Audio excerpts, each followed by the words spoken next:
live, and I don't want to have that look on my face like people go when they start a new stream and they've got that awkward look, and then all of a sudden they like fake excitement.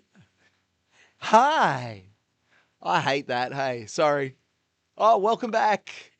The funny thing is now that is the start of this part of this video forever. And people have no idea what conversation is going on in the background, but we're having fun. And Finn gets the first in. Yeah, let's go, Finn, with the first comment. Beautiful. Welcome along. We've already got people flooding back into the chat. Eleanor, whoop. Here we are. Sel, yeah, Jimmy. Jimmy in the house. Hey, buddy. Hello, lovely people. Good to see you again, my friend. Yana from the Czech Republic watching. I swear to God, Yana has this live stream drip fed into her because she's constantly in the chat and we love having her here, as Sel does as well. Sel's in Germany as well, I think. Is that right, Sel? Do I say Sel? You got to correct me because I'm talking to you constantly. OG's coming in first. That's right. Hey, from Montreal, Canada. Hey, Sherry. Welcome back. We're back. Wow, jump scare. Jump scared. So I've started the stream yelling into the microphone. Sorry. Sorry. Sorry. What have we got? Hello from Germany, Shadow. Howdy. Okay, let's go from Clapfrosh, waving neutrally from Switzerland. These guys are the best. Stream 6. Are we up to 6 already, Finn? My goodness. Dom's back in the house. Hey, PK, what a day it's been. Thanks for the content. Catch up with you again tomorrow. Have a good rest yourself. All right, Dom headed to bed. We will get Dom on the stream later. He's got some stories. That guy can run. Sellers okay. Sellers Celine from Switzerland. So waving neutrally. One of our top commenters. Welcome back. What else have we got? Campbell, I have 50 minutes before I head off on my run commute, glued to the live stream. Cool, Campbell. We've got Phil. Where is he on the tracker? He's almost back, so you'll see him come in for a sleep lap. This is a pretty crisp lap he's doing here. Anyone see Matthew Johnson did finish his Project 7 last week? Nope, not sure what that is. Pure Team Phil. Yeah, Nicholas, let's rip it, Phil. 100. Hey, I have to. Hello from your other fellow Swiss. Firecake. And we've got Jamie. Good morning, Southern Hemisphere. Good morning, or good morning, North. It's not morning, Northern Hemisphere. Oh, Manu is back. Oh, Manu is back. Oh, yes, Manu. Thank you, sir. Oh, hot chocky time. It's not a mocha. It's just a hot chocky. Don't get excited, folks. Okay. We've got everyone in the chat. Oh, Trail Snarls. Morning run with phone in hand on YouTube. Morning, Harps. How are you, buddy? It feels weird because it's 4:36 a.m. here in Perth. So it's so good to see everyone getting up from the eastern seaboard of Australia. In the chat, I think it's time that everyone in the chat just ripped in the chat where you are watching from. We did it before when we had a couple of our runners just to show them where people were watching from. But just where are you watching from so I can just read through the list and go through and see where everyone is kicking back and watching this stream. Morning, Luke. How are you? We've got the Austrian guy. Keep grinding. All right, here we go. Where are we watching from? That is the question. Nelson, New Zealand. Hey, Nelson, I love Nelson in New Zealand. When I go over there, as I'm going over there for a holiday after this event, as most of you know, I'll probably head down to Nelson, possibly. Yeah, is that what that's supposed to say? Manu just checking my order. Oh, it's a flat white. I haven't drunk any, so that's fine. And I've got a hot chocolate. Thank you, Manu. Manu just said, sorry, that one's got vodka in it. I don't know what that meant. All right, where are we watching from? Here we go. Oh, hang on. We've got everyone firing in. Let's have a look at these comments. All right. Nelson, New Zealand, England, UK, Sydney, Germany, Central Coast. Central Coast is Australia between Newcastle and Sydney. Essex, England. Germany. Mogadishu Trail Snails. Come on. Germany. Brisbane. Seattle. Hey, Felix from Seattle. You've got friends in Seattle. Love that place. Did you know Seattle's known for rain, right? Everyone says it rains in Seattle. Did you know that you get more annual rainfall in Sydney than you do in Seattle? Did you know that? And people go, how's that even possible? Well, my fine friends, I can tell you that's because when it rains in Sydney, you get much more heavy rain over shorter periods, whereas in Seattle, you get more misty weather over a long period of time. Fun facts with PK. Bam! I'm still on the ball at 4:39 a.m. Watching from Perth Airport, heading to work. Jason, are you a FIFO worker? Nicholas, appreciate it. My man, Phil's going to be out there for days. I know, I'm going to be here for days. Watching from Melbourne, Texas, Germany. So many Germans here. Wie geht's? Wie geht's for my Deutsch friends? I'm just thinking, it'd be good Nacht. Or do you say good Nacht in Deutsch if it's just the evening and you want to greet someone? Or if it's just the night and you want to greet someone? Or is that just when they're going to bed? Germans, help me out. We've got Celine watching from the Shire.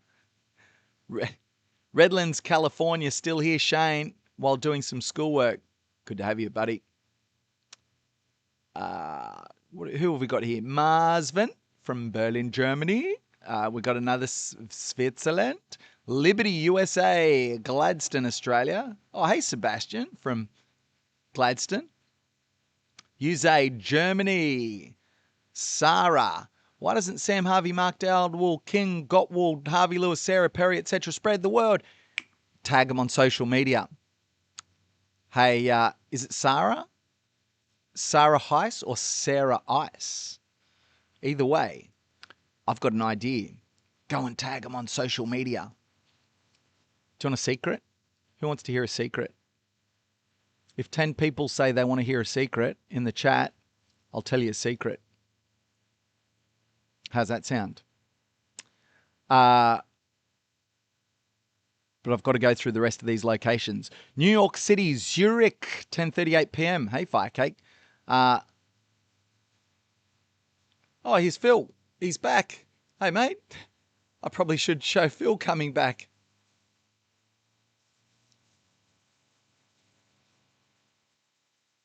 Here's Phil returning. I wasn't watching the tracker, folks, was I?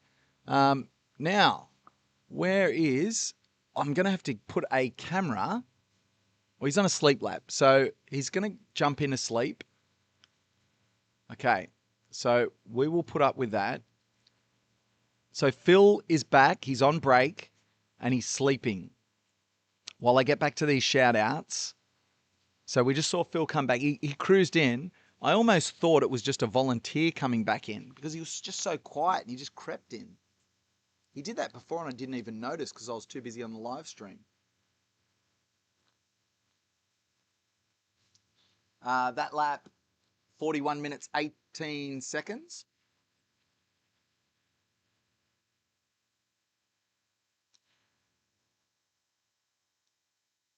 Pretty quick when you've been running for how long?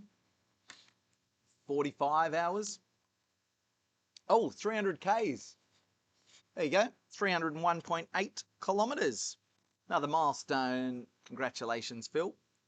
Got to get back to the chat because I want to see if you want to hear my secret.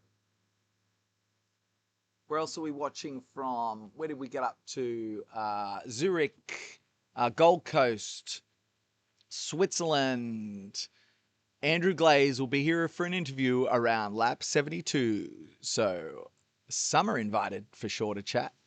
Thanks, Celine. Austria, a lot of Germans here. So proud. Yeah. Turkey, Laurelton near Port Macquarie, New South Wales. Beautiful spot. Vietnam, Czech Republic. Yana, lovely to have you. Carson City in Tahoe. Brian, St. Gallen, Melbourne. Kabul, Afghanistan. Come on. Usaid, really? It's possible. Perth, about to drive into hospital to support my partner, have our first baby. Hey, congratulations, Jonathan. Thank you, Phil, and all the crew for fundraising for Telethon. You guys are welcome. Rainman PK, Devon, UK, Sydney, baby. Yeah. Watching from Arkansas. All right. Greetings from Hamburg. Hey, Master. Fire Cake is like 30 minutes from Will. You say good evening, so you say guten Abend in German. You don't say guten Nacht. So you say guten Nacht when you're going to bed. Okay, got it. You guys rule. Thank you. Guten Nacht would be more like, or Gut Nacht would be more like sleep tight. Interesting. What have we got? Oh, hang on. I'm getting to the secret. I'm almost there, but I'm going through where people are from. Why he only has 150 viewers is crazy. I agree. It's pretty funny. We're finding out the German cities we're from. Good Nacht equals have a good night. Kind regards from Frankfurt. Thank you, Stephen. Secret, Richmond, Hamburg. Secret, Munich. Secret, yes, secret. Frankfurt. I want to hear secret. Oh, I love secret. Spill the tea. What have we got? Bremen is at the starting line. Is it still running? Yes, Phil is still running, but right now he's having a nap. As you can see in the tracker at the top of the screen, Phil on break, sleep lap 45. It's 45 minutes past 4 a.m. here in Perth, Western Australia. He's got 15 minutes to rest and recover and recoup before he heads out again, and I'll get the camera on the gimbal ready to follow some of that. Sleep lap sure was. Okay, secret. We had that message before. Why don't some of these runners know this is on? Why aren't they sharing this? Well, you got to tag them on social media, number one. Tag them on social media. But I can tell you, one of my favorite runners in the world slid into my DMs. Yes, indeed. Which runner? Well, I can tell you, the runner that slid into my DMs is none other than Sarah Perry. Yes. Not that way. She didn't, no, she didn't, no, not that way. Sarah Perry was put in touch with me by Phil, and she is going to, she's going to join us for a chat. I bet you can't guess what lap she's going to join us for a chat on. I bet you can't guess. I bet you can. Here's our German friends in Saarbrücken, Leipzig, NRW, which is North Rhine-Westphalia. Is that how I say it? Yeah, Phil coming back at the worst moment when Pete's about to spill some tea. I know. Phil, respect, dude. Anyone going to run the New Year Marathon in Zurich? Anyone running the Sydney Marathon in Sydney this weekend? Last Sol Ultra hype, love it. Order my first run. I'll run 100. Was that 170 laps tomorrow? Who said that? That's pretty good. Where are we? I've lost my spot in the chat. 180 miles in running at my normal pace.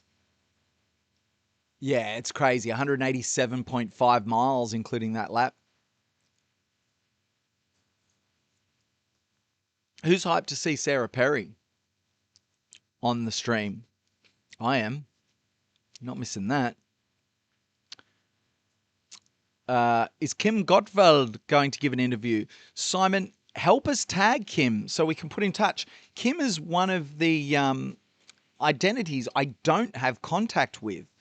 So we'll see if we can get Kim on at some point. But yeah, we've got to get in contact with Kim. So can you tag them on social media for Phil and for Kim and for anyone else you want to see come on the stream, and hopefully, and me, and hopefully we can get them on.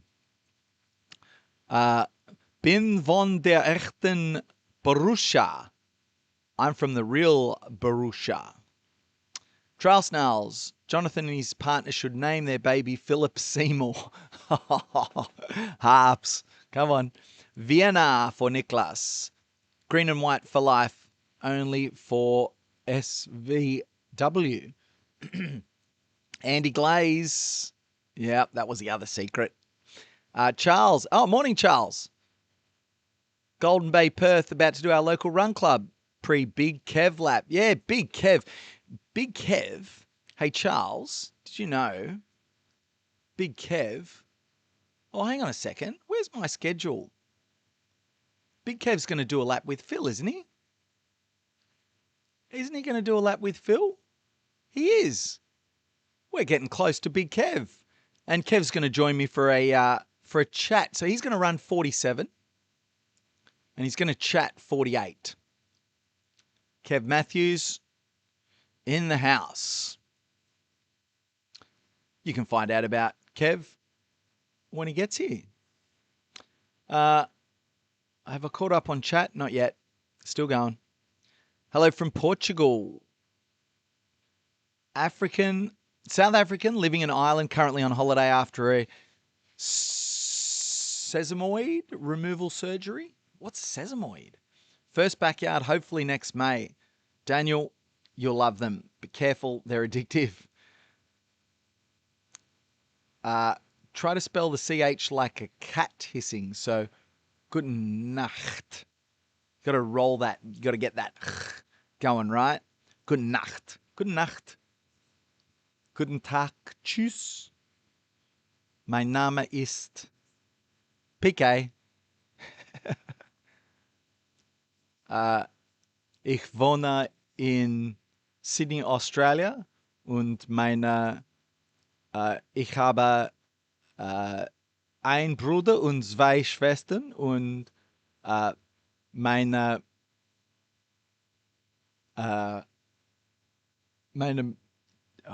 now I can't remember. Mutti wohne on Newcastle. How'd I go? I don't know. For my German friends, I'm trying. I'll see if I can brush up. I haven't spoken German for a long time. I don't speak German, but anyway. Yeah, Sarah Perry. How cool's that? How cool, Sarah Perry. Oh, lots of love for Sarah Perry. As soon as I said that, that's awesome. Okay. Yeah, hopefully we can get Kim to do an interview. That'd be great. 95. The guess for Sarah Perry. Is she coming on lap 95? Put it in your diaries, folks. So I've given away 2 secrets. Andy Glaze, lap 72. Sarah Perry, lap 95. Timmy Mofo, Sarah Perry is my favourite runner. Then Margie Hadley. Then Phil in a distant 3rd place. He's not lying. I've got to try and keep...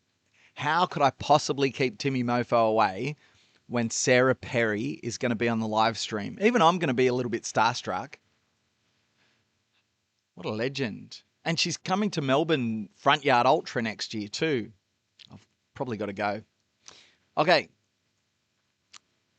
Sarah Perry, lap 95. Is there somewhere a spreadsheet of Phil's planned laps and how he decided to do them that way he does? Now, this was an interesting point that we discussed. You cannot get Phil's plan. It's all a secret. The closest we get is the information we give on the screen, where you can see right now at the top of the screen, Phil on break sleep. So we give that to you in a bit of hindsight. However, if you look at the patterns, which I think I pointed out a little while ago, if you look at the patterns, you can actually see and you can figure out what his plan might be. See how you go. Have a look at that. Maybe someone in the chat can help us out with what they think Phil's plan is. Tamworth, New South Wales, good morning. PK question. If someone asks you how to describe yourself in one word, what would it be? Tremendous.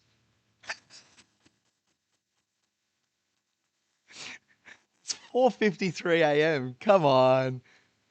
Who is that? I'm the only Astro. Do I know you? I'm the only Astro? Because that's a good question. PK question. If someone asks you how to describe yourself in one word, what would it be? Tremendous. Yeah, I'm going to stick with that. Let's go with it. Claire, I love Sarah Perry. Yeah. Do I have any more special guests lined up? Yes, we do. Can't give any more away right now. But tag your favorites on social media. On my social media account, actually, if you go to Pete Quist, Kvist on Instagram, give me a follow. I've only just started getting back into social media because apparently I have to have a profile when I do this stuff. I'm a professional speaker by trade. I want to do this, but there's obviously no money in it at the moment. So we need to find ways to monetize the sport. If you follow my YouTube channel, search one word, Backyard Ultra Live, you'll see the channel and you can subscribe to it there. Follow me on Instagram at Pete Quist, Kvist. I'll give you heaps of running stuff. It's really just funny stuff. I have a terrible sense of humor, as you can already gather. So there we go. Lindsay, Sarah, yeah. Sarah's so great. Yeah, all the LSU people, tag Kim. Love to have Sam Harvey on the screen. Luke, if we can make it happen, we've got to get Sam Harvey tagged. What else have we got? Oh, no. Go back. What have we got? When he reads BYU podcast, he'll probably reply. That's true. Trail Snails, we want Kim. Amazing donation, Alex and Theo. You rock. Thanks, Celine, for picking that up. I was looking down at the laptop. I didn't see that one pop up. 45,295. We are climbing. You can see our latest donors on the screen. You can also find out top donor this hour, Kelly and Partners, $168. And A&L Electrical, Geraldton, we want to give them a shout out during the day. $1,400 are our top donor. We have a runner running with Phil this lap. We'll find out who they are. It'll pop up on the screen saying running next lap.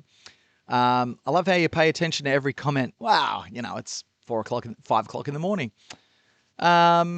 Maybe Sam Harvey could make an appearance. That'd be great. We love BK. Not PK? Come on. Kim with German flags. Saarbrücken. Your is excellent. Tim with the Australian flag for Timmy Mofo. My German is great, PK. Walk your demons. Love your work. Kelly and Partners. Yay. That was the donation we saw. Celine giving the shout outs. I love it. Is Andy Clay still running? Funnily enough, he's finished. He ran Leadville. He went to La Salle and then he came home for 2 days. He went to Leadville. Now he's home for 2 days. And then he's off to France for UTMB. How hard was it to nail the dude down? I mean, if we get him, that's going to be epic. Well, we booked in a time to chat. Val, dein Deutsch ist so gut. Dankeschön, Jana. You're doing so great. Speaking German at 4:50 a.m. Respect. Let's go. Das ist gut. Wow, PK can speak German. That's a real quest. Oh, harps from the Trail Snails. German is really not bad. Now you rolled the ch perfectly. Did I? I'm getting there. More shout outs for Sam Harvey. Tag him on social. Get him involved. I dom Tefi, was machst du denn hier? Hey, Dome Tefi, what are you doing here? Of course, had to be 95. Mofo, you're my favorite runner. What do we got?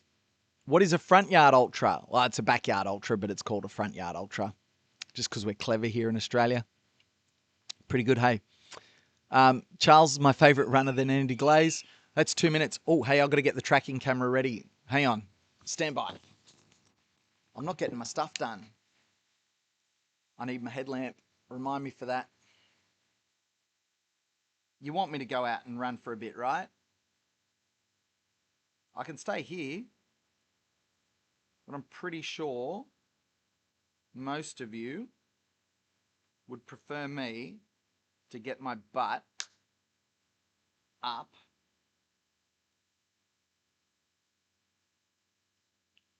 and out with Phil, even for a little bit.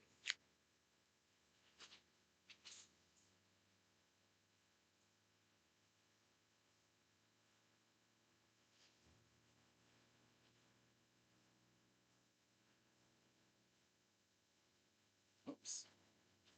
That's 1 minute. It's just as much pressure on me to get the stream right.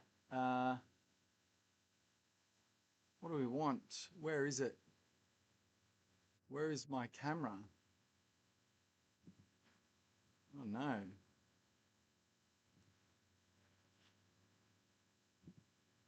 There it is. What do we got? 40 seconds, heaps of time. Okay.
Pro tip, don't run after Phil Gore after you've just had hot chocolate. All right, Phil's going to drop in for a comfort stop.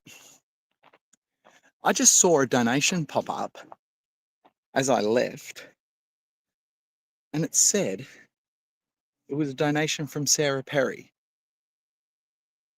Like, Sarah Perry? The Sarah Perry, or is someone pulling my leg here? If that's from Sarah Perry, I think it's someone playing a joke on me. If it was, hey, send me a DM on WhatsApp. I know you know how to get in touch with me on WhatsApp because we've DM'd each other. I want to find out if it's you watching, because it could be, and that would be very bloody cool, but I don't know. And I'll find out when I come back. And yes, for those of you that have just joined the stream, this is Project 168. My name's PK. And yes, I sit down and I change over the streams and I do the production. And I also get out and run and chase Phil around as well. Yeah, so it's a busy day. Oh, here he comes.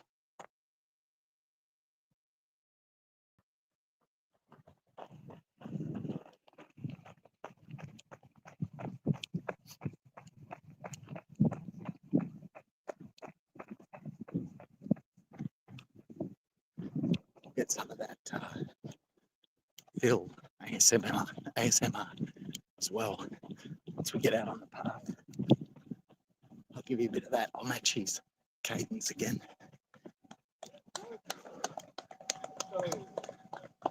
Don't drink hot chocolate before you run.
prefer when I come out running with Phil? Just the silence? Or do you want commentary? I kind of like just the ambience, but let me know. I'll check the comments when I get back.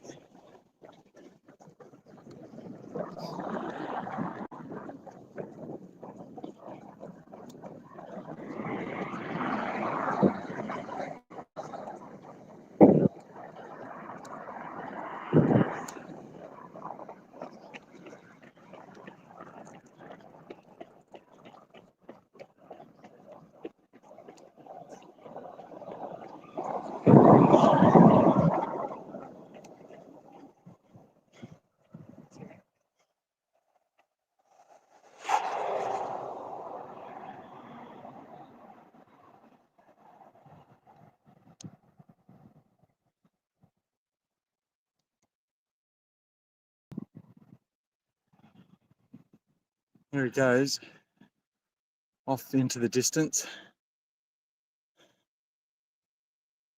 So yeah, let me know in the comments.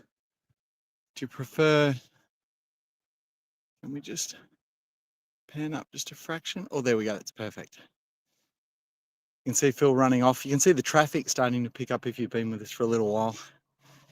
Do you prefer just listening to the sounds of running? I do. So that's why I do it. But maybe you'd prefer commentary.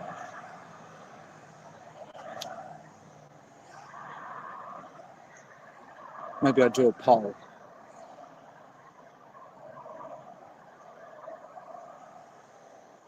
Now that applies to when, if I'm running with Phil and we're chatting, that's different. I'm talking about when I just shadow him like that, which is most times when I go out. As Phil heads off, Phil Gore.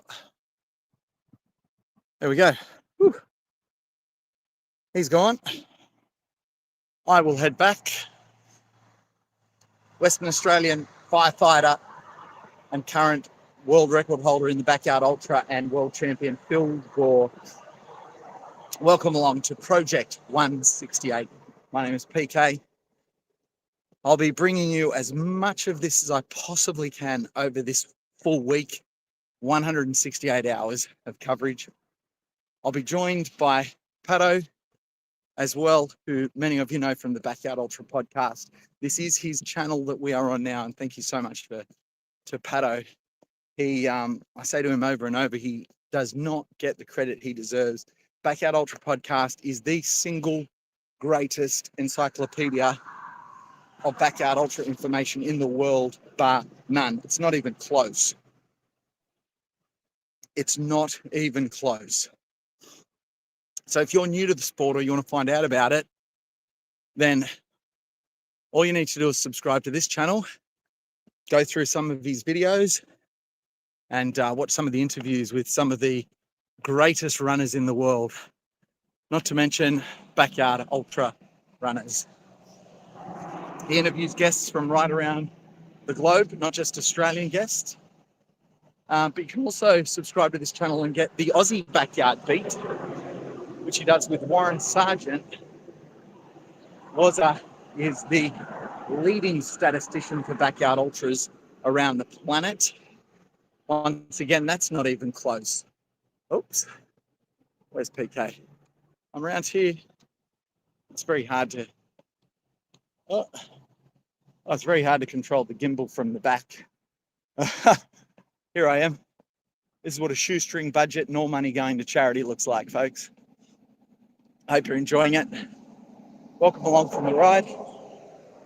My question that I posed to you was, when I'm shadowing Phil on the start of laps like that, do you prefer the sound of silence and the running and the footsteps, or do you prefer to hear a bit of commentary as I go along? I personally like to deliver, when I'm running behind Phil, just the sound of silence. You might be different. Now, what you may or may not hear in the background, traffic. As the traffic picks up, the service station across the road here at the roundabout is open. You can hear the warble of magpies. It's not swooping season, thankfully. But if you come to Australia, that's one thing that you've really got to get used to. Oh, I've almost just seen a car accident. That was, oh, I almost still might. Wow. Some people aren't very good drivers, are they? But you can see how much the traffic's picked up because it's past 5 a.m. now. Got to change hands with the gimbal.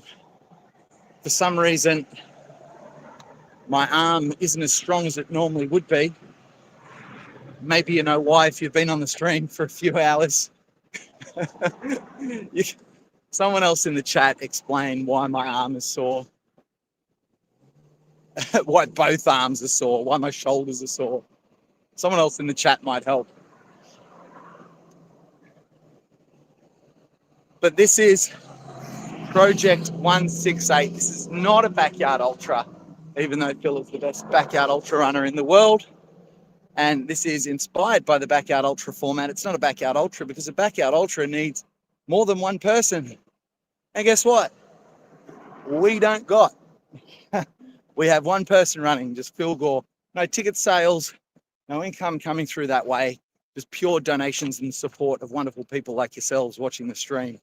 And interested as to whether it's actually possible for one man to run 168 hours in the backyard ultra format if he does it as a solo endeavor. Along the way, he'll be joined by his safety bike at night, making sure he is safe at road crossings and on the road sections, even though it's very quiet at night. You can see it's picked up now. And he'll also be joined by runners at different stages who have donated money in order to run with Phil as part of the event. I believe next up, we've got Kev Matthews, who'll be running with Phil, and he'll be joining me for a chat after he runs. You get to meet Kev and hear his story as well on the stream. What is a backyard ultra? Backyard ultra is where runners run 6.71 kilometres or 4.167 miles every hour on the hour until there is just one person remaining to finish a lap. Once they finish that lap by themselves, they are declared the winner. The person who is the second last standing is called the assist, and it is game over. Phil wanted to find out a bit more about his limits, and to do that, himself and Gemma Gore, his wife, decided to partner with a charity that they believed in, which is Telethon over here in WA. Telethon helps sick and disadvantaged children in many, many different ways, including support, medical care, and countless other services that can not only bring a smile to these kids' faces, but also absolutely change theirs and their families' lives. I've seen firsthand the results of some of the work that Telethon does. And every time I talk about it or think about it, it gets me a bit emotional because I'm a dad. I have nieces and nephews. I was a kid once. I know I've ended up in hospital, but I feel in this world that I'm so incredibly fortunate and lucky. We've had our daughter in Sydney has had to go to the Children's Hospital, and I've seen some of the other families and what happens. Fortunately, our issue was only minor compared to, well, I mean, what's minor when a child ends up at Children's Hospital and you're staying there overnight? It's not minor, right? But speaking with some of the other parents and what they go through, and to know that there's an organisation like Telethon helping and supporting those families not just the sick, but also the disadvantaged children as well, just to give kids a chance. It's special to be a part of this event, to see how far Phil can extend himself. He's brought in a team from right around Australia. We've got people from Sydney, from Melbourne, some locals from Perth, from the rest of Western Australia. He's hand-selected his crew, including Backyard Ultra winners, including some of the best ultra runners in the world, and of course, the #1 crew chief in the world as well, his wife, Gemma Gore. It's special to be a part of. It's incredible to see. And the story that will unfold in the next 5 days is a story that's going to be told over and over again. And if you've been around for a little while, listening to me ramble on, when I walk back from running out with Phil, you'll know that I think life's about stories. It's about creating stories. It's about creating memories. And that's what we're doing here at Armidale Soccer Club, Forestdale Lake, Western Australia. As I return back to the clubhouse, woo, another lap in the books for me. It's a bit tougher for Phil. Let's take a seat and catch up with everything going on.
Hello, welcome back. PK here, back in the box. Did you miss me? I've been away for like 10 seconds.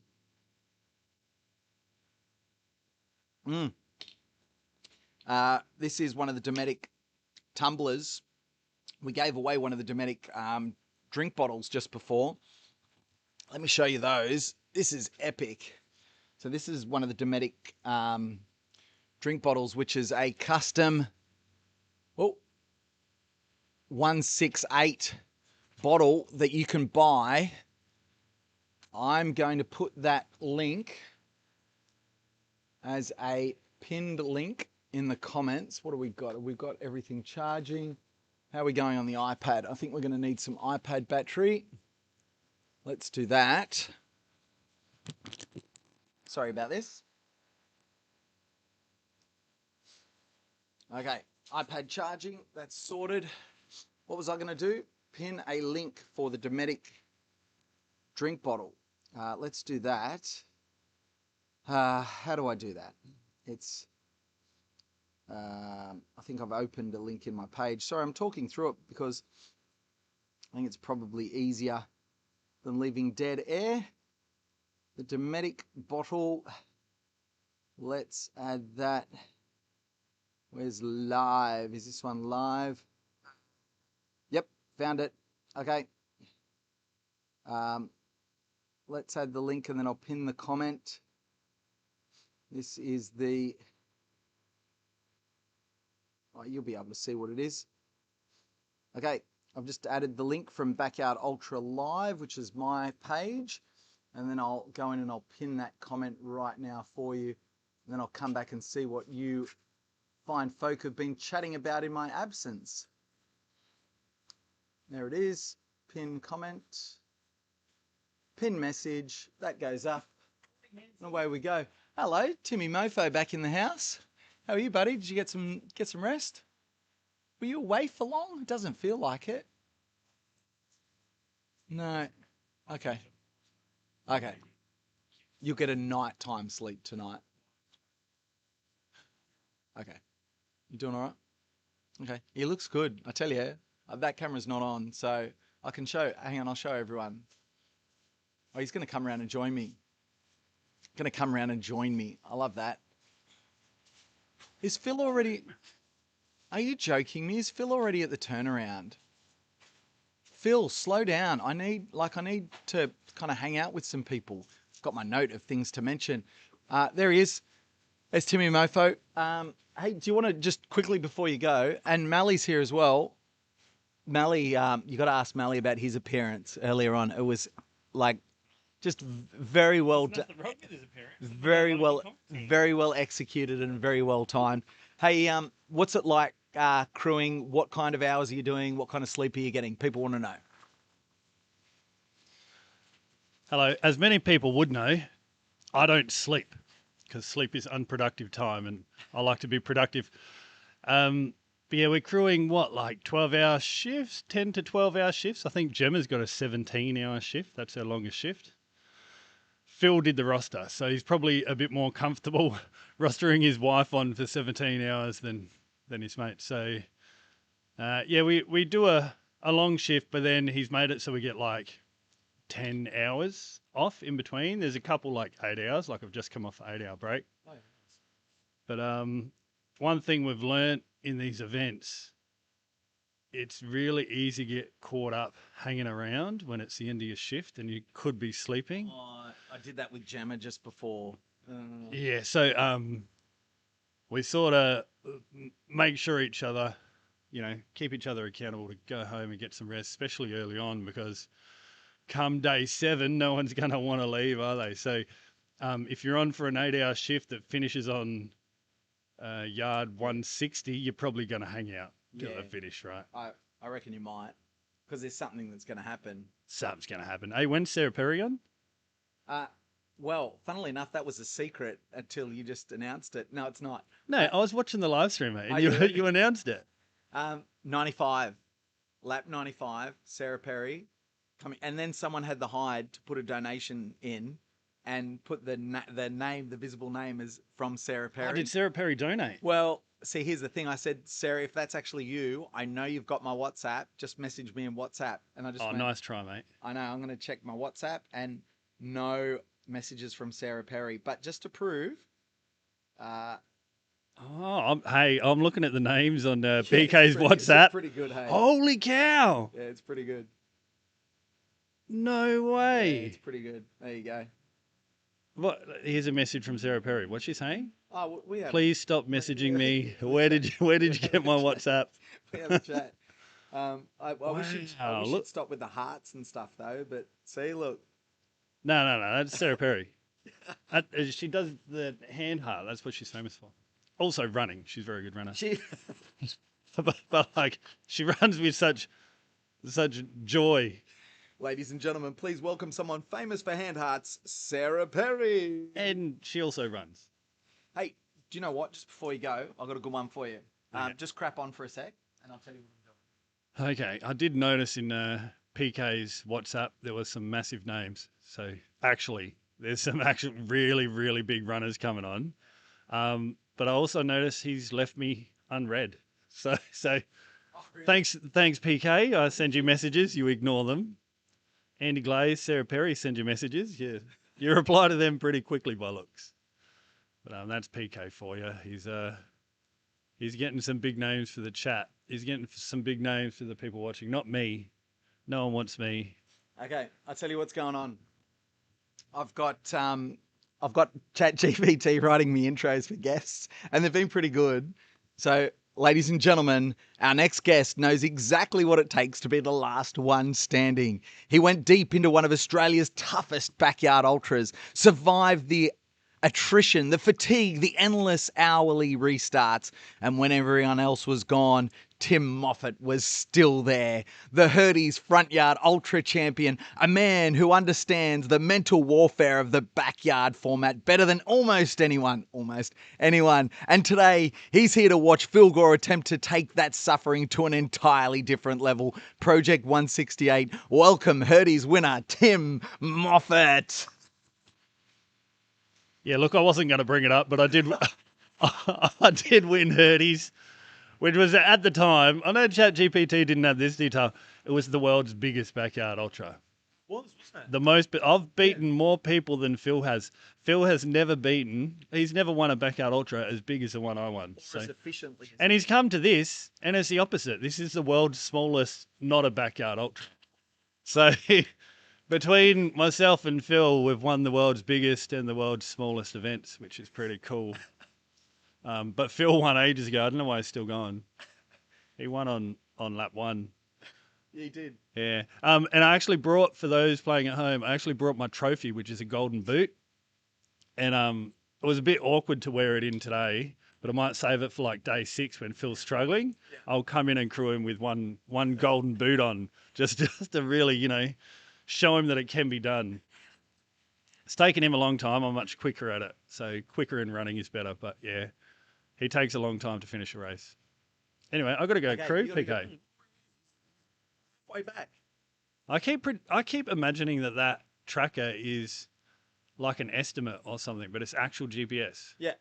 It's GPS, but it's updated once a minute. Yeah. So it's not, I mean... Yeah, it's not... we don't need it following him in the bathroom, but... No.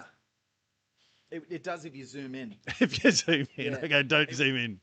It was so in the Project 168 chat, when I announced that I'd built the tracker, and I remember Gemma going, how? And I just said magic. And then I said, it's so accurate. It's just really awkward when I follow him from the bedroom to the toilet at night. Yeah, we it's actually why he's got 3 crew. We got one doing the food, one massaging his feet, and the other one's still trying to look for this Apple AirTag that you've low-jacked on him because he really wants to get it off. We can't find it. We've swapped shoes. It's not in his Tarkeyes. We've swapped shorts. You didn't hide it in his T8s. It's not in his creepers. He's tried a few different pairs of socks, but... I'll give you a clue. It did go missing for a few hours last night. Oh. Did you notice that? Goes missing. It's in his gooders. It goes missing at night time. So if he comes in now wearing gooders... Not tonight. I think we've only had 1 yard tonight where it went missing. Just one. But it came back. Oh, hang on. It's in his Cocoa Pops. You've put a whole heap of little mini trackers in his Cocoa Pops. Potentially. I'll go check the plan and see when he last had Cocoa Pops. Okay. All right. I've got to go crew. Get out of here. All right, Tim Moffat. Not sure if you caught the detail there, but former Hurdy's winner. Let's see what's going on in the chat, shall we? And then I've got to update the website. I've got a few things to do. Oh, no, what was I doing? I was pinning the comment as to where... Oh, no, I've got it. Pinning the comment for the bottle. All right. How far do I have to go back?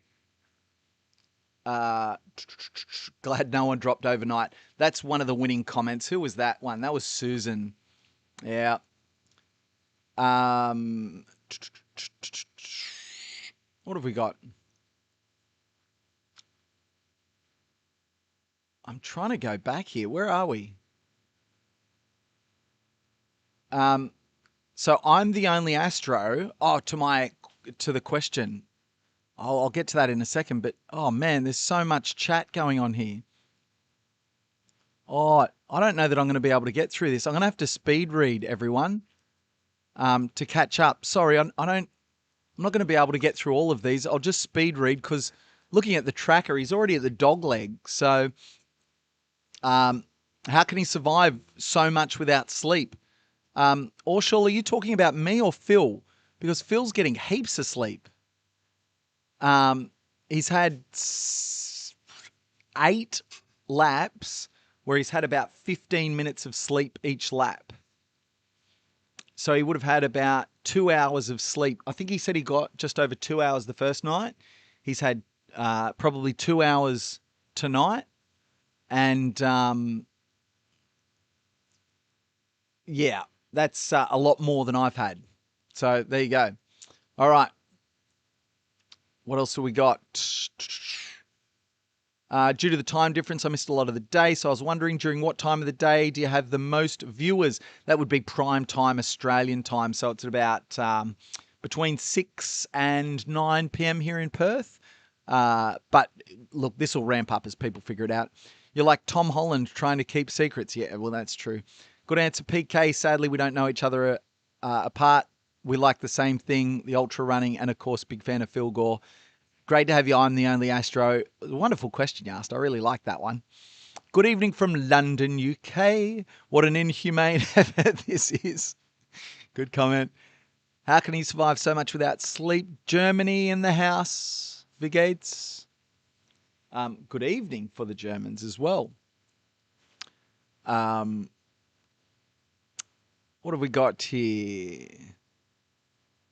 Night shift gang here all night long. Fantastic. Phil doesn't have a sleep pod back there. He has a fully synthetic cocoon which he hops into and hangs, and is said to have healing properties like a homemade hyperbaric chamber. It really sounds that way, doesn't it? What do we got here? Then he emerges from the backyard ultra butterfly that he is. Or she'll ask the question a few times. We got there. How's he doing? Phil looks good. You probably got a good look at him there. Yeah, go for a bit. Come back. You need to catch up with the comments. Do another loop, PK, for the sake of the game. Look, we've got to get to 50K before lap 48. If you want me to do a loop, we said that earlier on. I will. But we've got to get to 50K. Celine says, Sarah Perry donated. Oh, my God, you're the backyard ultra queen. I'm not sure it was Sarah Perry, but if it was, we love you, Sarah Perry. Looking forward to chatting with you. Is that cowbell for the start of the lap? Yes, it is, Finn. I think we've also got some cowbells just here randomly from the supporters. What have we got?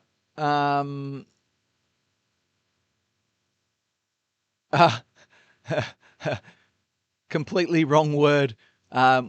With the whole inhumane. No, I thought it was a great word. I had every intention to show full-on appreciation of this outrageously beastly effort, not inhumane at all, but just not human. I still think it was a great word. I knew what you were saying. That was great. Off he goes. Inhuman and inhumane. Yeah, fair enough, Finn. We got the technicalities. You're a legend in your own right, PK. Thanks, Eleanor. What's your Instagram? I'd love to follow you. It is PETE KVIST. PETE. I'll put it in the chat, shall I? What is my Instagram? PETE KVIST. PK Insta. Oh, give me a follow. If you do some running or I recognize who you are, I'll give you a follow back as well. But I've got to catch up on all my follows. I haven't been looking at Instagram, so go follow PK.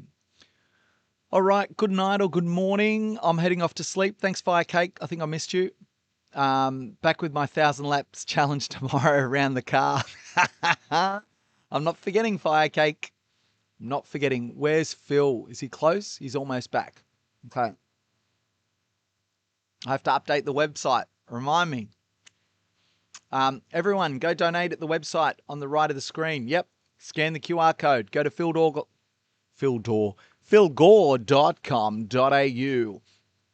And you can go and donate to the wonderful Telethon charity. Europe starting to head to bed. I'm the only Astro who can't park there, mate. That was when the car on the side of the road. Yeah, it's pretty funny. The car parked in a bicycle lane. I think they broke down, to be fair, Yana. So,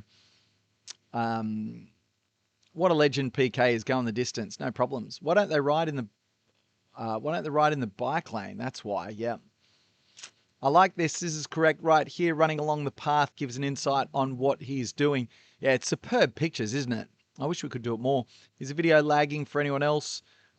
Sometimes the tracking video will lag because it's not set up for proper broadcast. It's just basically a cellular signal from the phone. So the running sounds are nice. The running sounds make me sleepy. It's all good. Running, talking, heavy breathing. Following Phil and listening to him run along is lovely. Great combination going. Go PK. So cool. Can everyone spam comments for PK to look at when he's back? Oh, Manu. Dear, oh dear. There's so many comments here. Oh my gosh. PK gave me a hug once and I have felt warm ever since, coming up 3 years now. What's the weather looking like for the next few days? Sherry asks. We have a change coming through, so it's going to get cold, maybe a bit of rain. We'll see how we go. Nice work, PK. No man hugs like he does. Thank you. You're going to have a mad step count for today at this rate, PK. We'll check that out soon. I wish we could like comments. Good one, Trail Snails. Brian says, I heard PK once outran a kangaroo while saving koalas. Yeah, well, good news gets out, doesn't it? Phil's on his way back. We've got lights, so we will cut to cameras. This is another sleep lap by the looks of things.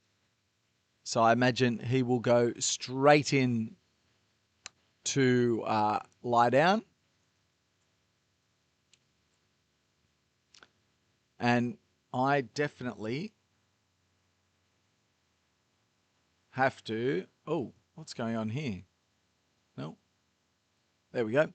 I definitely have to swap this website over. I've got to update the embed code. How do I do that? I'll just have to write some new code for that, but I'll talk you through it. That's fine. Okay.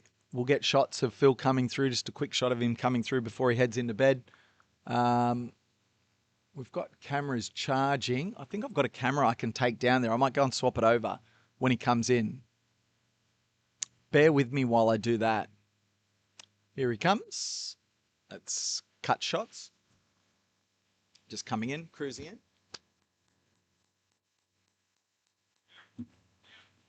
There he comes, across the line. Oh, we've got a dog coming after Phil.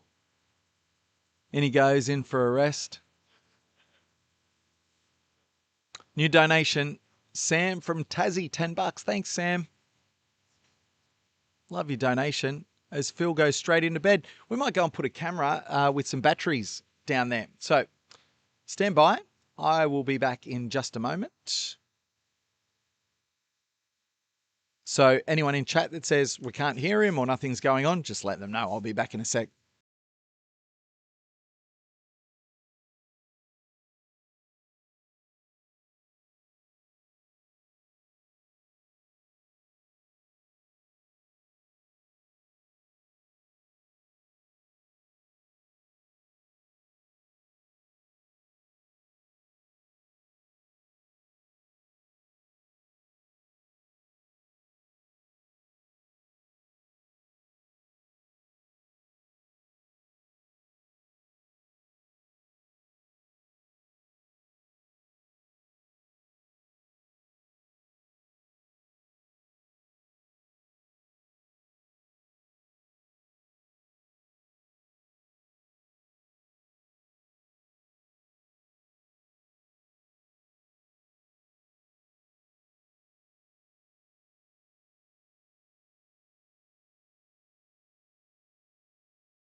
Wait a second. Wait a second. Wait a sec. Who's here? What? It's me. It's Pato. How are your arms, man? That was so funny. I was impressed. I'm sore, dude. I'm not And surprised. I've had to carry the gimbal around chasing Phil too. Come and have a seat, man. We'll have our overnight catch up, and then I still haven't updated the what's it called, the website embed. So I've got to do that now. That was on my cards here while Phil's on break, so I might do that in a second. I'll bring you up to speed with what's going on. I've got my Roach shirt as well. Okay, so what did we miss? Phil had a hip problem. You heard about? Yeah, I heard about that. When I was leaving, that's when I think that came about. But I hear he's come good. Yeah. So call to the physio. Gemma just prodded around and took the physio's advice. And then next minute I was out running a lap with Phil and he's moving beautifully and no problems. And I'm like, how is it? He's like, it's fine. He said, I'm literally at the top of the roller coaster when we chatted. He said, but I know the depths are coming. He does not like night 1 and night 2. He's like, I know if I get through night 2, it's like I know it just gets easier because the body starts to accept that this is the reality. So one of the reasons why I came back at this time, lap 47, big Kev loop. I know. And I saw him come through and then he vanished. So I'm not sure. And then he's going to have a chat with us on 48. So maybe you can sit down and have a chat with Big Kev and I can whip through some stuff. How good is it watching? Mally has been a bit of a star of the Phil Gazebo cam. He loves the cameras, that bloke. And is Phil in the pod asleep? He is. Yep. Yep. So let me show you what's going on with lap times, so you can kind of bring up to speed here. So exactly the same strategy as last night. So remember, he went into the night 3 quick, 3 sleep, 1 meal, 3 sleep, 1 meal, 3 sleep, 1 recovery, then shower. So again, you can see the last 9 or 10, 11, 3 sleep, 1 meal, 3 sleep, 1 meal, 3 sleep. This is his 3rd sleep. He'll have a recovery now, and then he'll do his shower lap after that. He's on schedule. That's what I'm seeing anyway. It looks almost identical to the night before, doesn't it? Yeah. That's awesome. Metronomic. And just to give you an idea, when I went out and ran with Phil with the gimbal, unfortunately the signal dropped out halfway. I felt so sorry for you. Don't, because it was one of the most wonderful conversations I've ever had. It was so good. The only sad thing is that people won't get to see the conversation that we had. Phil was so raw. It was brilliant. But we'll get another one of those. We made a deal. If we get to 50 grand before 48, I'll run another one. So, there's still time if people want to get there. But that was super interesting. But yeah, he said he was on the top of the roller coaster. He's had a couple of quiet laps since. But as soon as that sun comes up, he's working his way through. So that's kind of all you missed. You can see, as you said, consistent lap times. His average lap time, you can see it stays pretty consistent the whole way through. The chat has been tremendous. We've had so much fun overnight. Actually, for Pato's going to open the chat now. So what I want you to do is, we've done this a couple of times. All our European friends are going to bed. So you might miss our European friends. But, hey, hello, mate.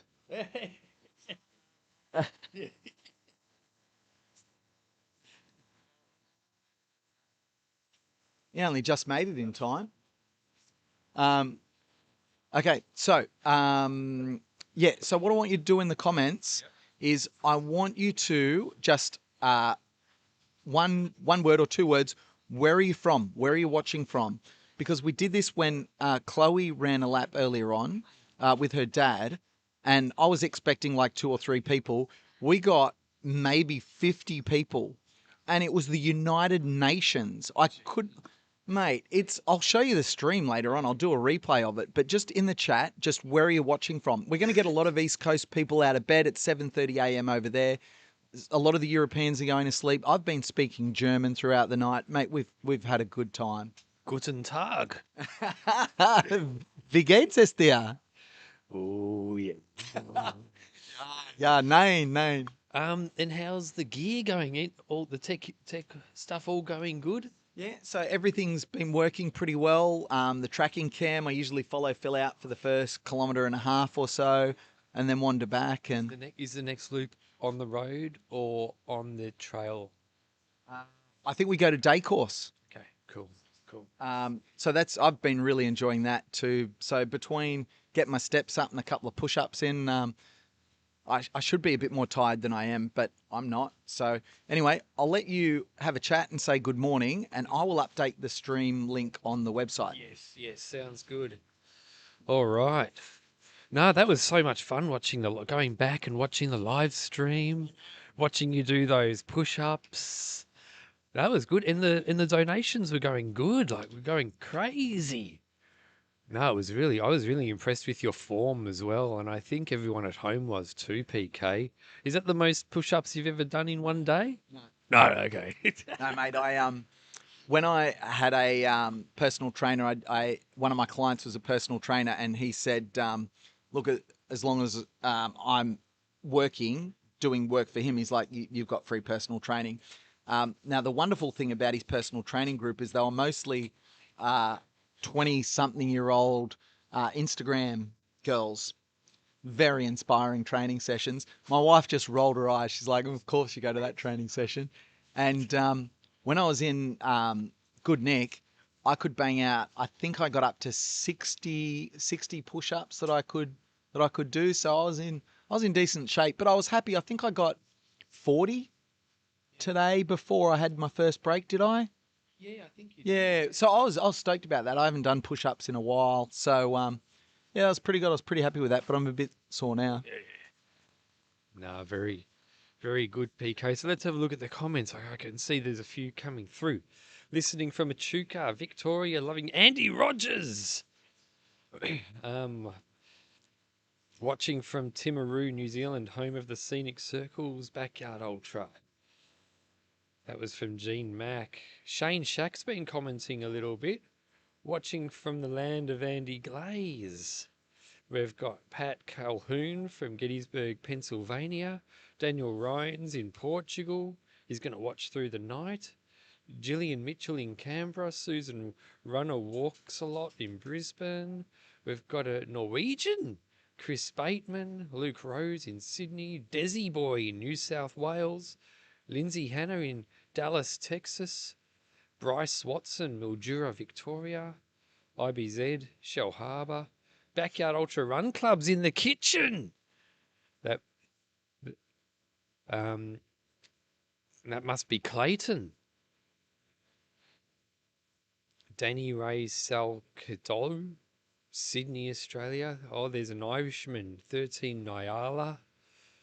Brian Wright in Perth, another Portuguese legend, Miguel. Andrew Clark is asking, why is there just a 53-ish minute lap in the middle of the night? That would be a recovery one. Phil doesn't only do fast loops all through the night, because if he only did fast loops, that would be hard on the body. So he does run recovery loops. He spaces out his recovery loops at night time, but he still runs them just to make sure his body doesn't get too fatigued. We've got a Moroccan, Logan Brooks, tuning in from Morocco. Go on, Phil. Look, I really liked that physical challenge. I'd be up for some physical challenges if anyone wants to, like, challenge me to a physical challenge. Well, so there was a few of them trying to get me to do burpees, including Tim Kaprazak.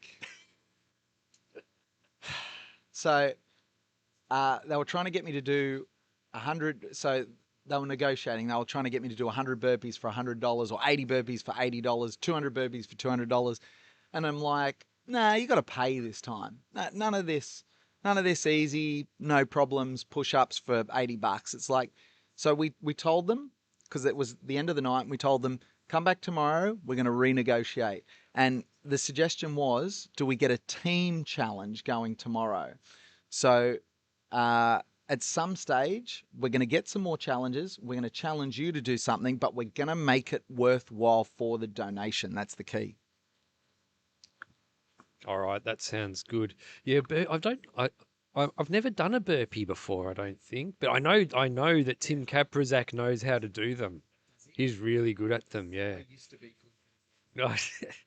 Aaron Fidus, Melbourne here. Morning, Paddo. Sherry Oram, Montreal, Canada. GD7. I went to sleep, just woke up, and he's gone from lap 34 to 48. Kath is in Jervis Bay. Oh, we've got a Croatian. James in Zagreb. 168 burpees.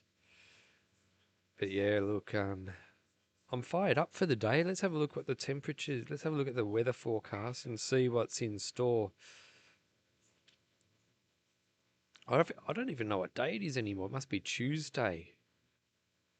So we've got a top of today of 21, no rain, partly cloudy. So it sounds like it's going to be pretty similar to yesterday, which was perfect. Tomorrow, though, 21 degrees, but up to between 10 and 35 millimeters of rain. So tomorrow's going to be a bit different, between 10 and 35 millimeters. Yeah. So that will create a bit of a obstacle course on the day loop. Go out and chase Phil at the start of this as well. Yeah, good idea. Got to get Big Kev on the live stream. Yeah, I'm looking forward to this.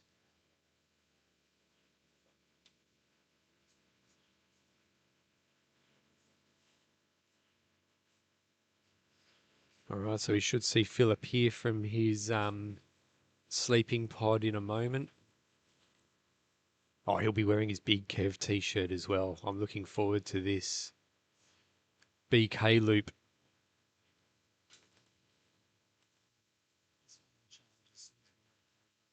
Oh, yep.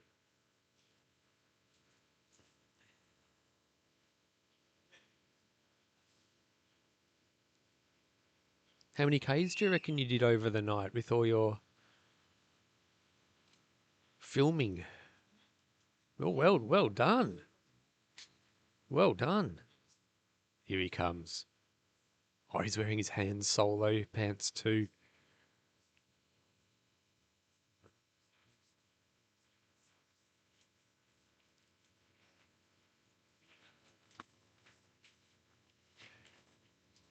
Yeah.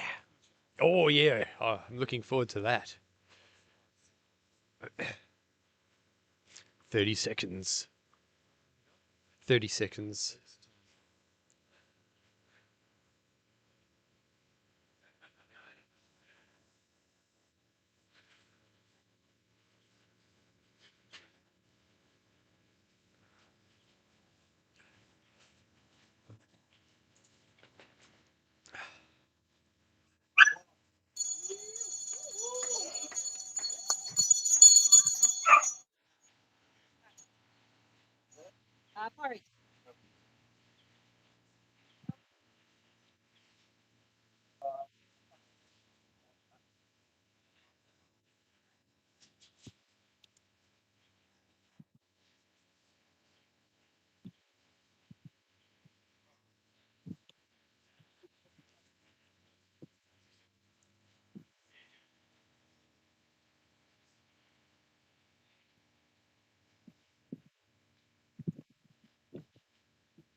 So Kev, you come over here, mate.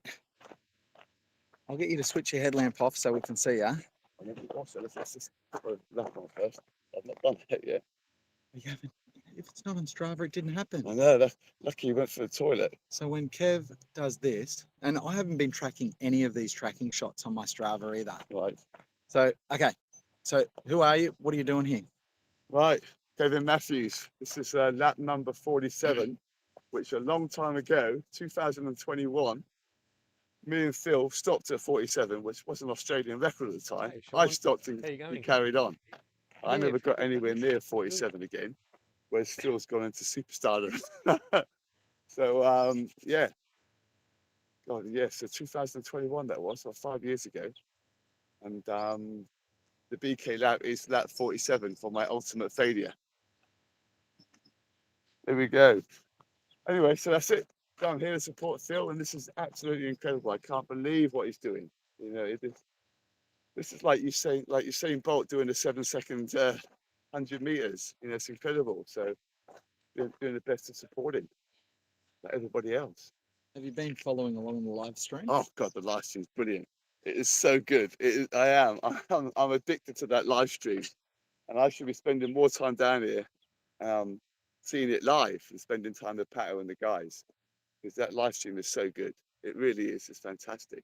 Well, I know Pato is going to be keen for a chat after this lap as well. If you want to come and join him. And... Yeah, definitely. I've brought my clothes down so I can stay. I can stay for a bit and cheer him on for a few laps, Yeah, nice. because it looks like he's doing it pretty hard. But that's the thing with backyard ultras, you get ups and downs. You know, so he's obviously suffering a bit at the moment, and then when the sun comes up, it'll be a whole new Phil, and that'll be day number 3 sorted out. And then you're halfway there. Well, not nearly halfway there. I know he's been excited to have you along, Yeah. and I know for Phil, like night 1 and night 2, it's so difficult. So you can imagine, you can see some light in the sky. The sun's coming up. He's got a mate to run alongside him.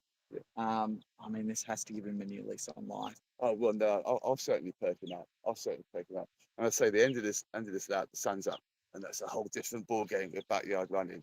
When that sun comes out, you know, you've got another 12 hours of if this happens, you know, in the day. So you can write off the day. So it's another 30 or 12 hours. That'll be like he's into his 50s then, and you can start seeing light at the end of the tunnel. Oh, here he comes. Right, I'll let you pop your All headlight right. back on. Go Kev, on. enjoy. How you going? Big night? Oh. Yeah, awesome. Oh. Very Hello, what's going on here? Yeah. Hello. It's spinning around.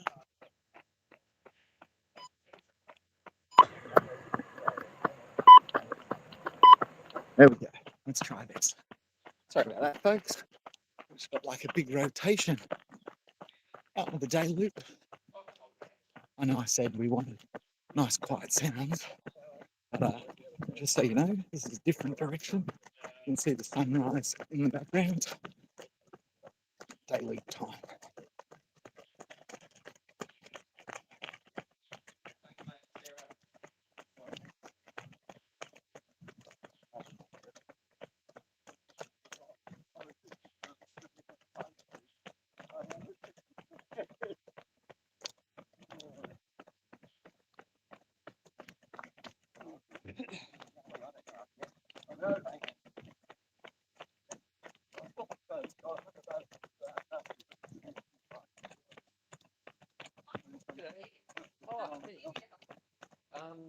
He's coming back in any second. He's just out on following the start of the loop.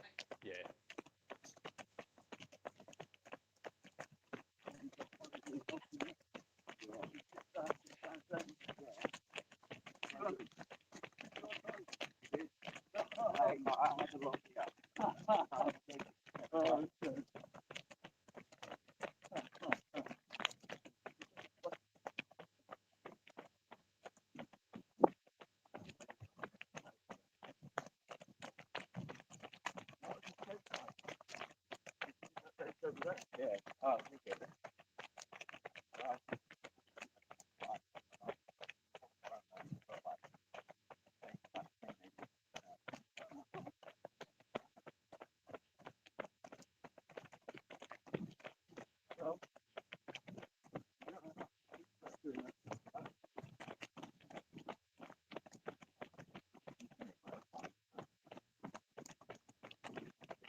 How good does that look? First loop back on the day course. We've got a few questions here now. Daniel Ryan, how many carbs are you hitting per lap and during rest? Couldn't find on Insta. So Gabby, we asked this question of Gabby yesterday, and she said is hitting 40. The goal is 40 grams of carbs per loop, which is a little bit less than what everyone thought. But she explained the way I understood it was it's a little bit like because he's running further. It makes it easier to consume carbs consistently if he's averaging a little bit less than normal. It's like when you're running a longer distance, you run at a slower pace. Look at that picture. The sun is about to come out. Another beautiful day. BK Loop. Big Kev out on the loop with Phil.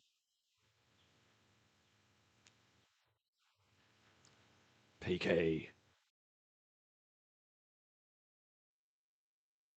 Beautiful scenes. It is a wonderful morning. There's a change in the weather coming, a lot of rain. But I will throw back to you at the desk. Normally I walk and talk on my way back, but right now I think I might just enjoy a nice quiet walk. Hopefully you're at the desk. I hope. I'll just switch off this camera in just a moment, and I'll let you add a bit of colour, and I'll be back very, very soon. Thanks, Pato. You can transition to a scene from back there. Worries, mate. I'm here, PK. That was great footage, wasn't it? I absolutely loved that. Now let's see what other things, what other screen. I want to see that tracker so we can follow where they are on course. Here we go.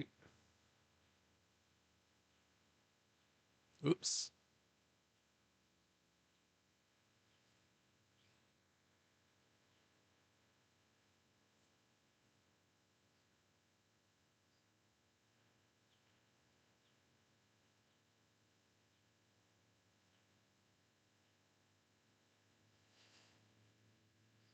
I accidentally pressed the wrong button, so I can't actually change the screen again, but PK will be here soon. I think you guys can still see. Let's make sure. Hey, all right. All right, so what else have we got here? Have fun, legends. Sunrise Rim, David Holmes. He's got the right idea. Have a great run, Kevin from Yana CZ. Yeah, lovely guy, Kev. He really is. He really is. Sweetwater Healing with Steffa. So cool to run with a mate. Yeah, look, I've got no doubt that this is one of the loops that Phil was most looking forward to. Coach to the Summit, is there a link to Phil's times each lap? We do have a screen where we're posting his a graph of Phil's average time and his loop by loop time. It doesn't actually show the actual figure, and there's no website dedicated to it, but we do have the visual of the graph, which I think is pretty cool. Susan. Okay, got to get my day underway. This project 168 is awesome, and at the same time, my productivity is taking a hit. Go legends, all of you. Oh yeah, the purple skies. Look at that sun coming. Look at the sky. By the time they get back from this loop, I reckon we'll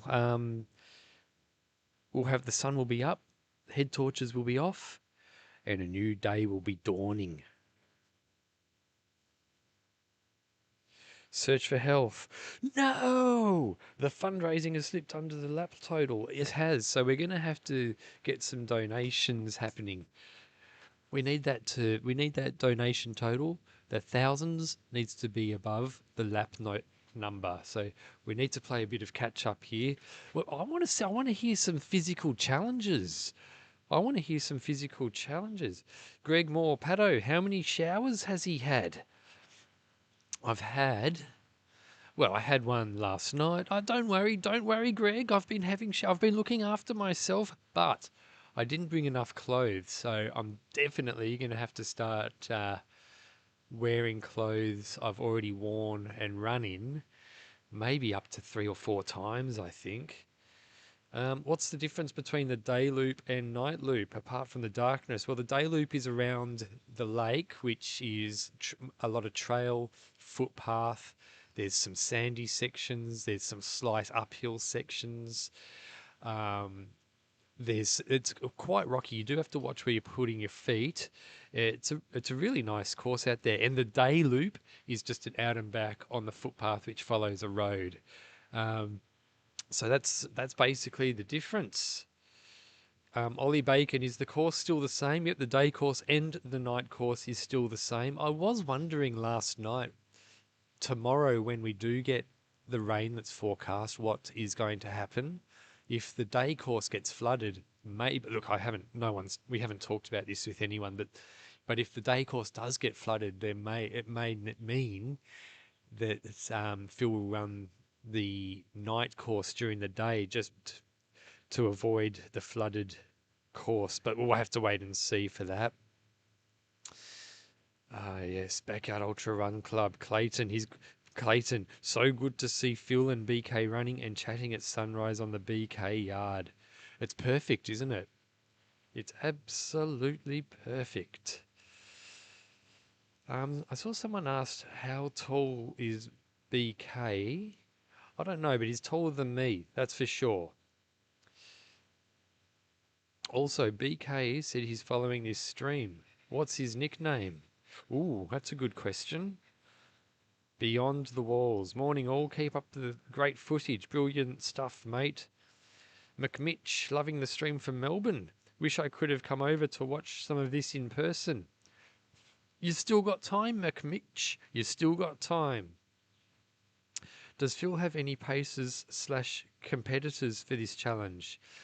No, he doesn't. He's got some companion runners who have donated to Telethon to run a loop with Phil, but they're running beside him. They're not running in front of him. And if they are too slow for Phil, Phil's going to be sticking at his own pace. He's not going to be holding their hand and dragging them along. They're going to be, Phil's running at his own pace, and his companions won't be slowing him down.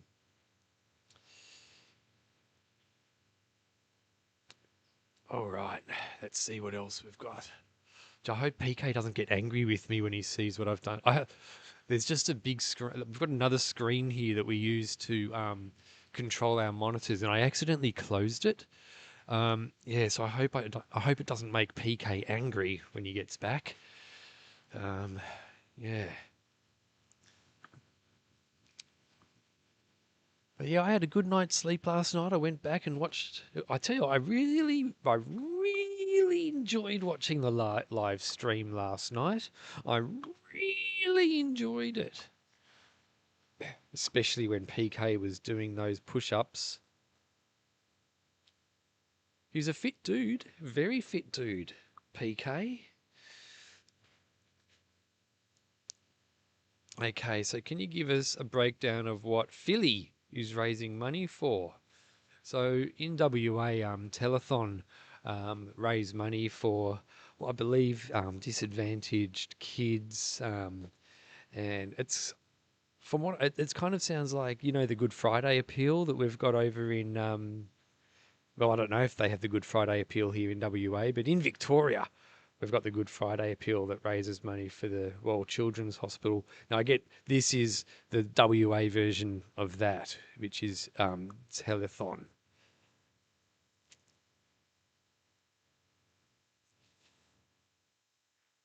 All right. I'm getting messages here on my phone. Tim Walsh from Dead Cow Gully fame wants a bit of a breakdown of night 2.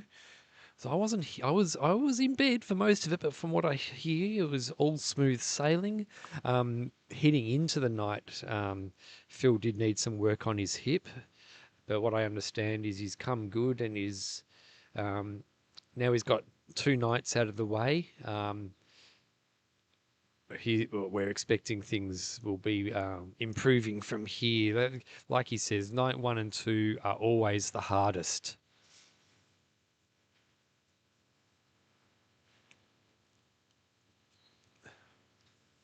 All right, PK should be back soon.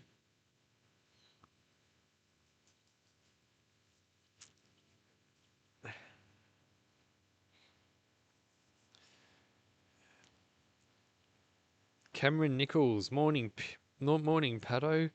Up the waz. I wonder what that means.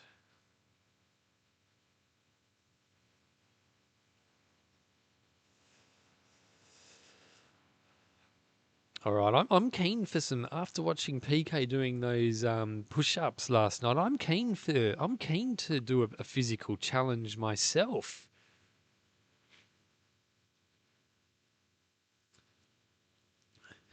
Mateo is one of the top donors. Sarah's one of the top donors with $500 as well.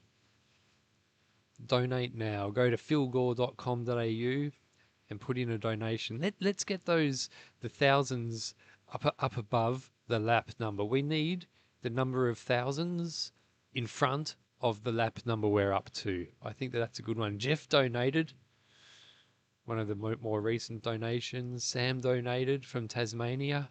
Thanks, Sam. A generous supporter donated $25 with the message, "Stay strong."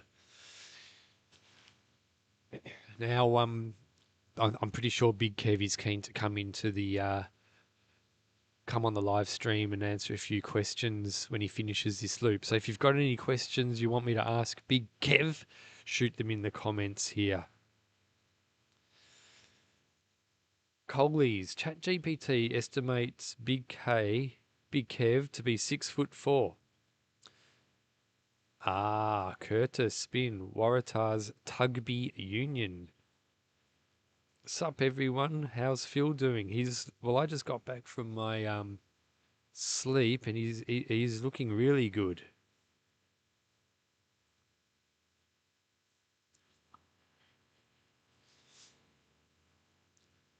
I'm absolutely dreading to tell PK accidentally closed one of his screens.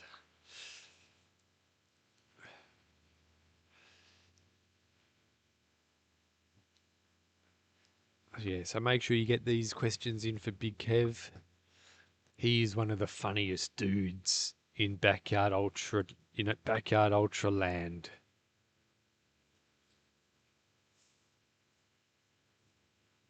Actually, no, he's just one of the funniest dudes non-stop. A&L Electrical Geraldton, I think, is still the #1 donator. New Edge Painting and Decorating donated $1,000. Ultra Rich Runners, $510.12. Matteo Vinciulo, $500.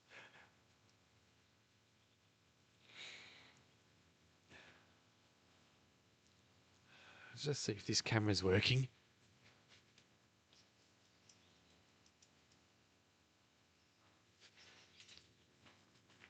It's this camera.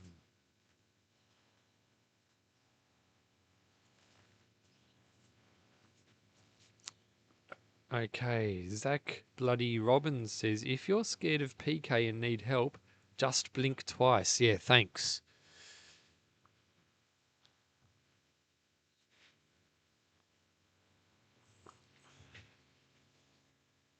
How's Phil feeling?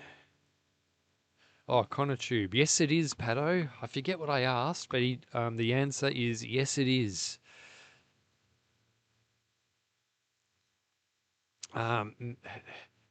Vince asks, how's Phil feeling?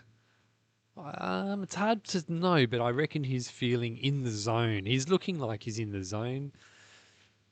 It definitely looks like when he started that yard, he was a little bit. He took him maybe a little while to warm up, but once he got into the groove, no problems. All right. Knee XUS also question, how are ultra marathoners such as Phil managing sleep deprivation? Like, I get training for mileage, speed, etc., but is it even possible to get used to not sleeping, or is it genetic? I've seen runners whose races have ended because of sleep deprivation. Once you start getting sleep deprivation takes a hold of you, you start getting hallucinations, you start people fall asleep on course, you just don't think straight when you're suffering from sleep deprivation. And like that feeling of wanting to go to sleep, especially between loops, like you remember how good it feels to go to sleep and lie down, and you just want that feeling to last longer. So it's definitely one of the bigger challenges, I think. But the cosmic key is just to keep going, one loop at a time. That is the cosmic key. All right. Daniel Rhines, can't donate right now, but getting paid end of the week, so we'll put something through then. Thanks, Daniel.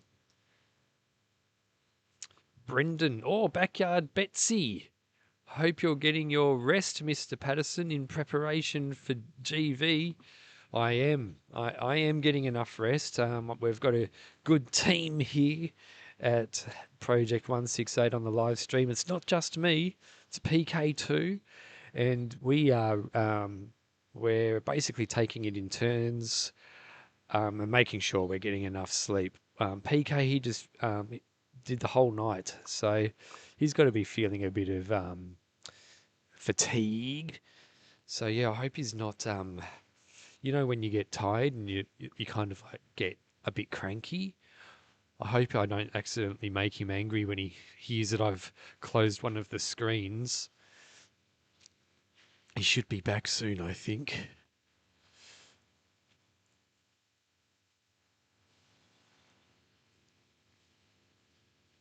All right, so I want to see your green highlight saying we've got a new donation. A new day is dawning. Brendan, Backyard Betsy, awesome stuff, mate. And shout out to Luke Thompson. Let's go, Phil. Yeah, yeah. Yeah.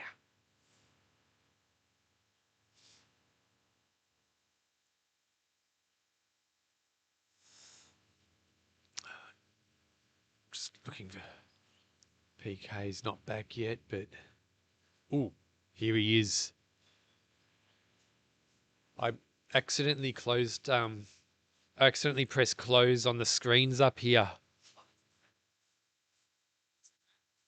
Showing this. Yes. I'll swap your seats. all right. I'll jump in here. Phew, I thought you were going to get angry with me. Oh, like.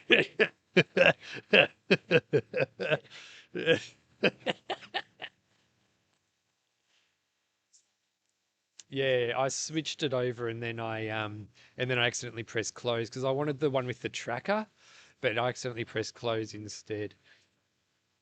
So if that happens again, show me what to do. So we're poor Pato, stressing out over here. No, all good. So all we've done is we're going. If you're an OBS user, you'll understand what I'm saying here. So we just go view, and we're going to go open multi-view, and these are the two monitors. We don't want to open it in a monitor. We want to open it in a new window, and then it just docks it like that. And then we just, same as you would any normal window, I just drag it all the way to the top, and instead of maximizing it, just do that. Snaps into place, and then away you go. All right. What did you want to look at? Very good. I was thinking maybe the one there where you can see us and the tracker. Looks like they're making good pace. It looks like they've This was going to be I thought this was going to be a slow lap, but oh no, they're halfway out there. Whereabouts is the lake on this tracker? Because it's not on the tracker itself. I didn't add that to the GPX file, so maybe you can explain. Yeah, so the lake is basically, well, they run around the lake. So basically, inside the green line is the lake, but it is a bit in. I don't think there's been that much rain, so I think that the lake has like got a bit smaller, but there's still a lot of water in there. Like there's one spot, you would know the spot, like you go up a little hill, beautiful view of the lake.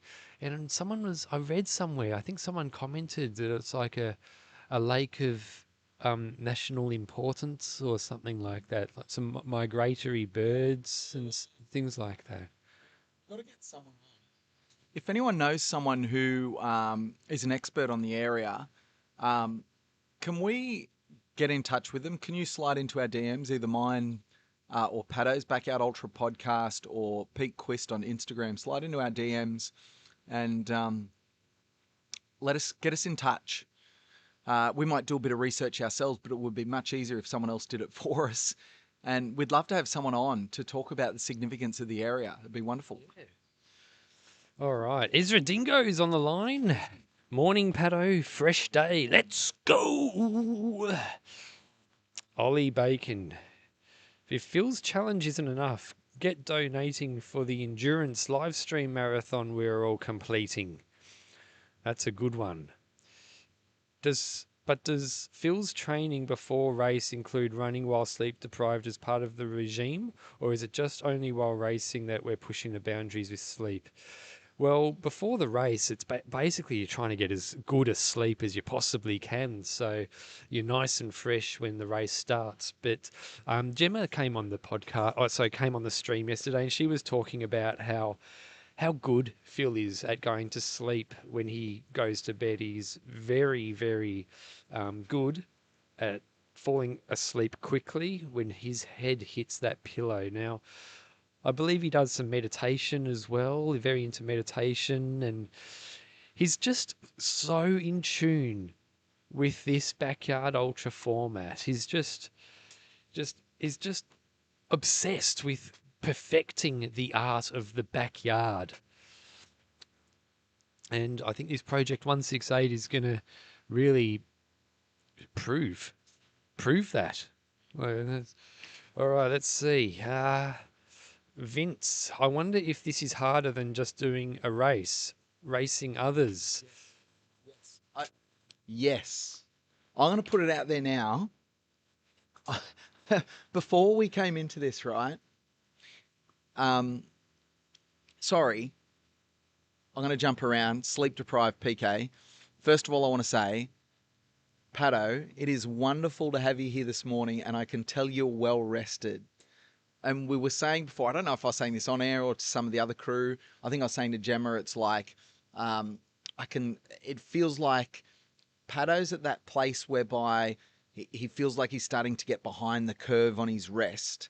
And you know what it's like to go when you're sleep deprived. And as soon as you get behind that curve, it can just snowball and just become worse and worse. And I know right now I'm not behind that curve yet. Even though I'm sleep deprived, I know I haven't fallen behind that point of no return curve. But I think you were recognizing, tell me if I'm wrong, I think you were recognizing that you're like, if I don't get a good block of rest here, this may snowball and get worse for the rest of the week. And so to see you go back, have a good night rest, mate, it's it's kind of giving me some energy because it's like, yes, Pato's back. We've got him. Is that how you feel?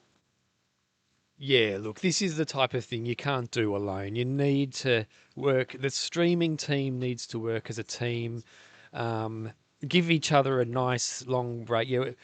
Give each other nice long breaks. And yeah, it's very important to have take in turns, have a nice long sleep, and as well as that, a nice long stint in the booth as well. So that's here we go. So back to your question. So even though I'm sleep deprived, I'm remembering some stuff. Oh, we've got a man down spilling coffee, black coffee as well. They double cupped at least. We've got Adam back. We'll get him on in a second as well. So the question was, is it harder doing it this way? And I flashed in, so I've changed my answer to this, and I said yes. Is it harder doing it this way than a race? The answer is yes, and I'm going to tell you why. It just like it's become so obvious to me out even just my mini yards, because I've been doing them every hour now, my mini yards. And number one, it's not a competition. Phil runs to win. He's got that competitive spirit. He's not running against anyone. There's no Sam Harvey here. Do you know what I mean? There's no one here to push him otherwise. It's Phil against himself. And I'm here to tell you that's tough. Number one. Number two is when it's competitive, you watch people drop away and that builds your strength. You know, I love the concept of, we've talked about it a lot. We're still trying to get people to connect us with Kim from Last Soul Ultra. But I love that theory of Last Soul Ultra. You're taking souls. You know, David Goggins talks about it. And I didn't buy into that when I first read the Goggins thing. But I say, in my world, I got this saying with my friends. And I remember one of my friends coined it. We were out playing golf one day. And we're two very average golfers, and we were playing in a group with two very good golfers in a two-man scramble, which basically means you take the best shot, best ball. Not best ball, you take the best shot of each person and you play the best shot. And he says to me, we'd had a couple of beers at the time. I haven't drunk for a while. Not that I'm off the booze, but I just don't drink when I run. But we'd had a couple of beers, and we decided to have a gentleman's bet with them, for lunch or beers or whatever, because they were great blokes. And basically, the reason we did that was it's like, we'd probably like to buy them lunch anyway, so it's a nice little gesture to make it into a friendly bet, so it feels like they've won something. And he looks at me when we're just about to start, and he goes, I think we've got these clowns. And so it's become a thing. So when I'm in races now, I'll actually message them. I'll send them a video message, and I'm racing against people. And towards the end of the race, because I'll save my energy, because usually in races I'll treat them as training runs and then just push hard at the end. And so I'll just swallow people up at the end. And I send them videos just running past people going, I think I've got these clowns. Which is even funnier because the first time I ran against Phil at Sydney's Backyard Ultra, I got a video of the back of him, and I sent it to my mates. I might see if I can dig it up. And it's like, I think I've got this clown. I didn't. Spoiler alert, I didn't. Pato. So when you mentioned Last Souls, the Last Soul Ultra, I thought, did you notice like when Mark Dowdle won, they gave him all the coins? It looked like a noose. It looked like they were giving him a noose. Yeah, but then he opened it up a little bit, and you could see the coins which represented each soul. Yeah, yeah, that was pretty. That was pretty good.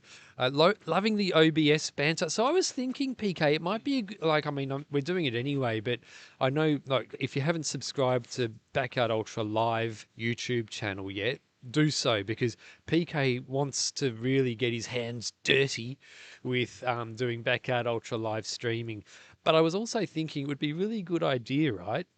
It would be a really good idea if we can give a few tips to race directors who are putting on small races, so they can just get a live stream up and going without breaking the bank. Do you know what I mean? Like, what are some tips? I mean, I saw Alex Cleary did post a really good post yesterday about it. Oh, he did? Yeah, he did. Love his stuff. Yeah, and he talked about OBS and drones and what you need. We're proving that like you don't need anything fancy. Mobile phone cameras are really, really good. They've got microphones. They've got good cameras. They're the real deal. And OBS is free. This software we're using to switch cameras and stuff is free. It's the first time I've ever used it. I didn't actually understand. I'll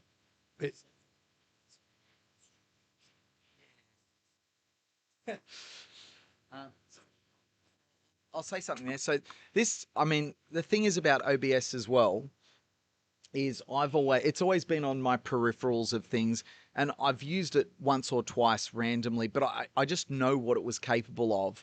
And but people go, oh, you're a genius at OBS. It's like, no, I've used it like twice or three times. Yep. Does it work on Macs? Good question. I'm pretty sure they have a Mac OBS. I'll look that up in a sec. They have a Mac OBS, yeah. So there are other options out there for broadcasts, but OBS is so robust. And to give you an idea, with our inputs, we're running at 2.4% CPU. Now, basically, what that means is you're running at 2.4% of your capacity, of your central processing unit capacity. Now, with OBS, you want to keep that under about 50 or 60%. We're at 2.5%. So we're so far under the capacity of what it has. Is that because your computer's really good, or like, do you need a really good computer? So the irony is, before this laptop, because I used to have to do a lot of video stuff, and got up to 4K. So I used to call it a beast. I used to own a beast. It was a custom built laptop. It was specced up. It was unbelievable, very expensive. But this time, one of the arms of my business, I had to do a lot of data processing, like really heavy stuff and video stuff. And so I don't do that anymore. I actually have someone else do my video stuff. I have someone else do my data stuff. I have walked away from one of those business arms as well. So I didn't need that much punch in a laptop. So this is actually, the laptop I have is a HP. I'll get the name of it later for you. I've always had a Dell, but this is a HP. It's under $2,000. I wouldn't call it a heavy lifter at all. So it's a good laptop, but it's not a great laptop, and it still does this on its ear. And the thing is, most people will have a laptop already, and probably most laptops are capable of doing it. Yeah. Oh, no, absolutely. And if you keep it lean with what you do, and I'll show you a video of it. Maybe when Phil comes back here too, you'll have a chat with Kev. But yeah, we'll get to it during the day. But as a basic setup, you can use your webcam on your computer as a monitor to show. Hang on, let me bring that up because I actually have one here. We're actually using just the webcam here. Yep.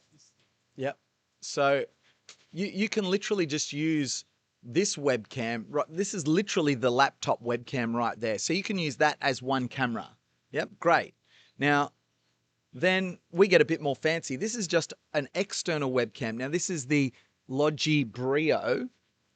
It's like $399. I think I got a discount at JB.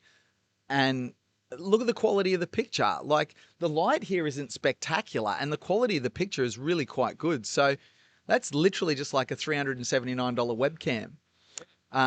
So then lighting, it was actually pretty good during the night, but I turned on the Swiss Tech. That's a little camping light. That one's only, $29 or something. Then I just used two phones, my old Samsung Galaxy S22 and my brand new Samsung Galaxy S26. And I'm sure the people at home could not tell you which one was which from the shots that I'm bringing. I'm sure they couldn't. And if they could, they do this more than I do. And then there's some basics for your setup. And you build out from there. Like, you start spending money from there. We're lucky that you bought your equipment too. Mine would work by itself. Yours also works by itself. So do you want to walk people through what you have? And I might get the gimbal ready to get Phil coming back in. Yeah, so when I did my live stream at Dead Cow Gully, I knew absolutely nothing. So I had to do a quick crash course in simple live streaming. And so I came across this Mevo Cam thing. And I do have to pay a monthly subscription fee of like $30. But you only need to pay it when you've got a live stream coming up. You don't need to pay it every month of the year like I've been doing. I don't know why. But yeah, and then it comes with a few cameras. I mean, these cameras are quite expensive. They're like $400 each, and they've released some new, more up-to-date ones, but these are good. They've got microphones on them. But they all connect via a Wi-Fi signal. So, but one of the things I realized, there's this Video Ninja program as well, which is free. In Video Ninja, you just go to the website, just go to the browser and press a button, and Bob's your uncle. It's free. Pato, I like free. If anyone knows me, I'm a sucker for free, hey? So, so the setup with the cameras. So the Mevos are great because it's like just a little bit more of a...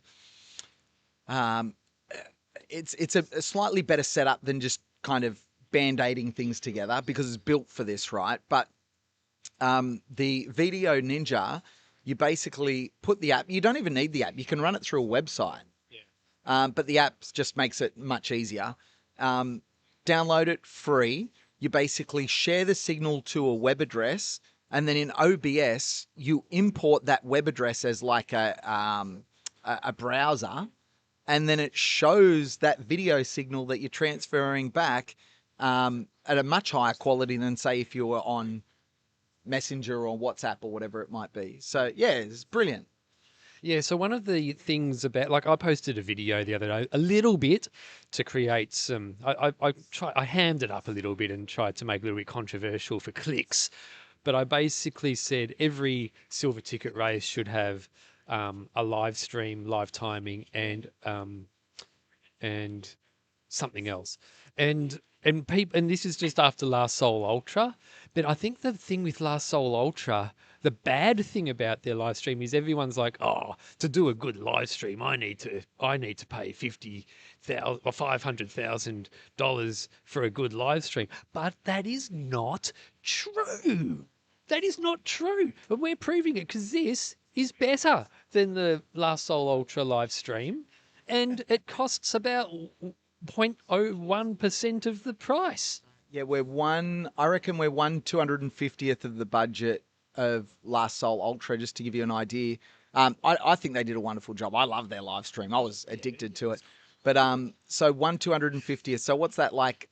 Less than 0.5% of the budget. It's like 0.4% of the budget that they had. So just let people at home let that sink in. 0.4% of the budget of Last Soul Ultra gets you this. And on that note, I'm going to take this camera out and I've put the little bullet mic on so I might be able to get some shots. Oh, Phil's coming back with Big Kev. Over to you.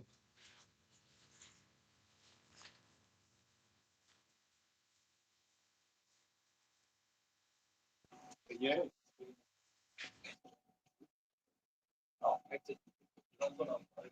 Moving it.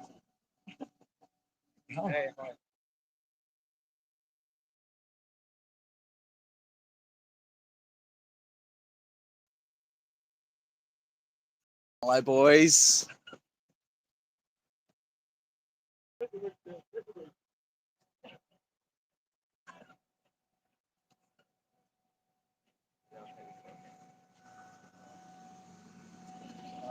Did he keep up with you, Kev?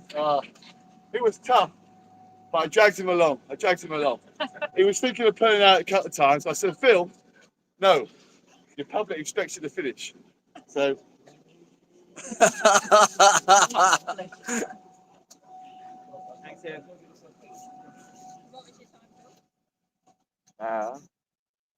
48, 40.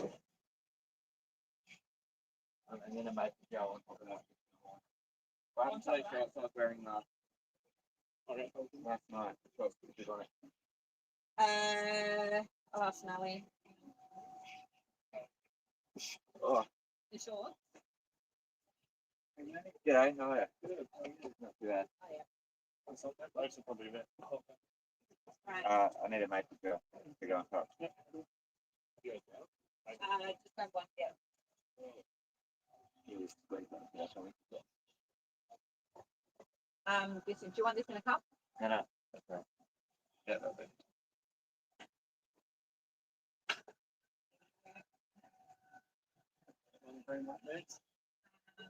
Yes. We change the thing.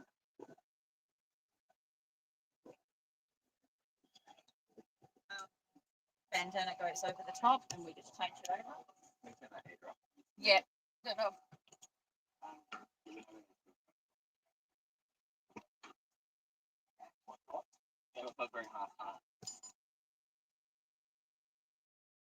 Yeah, have the bib on them. Just chuck on them. I was just going to wear those shorts for the one before I have a shower. Do you want a salt tablet? You're not due for one thing? I've been alright. You've been okay?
Oh, Manu, what's going on? Hey, yes. Guys, welcome to Project 168. Phil has just finished his 47th yard, 47th hour. Looking good. Second night. Pretty good. Getting around 15 minutes of sleep each slap. He's just come in clocked just under 48, 47 minutes. So getting a bit more food for this slap before he finishes 48, and that'll be 2 days in. That's 2 out of. Okay, we've got Big Kev in the house. We've got Big. If you've got any questions for Big Kev, shoot it through in the comments. But that must have been pretty fun. It was tough. It was tough. Holding myself back. Yeah. It was great. It was very special. The sun came up. BK lap 47. We're discussing 2021 where this all started. Really, that was his second backyard ultra, his first win. I was his first assist. I was his first, and his second assist at Hurdies. But we're just talking about 21 when 47-48 was the Australian record, and how the trajectory the last 5 years to go from 47 to break the world record twice, become the world champion, and now do this project 168. It's just incredible what he's achieved, and it's a really nice loop. And the sun came up, got some nice photos. So really enjoyed it. Yeah. For one lap. So yeah, that's when. So a lot of people might be thinking, "Who is this dude?" But if Thinking that, Pat, no one will be thinking that. You're supposed to think someone on this podcast doesn't know who I am. Put that in the comments. If you don't know who I am, put it in the comments. I don't know who you are. You don't know who I am. Because if you don't know who I am, we shouldn't be watching this, should they? You should not be watching this if you don't know who I am. Before Phil Gore, there was BK. Unfortunately, BK got old, and Phil, boom. Anyway, in the comments, if you don't know who I am, then really you should move on to a different sport, something else. Yeah, well, So, in case anyone doesn't know who you are, you are on the that doco, that Hurdies doco, and that's where I first saw you, and that's an awesome one. And it was an unexpected race. There were a whole heap of big dogs in that race, and they all dropped, and it was just you and Phil, and you just had to keep going. This is 2021 Hurdies. It's me, Phil, Margie, and Michael Hooker. There was 4 of us. Lap 33. I rang the wife. I'm coming home. I've got third male. Very happy. 33 laps. I'm coming home. And so I get in at lap 33, and Margie and Michael had snuck off and pulled the pin. So it's just me and Phil. Of course, when you're the assist, you can't just sneak off when you're the assist because the whole event finishes. So my heart sank. I'm coming in, lap 33. I'm going home for a cup of tea, go to bed. I don't know what time it was, 3 in the morning or something. And yeah, it's just you and Phil, Kev. So that was 33, and I staggered to 47. God knows how. And there was a doco. The doco's worth watching, actually. It's a really good doco on it. If you just put Hurdies 2021, you'll find a doco on YouTube. Anyway, Phil carried on, did 48. I did 47 and stopped. But I was, which is why I always do lap 47. Yeah. BK lap 47. But at the time, I had no idea what lap 47 meant. It's 196 miles. Who stops at 196 miles and you've only got to run another, 6Ks to get 200? Anyway, I did. And then so Phil got the 48, and that was an Australian record at the time. And as I said before, Phil then moved up in his trajectory, went into the stratosphere, and he found his calling. Whereas myself, I never got that close again, and that was it. But good times. But since then, you have actually won a backyard ultra. I did. No Time to Die, 33 laps. You would have got 168. See, I didn't want to say that, but it's nice that people are thinking the same thing as me. Honestly, at 33, I think I would have gone further. Yeah. I think I would have broken 200, I reckon. I would have broken 200. We'll never know, because I stopped at 33. I won that one. But it's nice to win one. I'm never going to go back because I'm undefeated on that course. I'm never going to go back. So to me, I'm the. It should be maybe a statue. A statue would be nice. Yeah, that's not a bad idea. Maybe we could fundraise for a statue for BK on the No Time to Die course. Yeah, I reckon that's a really good idea. Take off 45 grand from. If you guys start from scratch, I'll have a 45 for my statue. Yeah. But no, so yeah, it's nice to win one, Palo, of course. Yeah, a couple of assists to Phil, a win and a few top tens, but enough about me. Let's talk about Phil again. Yes. Yes. Because as I said before, this is incredible what he's doing. I'm surprised he's going out again. For that 48, he is going to get the 48. This is something I never did. But you know what he's trying to achieve here, and for Telethon as well, 45 grand and rising, is it's sensational. It's absolutely sensational. So we need more people down here. I think tomorrow's going to be tough. There's a storm coming. Yeah. There's going to be some rain. So you know, between 10 and 35 mils there. Oh man, there's going to be a lot of water. So I hope this is waterproof. Yeah, we might have to move the desk Yeah. in a bit. So, you know, you may need some help, you know, so if you've got some time, even in the evenings, you know, I've been watching this on live stream, sitting there in my lounge watching it, and I was thinking, like, why just get in a car and drive down and actually be there? You know, you're watching something on TV if you're in Perth. If you're sitting there watching it on YouTube and telly, get off your backside and come down and come and get interviewed and come and chat to people. Just be part of it, because it's going to need the support later on. And especially later in the week, it's going to get really interesting. So more and more people get down here. But tomorrow will be a tough day for him in the rain. And tell us about that day course. Like, was it harder than you expected? Yes, there is. It's certainly. One sec. Yep. I'll follow him out just for a little bit, so I'll give you a picture. So transfer over the picture, and then finally, and you guys keep chatting. Yep. I'll turn my mute on. Okay.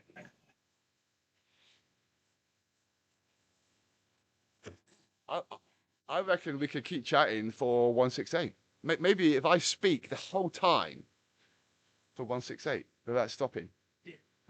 Yeah, for the next 120 hours. Is that what you mean? Yeah, I'd have to go to the toilet once in a while. I'd have to take the mic to the toilet. I reckon like a toilet longer than Phil could run. It's funny you say that about the toilet, because I was crewing for my friend, and we were making a doco, and he was wearing a camera on his and he went to the toilet. I hope he behaves himself in the toilet. Oh, that'd be so funny, wouldn't it? Oh, that's hilarious. Look at, he's running on his own. It looks a lot faster without me holding him back, doesn't he? No, he's doing a fast loop because he's going to come in for a shower. He's going to come in for a shower. So it's not because of me. He's going to come back for a shower, he said. So it'll be a fast loop. But no, the course is quite technical. There's certainly areas where you could trip over and twist your ankle. If you know, so I was surprised. He will need to be careful later on when he's really, really, really buggered, because there are certain and even getting lost. Yeah. You know, in the dark, well, I don't know. He chose it, so it is what it is, isn't it? Yeah, that's it. All right, let's see what we've got in the comments section. Who is this Kevin fellow? Laugh out loud. Who said that? Who said that? Connor Tube. He's joking, of course. He's joking. Connor is joking. Maddie Do, we all know you, BK, and then he put a heart emoji. Thank you very much. See, I told you, everyone knows me. Remember that time that I interviewed you at Sat Champs 2 years ago, and I accidentally left the microphone off? No. Okay. You we chatted. I've seen the video. We chatted. Oh, yeah, no, we did have a few chats when the microphone was on, but probably the very best one was the microphone was off. So. I think at that time when the microphone was off, I said some of my best work. Yeah. I think me and you, we put a lot of the world to right. I think we solved a lot of physics issues. I think we cured world hunger and cancer. Unfortunately, the mic wasn't on, and we forgot what we said afterwards. Yeah. But that's just life. That's just life. It's part of the game. It's part of the game. It is a game, and it is a wonderful game. It's going to be a wonderful day. I'm going to go and get changed, sneak into Armadale, get a coffee without getting mugged, which if you know Armadale, I've got 50 chance. See, this is the first time I've been here. It seems like a pretty nice area. Armadale. Yeah. Oh, Paddy. Well, just don't go walking around at night. I know it's no, I'm joking, of course. I'm joking. You know, I know it's a good runners from Phil and Chris Martin live up there. So. Now you know about. There's people in the comments asking a little bit about the coloured wristbands that Phil wears. Do you know about how they work? No, You no. Told me about the secret colour wristbands. Hey, Sean, what's this about the colour wristbands? No one knows about that, Paddo. All right. Well, each loop that Phil goes out on, he actually puts on a wristband that's either green, yellow, or red. No. I know now. Thank you for that. Right. I can understand. That's a good idea. Because it's a fast loop now. And again, and this is why Phil is so much better than everybody else. Yeah. Because this is the sort of the 1% which make a difference. Yeah. So when Phil's buggered and he's running around, and when you get into the, like, for a normal backyard ultra runner, they're doing like 5 or 6 laps. They don't tend to lose what they're on. When you get into the hundreds, you can get confused. Oh, this is that 116. Oh, was this meant to be fast or slow? I can't remember. Wow, you look at your wristband. Oh, this is a slow lap. Incredible. It's the 1%. That's a really, really good idea. And even from the start, you know, back in the day, Phil was always the most organised person. Phil was always the most organised backyard ultra runner, and still is. And he gives little schools on how to set it all up. Whereas myself, I am total chaos. And my wife always complains, but I'm just go out there and run, you know. And but that's why I never get to 48. Phil's got his spreadsheets and these little 1%, which you need to do, because, you know, you're going to be on lap 110, 120, 130, absolutely buggered, and you ain't going to think. So you need to take thinking out the equation, and have it all set out for you. So stuff like that with the wristbands is a brilliant idea. Yeah, brilliant. He's also, this is the first time he's also employed the wristbands to his crew. So his crew remember their tasks. So yellow is social media, red is food, and green is something else. So the crew are going to remember what to do too. Yeah. I wonder what happens when they both got different colour wristbands on. Okay, well, I've got a yellow, you got a red. Hey, my yellow trumps your red. You ain't Phil. So whatever yellow is, we're doing that. But I think you're wrong, Phil. Look, I'm Phil. But no, great idea. And it's all about the crew as well. As well as the stuff like that, the crew's got to keep him mentally in the right frame of mind. Because funnily enough, towards the end, he's going to be tired and asking why he's doing this. And I always said, you know, even more hard, doing this is hard enough, but doing it by yourself with the pressure, you know, of saying, I'm going to do 168, that's incredible pressure to do that. Like when I drop out, no one cares. No one cares. But, you know, imagine if Phil wants to drop out in 120, 130, 140, whereas his crew has just got to keep him going. Unless he breaks something and physically can't continue, he needs to be he will be pushed out there for a few laps. And he has to go out there and suffer. And that's what you got to do. Suffer. Big time. Absolutely big time. You know, this is unprecedented. You know, to me, it'd be easier to do this with people around you, hundreds and hundreds of people at an event.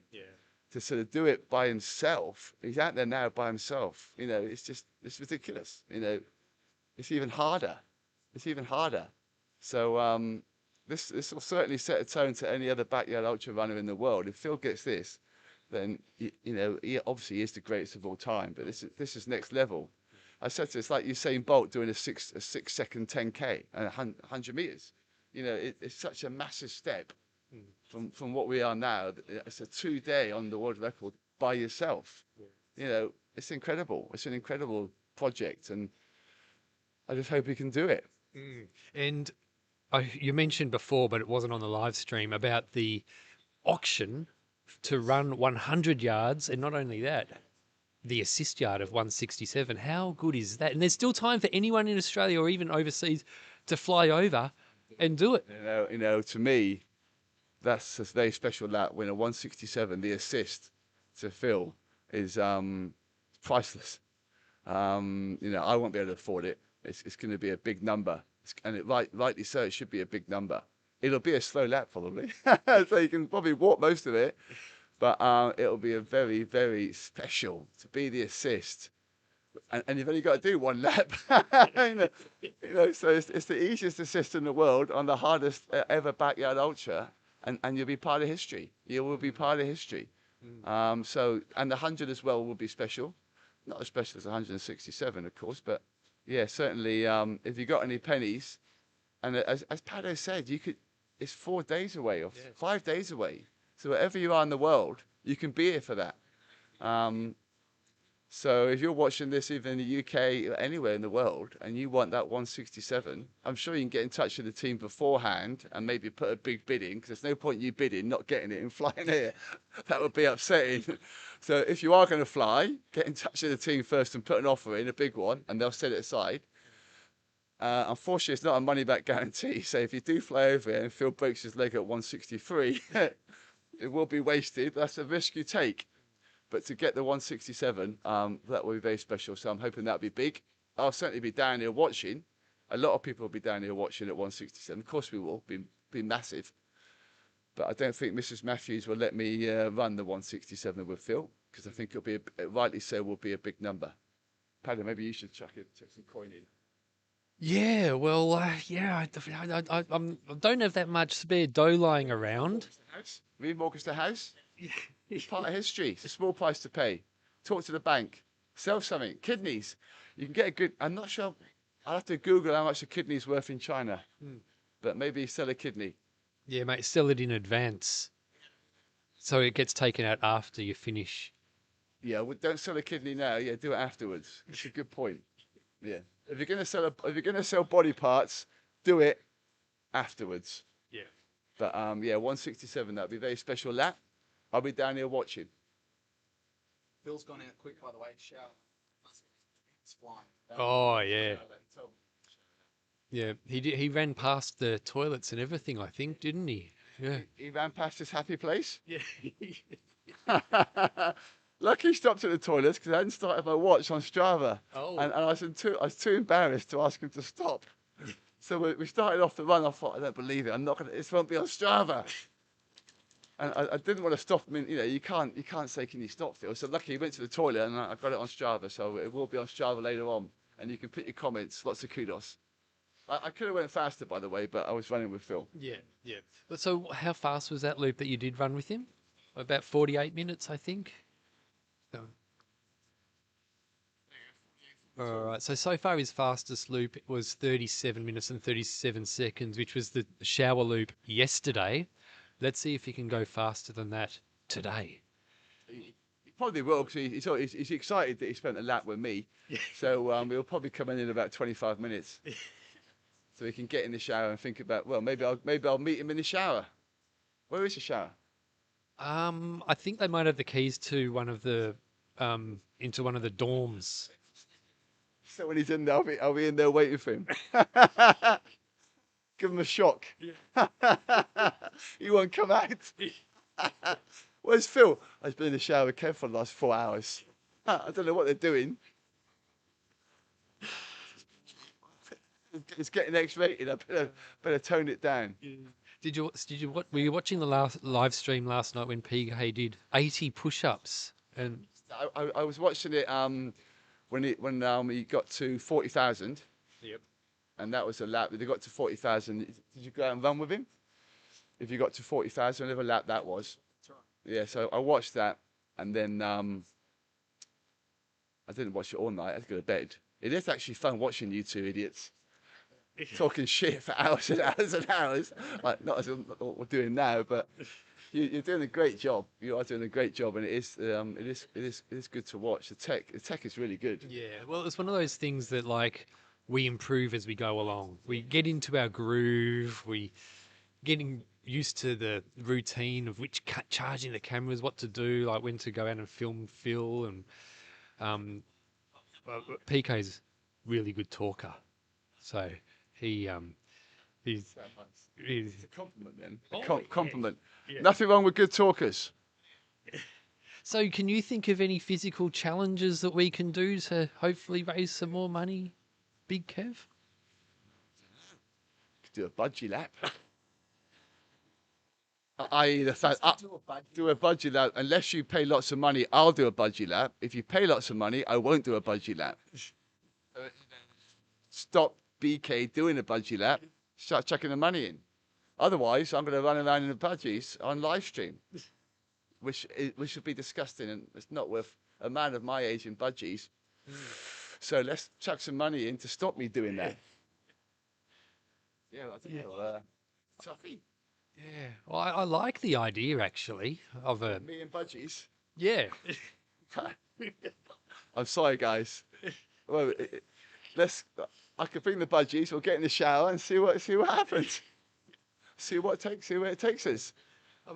But we've got a whole oval here. Like we've definitely got the resources at hand where we can do some pretty cool stuff as far as physical challenges go. I did do a budgie lap at Birdies one year, and it was fun for the first kilometre, but budgies ain't built for running. No. Ain't built for running, and the budgies were a little bit tight on the old budgies, a little bit tight in certain areas, and by the time I got back in, I was chased to hell. And that was only one lap. I can't imagine doing anything more than 6K in budgies. They're not built for running, so I wouldn't recommend it. Yeah, I remember when I was in grade 5, I went to school camp, and I don't know why I did this, but I wore 4 pairs of underpants at the same time, and I don't even know why I did it, but I went home and had the worst chafing, and I told my parents, and my dad had to come into my room and say, "No, David, don't wear more than 1 pair of underpants at a time." I think maybe you need to go and see a psychiatrist. I can imagine your poor parents, your poor dad, son, what the? Got 4 pairs of underwear on. It's not a moment a dad really wants to relive, is it? And it's not a moment I would be really talking about on live stream to the world. Can we edit that out? There's no one watching it, mate. Don't worry. There's no one. Oh, we've 276 people online right now. That could go large. That could go large. Oh, when Phil gets into the hundreds, we're going to have thousands of people watching. And then when you do your run around the oval in 4 pairs of underwear, Pado, it's going to go ballistic. Boom. Forget 168. We're more interested in how many laps you can do in your 4 pairs of underwear. So there you go. Forget me and my budgies. We will put Pado in 4 pairs of underwear around the oval. That reminds me, the name of the Herdy's doco that you did, Unlimit. Well, in my case, there actually was a limit. Yeah. It should be limit for me, unlimited for Phil. And he's proven that now. He is unlimited. I think even if he gets to 168, imagine getting to 168. Well, when he does get to 168 and he does finish, he actually be thinking, shit, maybe I should go until I can't go. Do we do 200? Because that would be the next big one. I can answer that. No, I have a flight home and I'm going on holidays. Okay. Yeah. I mean, he will finish at 168, but it would be incredible when he does finish at 168 to then go, in his own mind, how far can I go?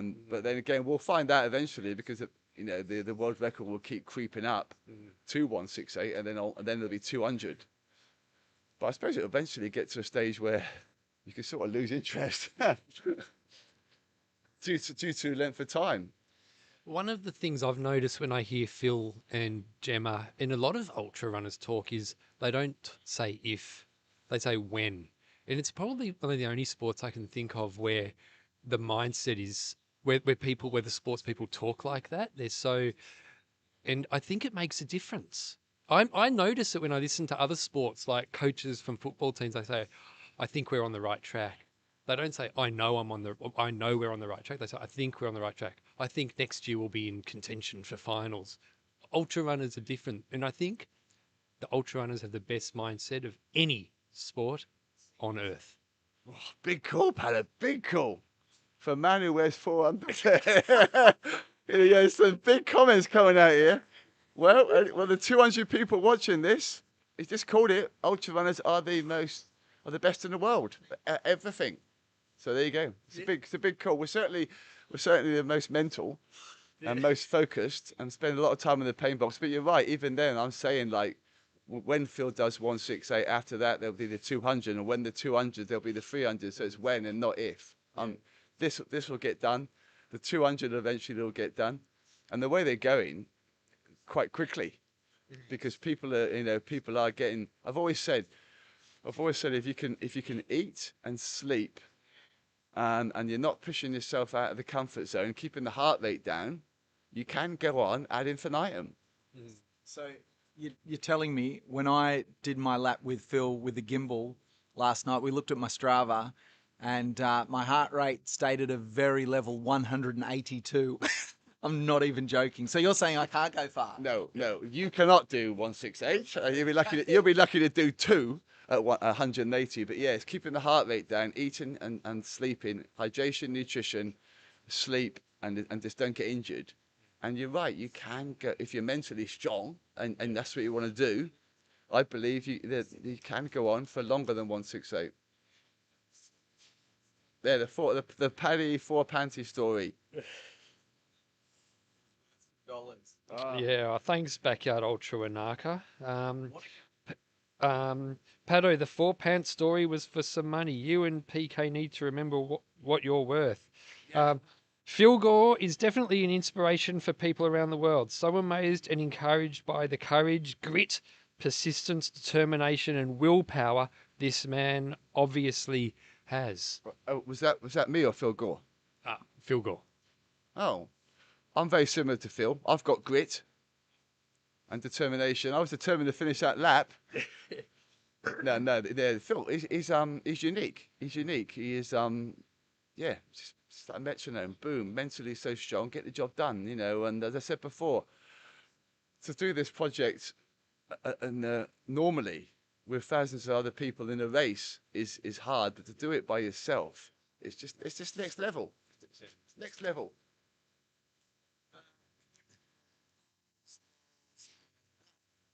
All right, so Project 168 shirts. Yes, you can. Well, I'm going to sneak off, go and get changed, go and get a coffee in Armadale. Hopefully, I'll be back. There's a coffee van just here. That saved my life.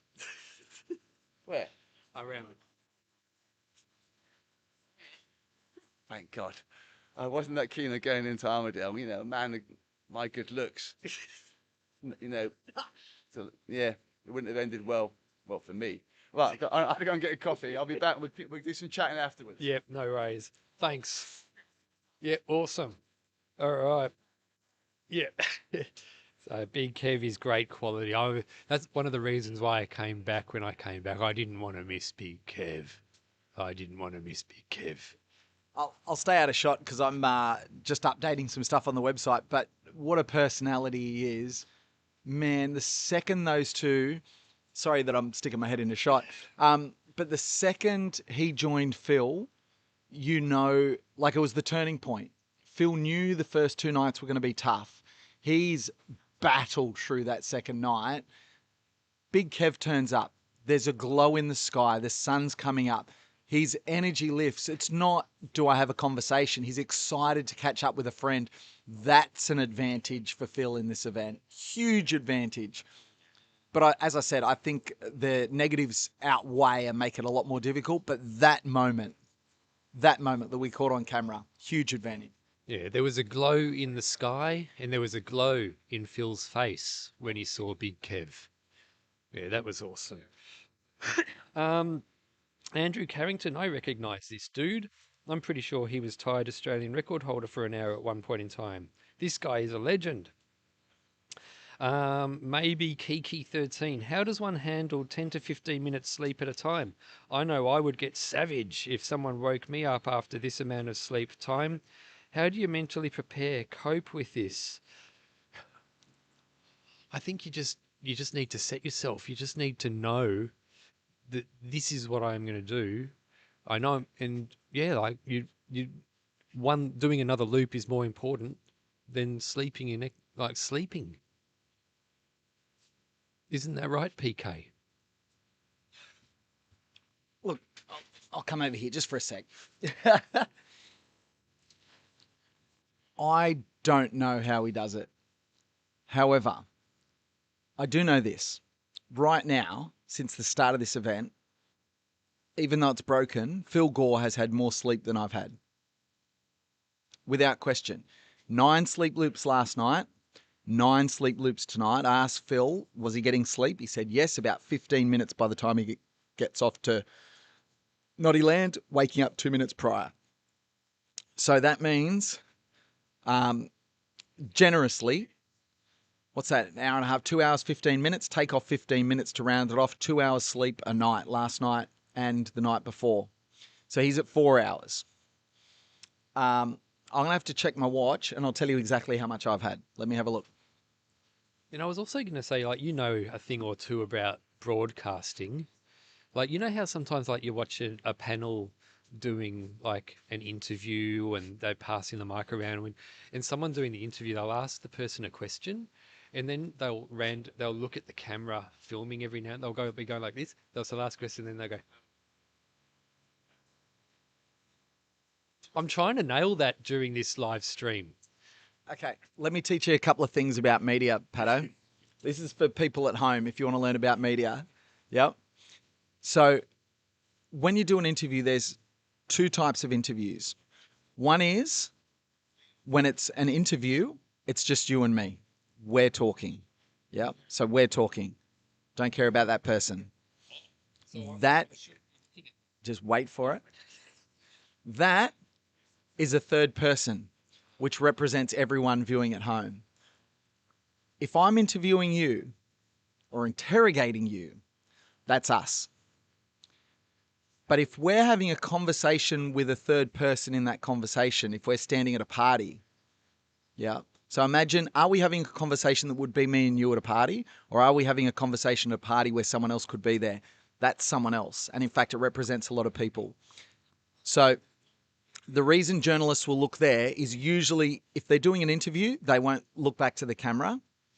Sometimes it depends. If they're having a conversational interview, they will. Usually it'll just be a back and forward, but usually you'll see it in introductions, or if they're having like an open conversation, say with a coach, it might happen. But watch it carefully on TV. You'll see like the going off to half time. We've got 3 questions. It's them. Yep, we're having a chat because I want to get into your head.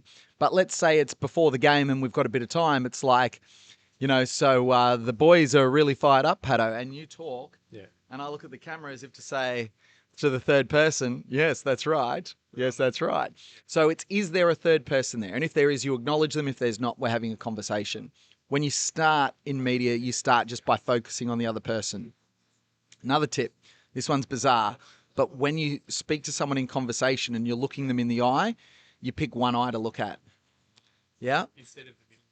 Instead of the middle of the nose. And what you do, which is, I noticed this, no one else would notice this, but everyone watching can go out and check this out now, is most people flick from eye to eye.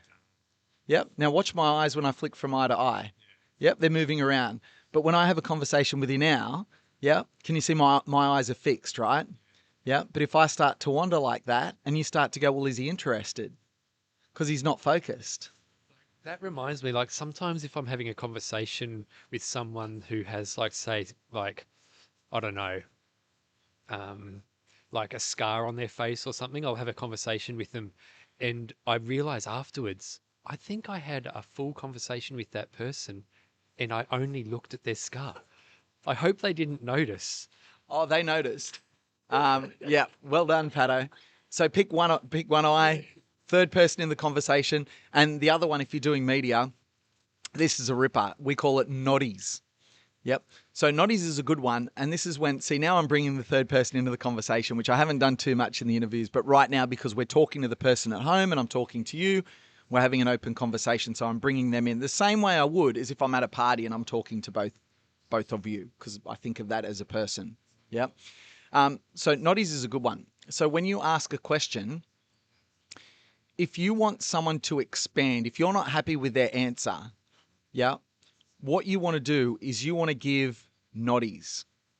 Or if you want someone to give an answer of volume, you give noddies like you're doing now, because it's like, oh yeah, oh yeah. And if someone is giving short answers and you want them to continue the answers, and you might have heard me do this, I do it all the time. I'll just say things like, go on. Or if they finish and they look at me, I'll go, and people feel obliged to keep talking. See, now I find myself subconsciously doing I'm going into media mode. This is ridiculous. But noddies is that, oh, I approve of what you're saying. Oh, I agree. Oh, yes. But try this with your partner at home. When they're talking and you think they're finished talking, shut up and just nod 3 times.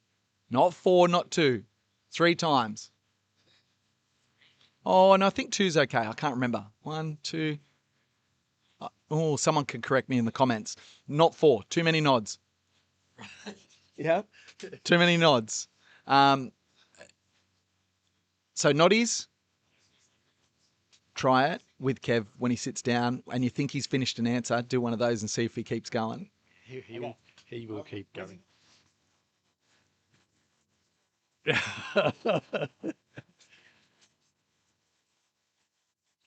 The coffee van drove off just as Kev was getting. um, uh, yes, I do. Okay, one more tip, because I know you love your sports, right? You love your footy, your AFL, don't you? Yeah, I take a lot of. I really do love watching them, the commentators, when they go like this. No, I thought it meant like they'll ask a question, then they'll look at the camera, and I thought the reason why they were looking at the camera is they were saying, "How good was that question?" Or, "I can't wait to hear the answer." That's what I thought that they meant when they look at the camera. Am I right or am I wrong? But see how I even got you then? Because you're like, the microphone's still in my face. I think I've got to say something else. And people that are media trained, usually football coaches are too savvy for that. And if someone just keeps a microphone in their mouth, they'll just stare at them. And that makes bad media. So you've got to be very careful. So the second thing, or the third thing, I don't know how many I'm up to, I love this, is Journo School 101. Footy players that have just finished playing and shift into journalism, this is one of the first things they're taught, and I love it the whole time. Yeah. I'm going to spoil every sporting interview for everyone watching right now. Tell us in the comments if this is okay convo or if this is just rubbish. Phil's out on his yard. You can see him cruising around on the GPS there.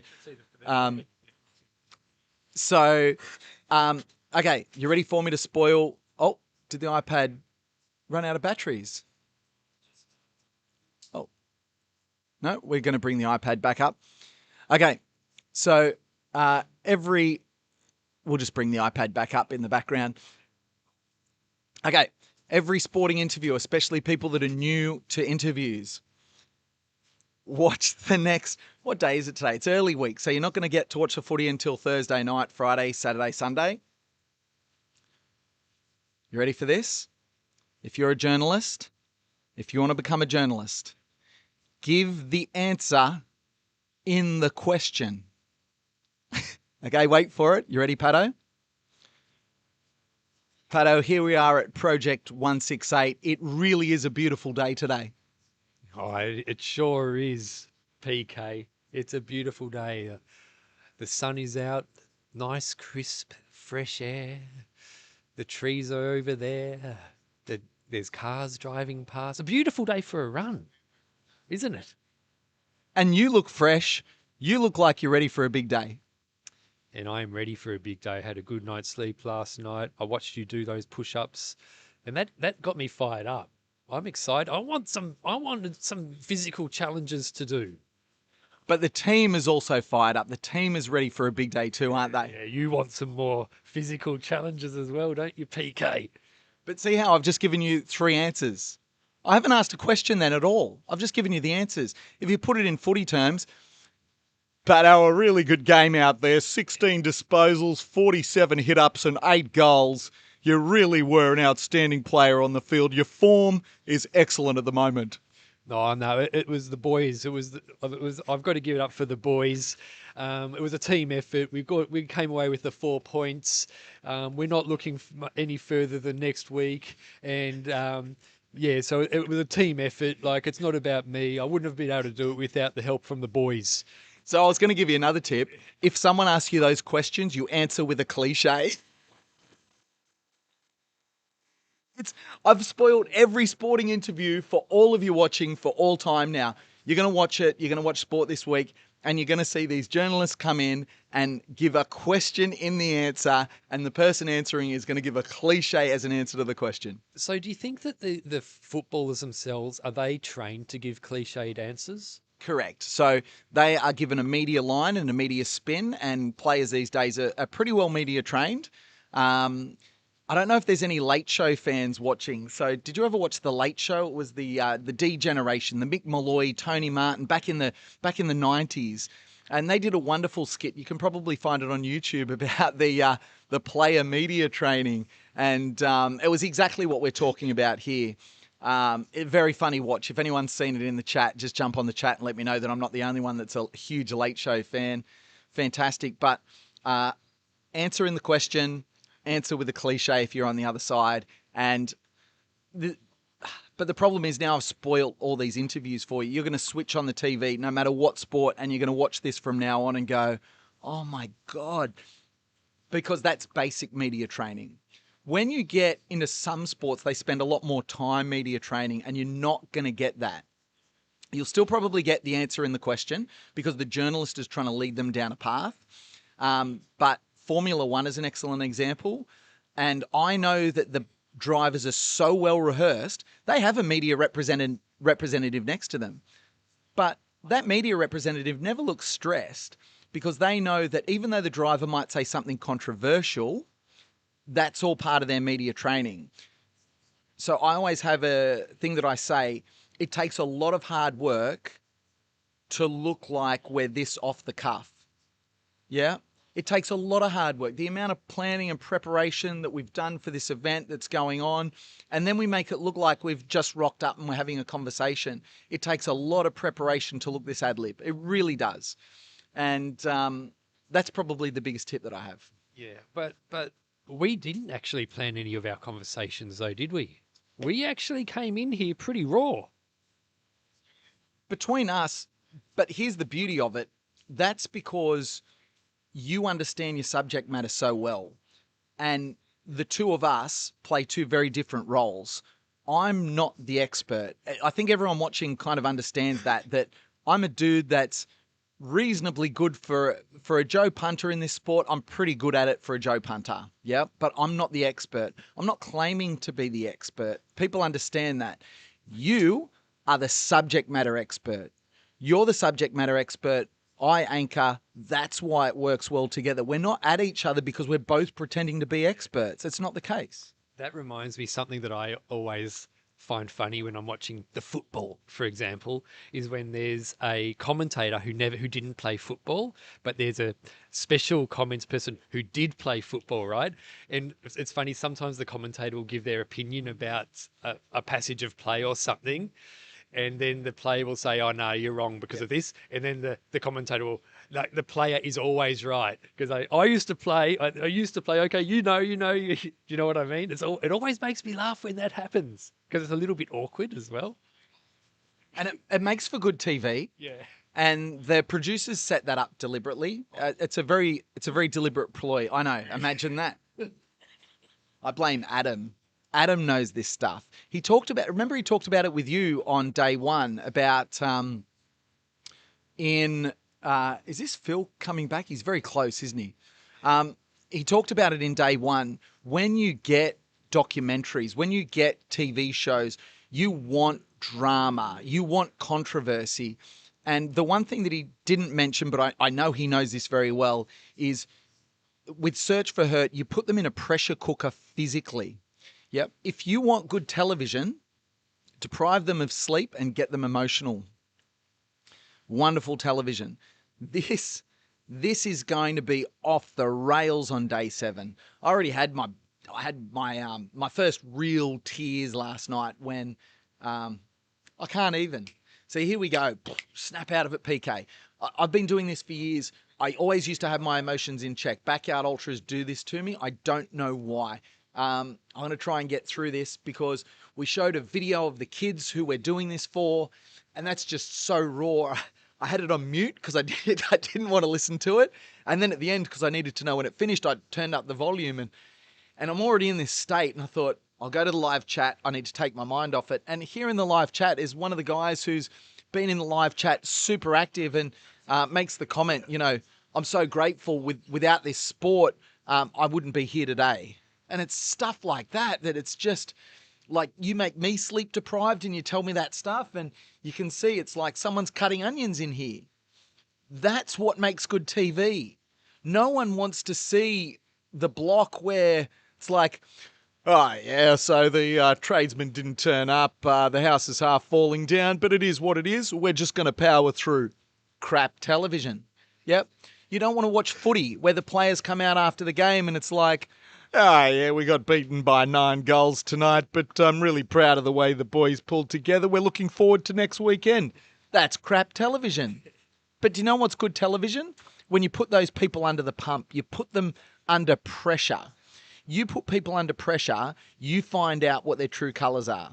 Yeah? You find out what their true colours are. You squeeze and their true personalities come out. So just say, right, there's a press conference after the game, and what do they call it again? A media person asks the coach a question, and the coach gets angry. Does that person who asked the question, do they wish they didn't ask that question, or are they happy that they made the coach angry? That depends on the journalist and it depends on their style. There are journalists that want to push buttons like that, but you walk a very fine line in journalism, because if you don't have the relationships, you'll never get the interviews, you'll never get the questions. I can see Phil coming back across. We'll catch him coming over the line and then we can cut to his gazebo shot. So we've got all that set up from here, which is great. We've got some comments. Pato, do you want to go through those? I've still got to update this website with a couple of details. Yeah. It's shower time. So let's go and get the cameras ready for the shower. No, I'm hearing no. But I am seeing the documentary cameras going in. Chris said I'm going to get a pixelated version. All right. So here comes Phil. You'll see him coming around into camera shot in just a moment. Actually, I probably need to cut to the camera shot. Come on, PK. What am I doing?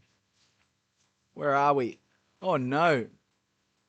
I'm going to miss it all together, aren't I? This is terrible. Terrible TV. I've done it again. I missed Phil once last night as well. That's terrible.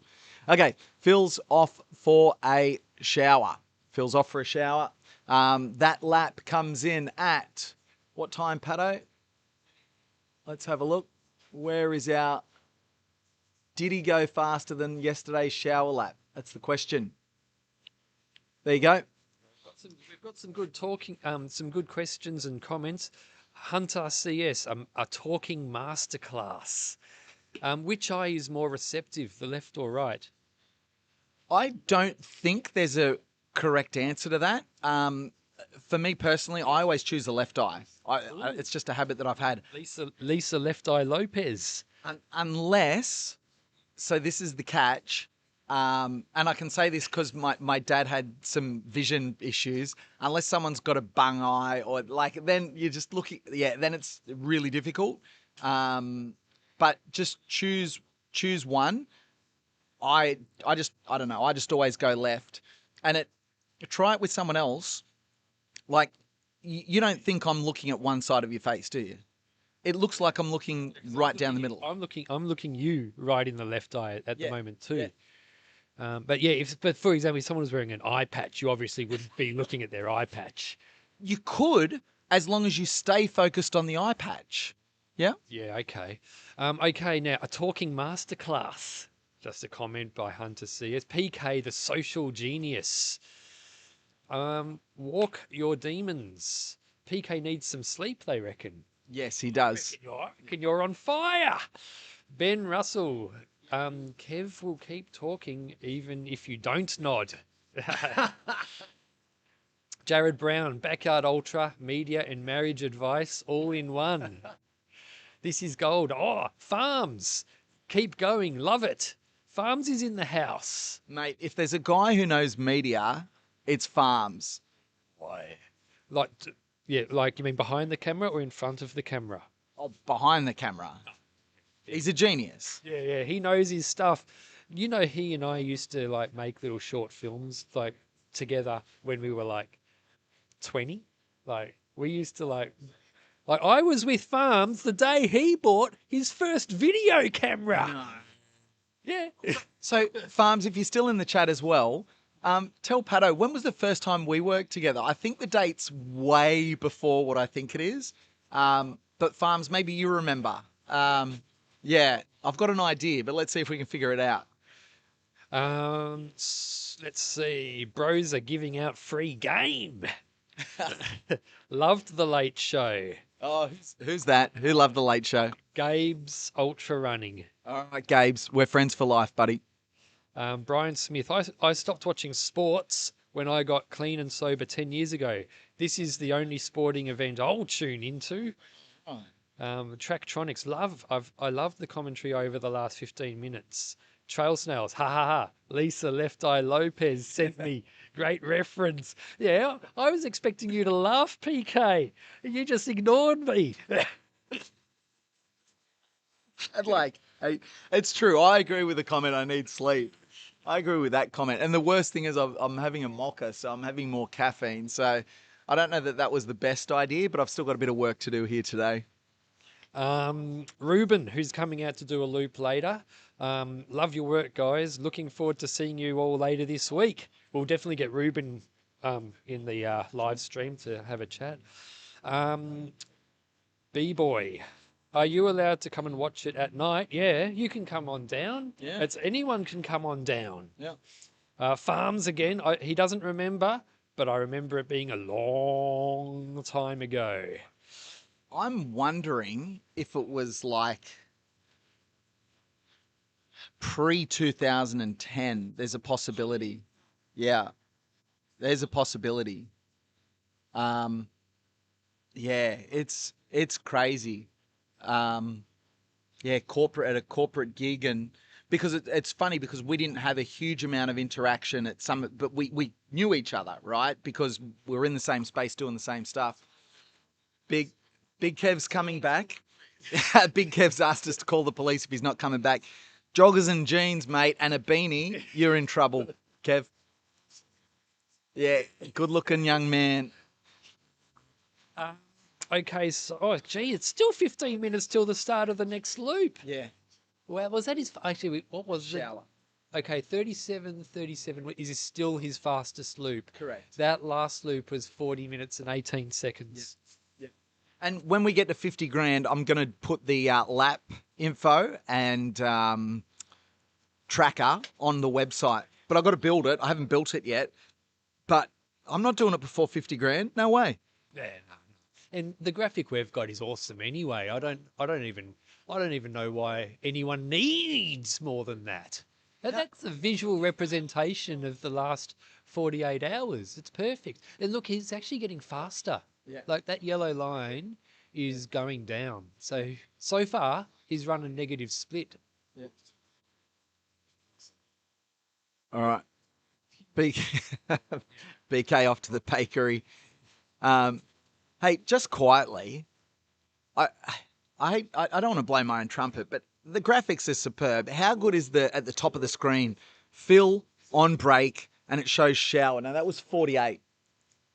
And you can look at it at a glance on the screen. And I know it's a lot of information on the screen, but this isn't a Backyard Ultra. This is a telethon event with Project 168. So I love having the info available up there.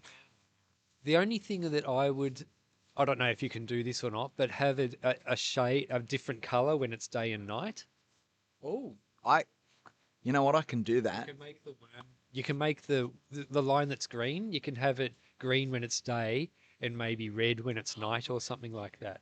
Or do you want me to just vertically? Oh, Sean's offering from food. Yeah, something. Yeah, couple of something. Yeah. Oh, No, I'm good, Sean. Thank you, mate. Oh, that's unreal. Oh, my goodness. Events where someone else does the thinking for me with food and coffee and water, I'll do them all day. Yeah, I think I can do that with that worm, but I've got to get, Phil's got me onto a few things that I haven't done yet. So, Yeah. No pressure. No pressure. Oh, here he comes. Here he comes. Should we get a camera? yep, let me throw the camera on. Give me a sec. You take the mic. Okay.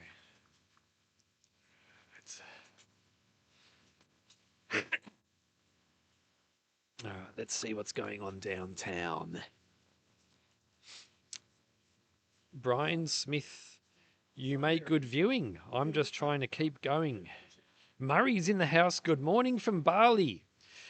Actually, Murray, he sent me a message the other day letting me know that Bali Backyard is going to be run in November. Forget the date off the top of my head. I think it's the 28th of November. So I think we'll be hearing some more about that pretty soon. Hang on a sec, Pato. Did you have any luggage allowance left over on the flight over here, or are you full? I actually bought I didn't even bring my check-in. I only bought a bag. I think I'm actually going to go over. Oh, okay.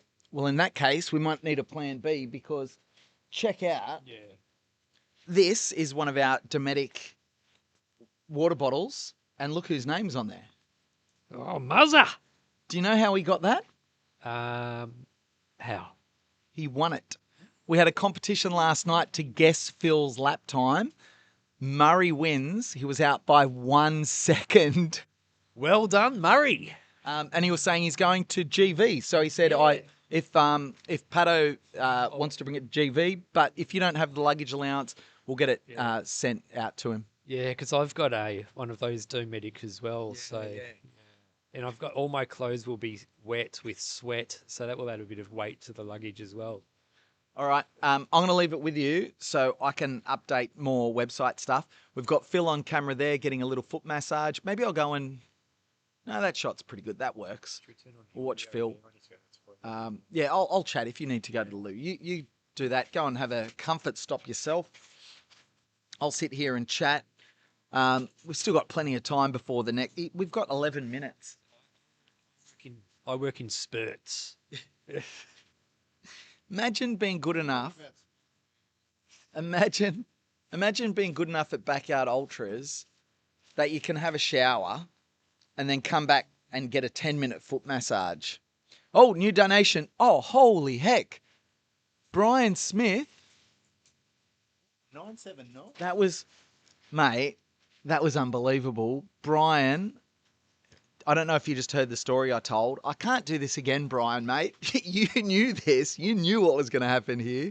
And let's see if I can get a shot so I can get the booth up with Phil. I think I've got one of those frames instead of the GPS. There we go. Brian, I saw that, mate. You're not going to get me again this time. Brian was in our chat last night. He was one of our late night owls. Must be... yeah, we're getting into the evening over in Tahoe now. Wonderful story.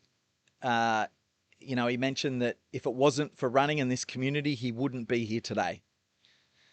And he's not the only one that shares stories like that. So to be donating such a generous amount is absolutely unbelievable. And that's gonna fire up our donor tally. We're over 47K, 48 laps in. That's spectacular. A&L Electrical, Geraldton, 1,400. New Edge Painting and Decorating, $1,000. These are our top donors. Onto the list now, Brian Smith, $979.01. That's Aussie, so he would have done US. Ultra Rich Runners, $510.12. And Mateo, a $500 donation, are our top 5. If you're corporate or if you have a business, get on that leaderboard. Latest donations, it was $700 from Brian Smith. $700. That is so generous. I mean, that's awesome. We got something from Adam here too. I know, I'm just updating PR for some people who want to run press on what he's doing. So last night, how many of the night yards would you estimate he's grabbing some sleep on? 9. 9 of them. Oh wow. Yeah. So Getting about 5 to 10 minutes each time. up to 15 minutes each time. So his night laps last night. Let's see if I've got the data here. I think I've got the window open already. Where's my crew tracker? Let's see if I've got my crew tracker. I have. So on my crew tracker, let's have a look. So on his sleep laps, he's coming in at about 41 minutes. 40 minutes to 41 minutes. And so then he's getting he told me he's getting about 15 minutes sleep before he has to get up. By the time he falls asleep until the time he gets up, he's getting about 15 minutes and he's got 9 sleep laps per night. That's a superpower. It's a superpower. That's extraordinary. Hey, I've got to share something though. Oh, actually, no, you finish that and then I'll tell you my little side story. Yeah, I was going to say it is a superpower, but he has worked on that. It isn't like he's just born and he can do this. It's something that he's worked on getting good at, and now he's mastered the art. It's brilliant. Look at him there, just getting a massage. Where's my upper thigh massage, Pato? And you know that the other thing is, like, he will probably even fine tune his backyard ultra strategy even more than this in ways we can't even predict. Like that wristband thing. Yeah. No one in the world would have ever even thought of that. But Phil thought of that. It's absolutely genius. I'm looking forward to seeing what he comes up with after this Project 168. Yeah. What he'll learn from this. Like, this is going to make him this will put him in another level altogether again. You can see his mood there. He's happy. He's jovial. He's smiling. I mean, once again, it's like all I can think about watching this is, do you remember in The Hangover where he goes, "Watch it, pervert! You're getting very close to my shaft." Sorry. Do you remember that line? That's not my line. That's in The Hangover. That's Zach Galifianakis. Mind you, we've got a few Zach Galifianakis lookalikes out there too. Is that Chris giving him the massage? This is just a bloke that he found outside in the car park, apparently. No, I don't. Who is it? I can't tell under the... It's a physio. I want to see his qualification, quite frankly. He looks very good. He does have it going on. And I was... So for a donation, Pato massaging PK's upper thighs. Are we going to OnlyFans mode? No, we're not going to OnlyFans. Pato, I've got to give you a story. So top donations when you were away, we've jumped over $47,000 because we had one donation of $700 US. $700 US. Watch this pop up.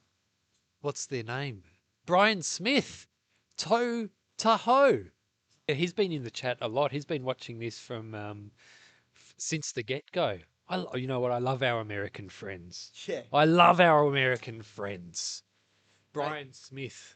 I tell you what, I love going to the US. I've spent plenty of time over there, but just quietly, can we get the Aussie dollar good again? because quite frankly, when I was spending a lot of time over there, I've been over there plenty of times with the dollar rubbish, but when we were getting $1.10 US to $1 Australian dollar, I was literally spending 3 to 4 months a year over in America, just relocating my work from my laptop and skiing and hanging out. It was so, so good. I'm just thinking, Pato, because of that donation, I think I've got to take my Trachydax off and go and get some tracking shots. What do you reckon? Wouldn't mind following him. Oh, you want to do it? Only to the end of the footpath. Yeah, I wouldn't mind getting a bit warmed up.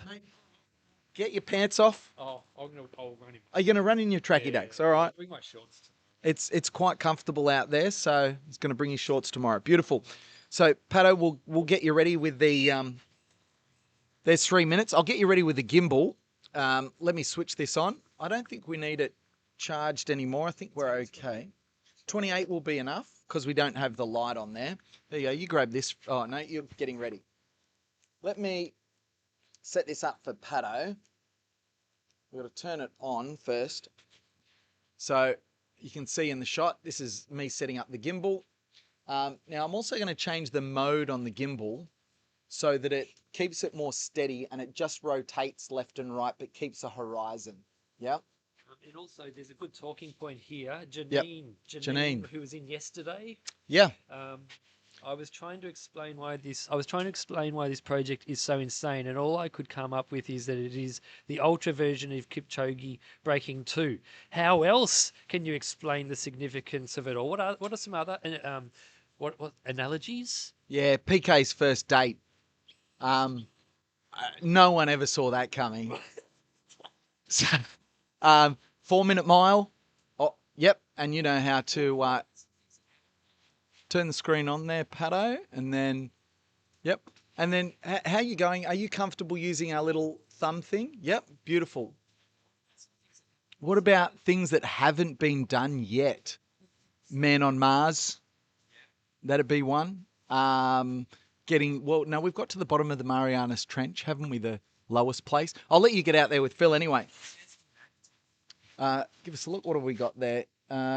Inactive. Have I got a shot coming out of it though? Yeah, I've got a shot coming out of it, so that's fine. We should be okay. I'll get that up on the screen.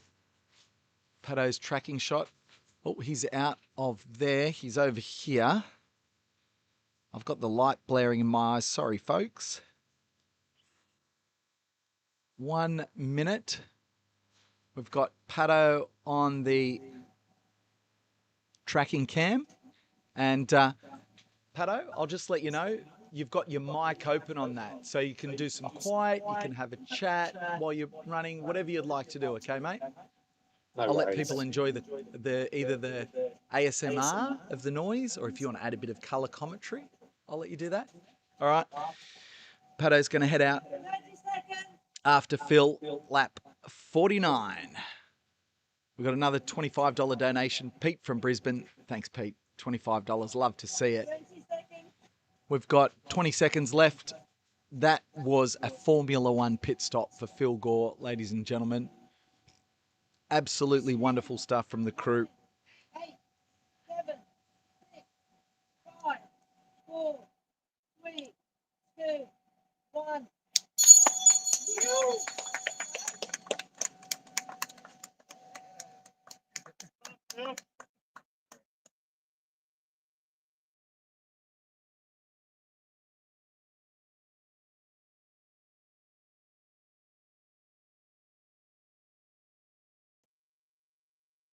Ooh.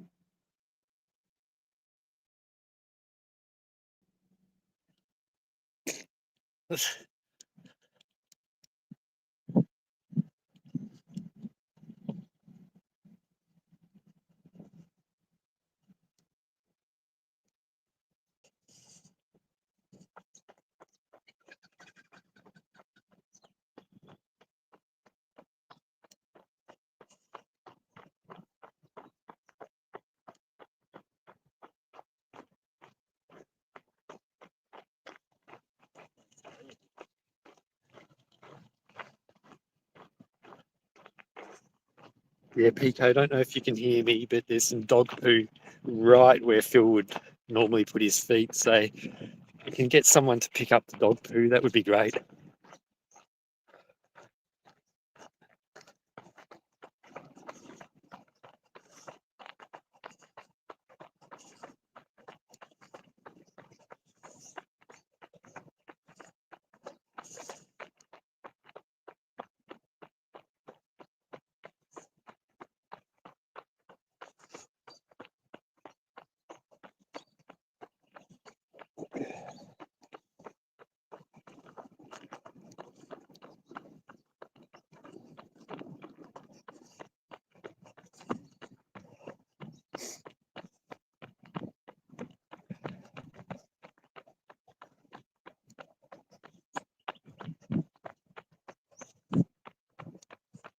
Watch says I'm moving at 4 minutes 55 pace.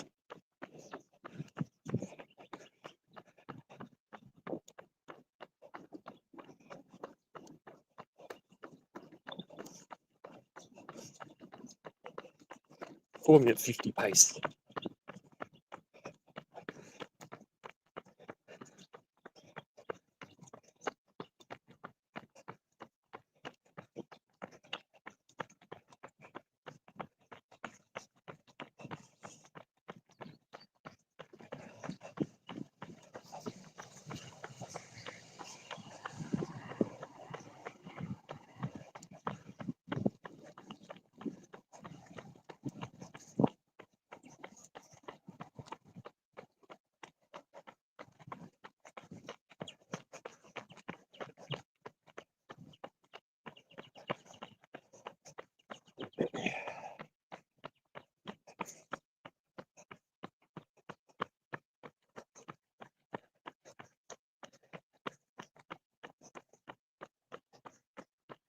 5:10.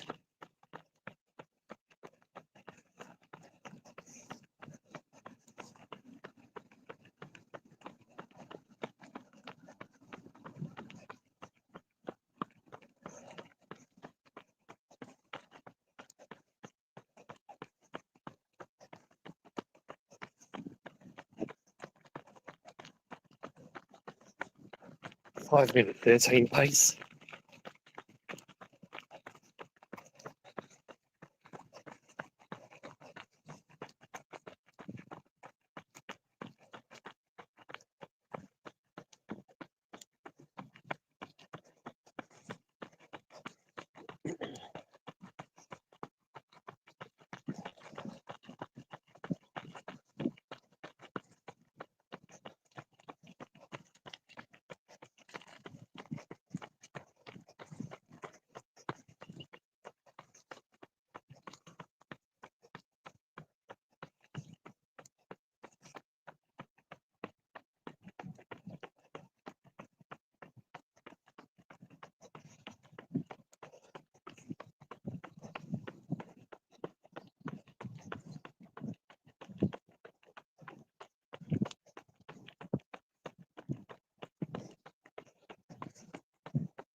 Okay, so this is the 1 kilometre mark.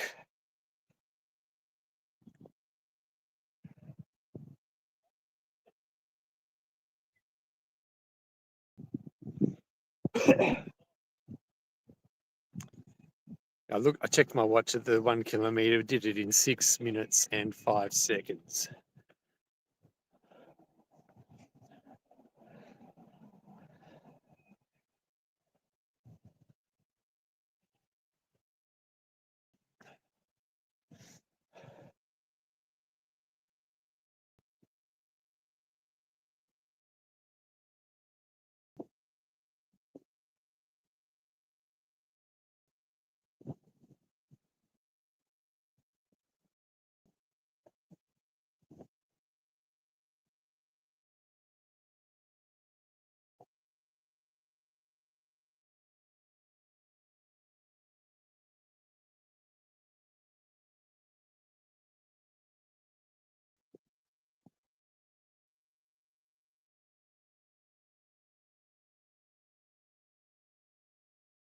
I am still mastering the art of the gimbal.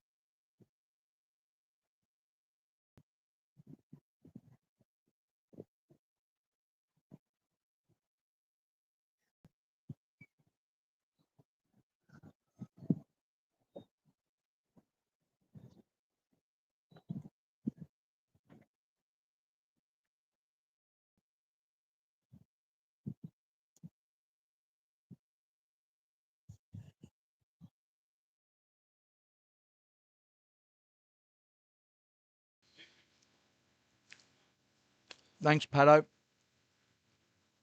Wonderful pictures.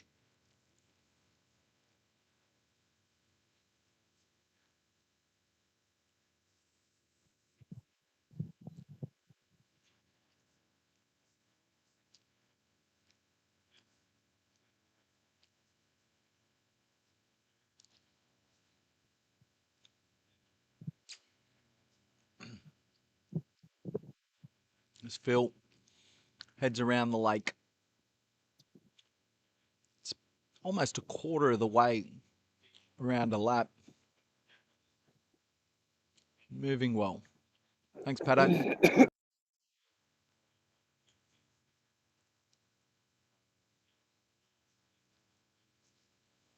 All right. You're watching Project 168. Phil Gore, Australia's best ever backyard ultra runner and backyard ultra world champion, world record holder, is attempting his own personal project to run 168 laps of the backyard ultra format. It's not a backyard ultra race because there's no one else here, so it won't be a world record in the backyard ultra. It's just a personal project from Phil to see if he can do 7 days straight, 168 hours. Incredible if he can. All for Telethon. For sick and underprivileged kids. We wait with bated breath to see if he can.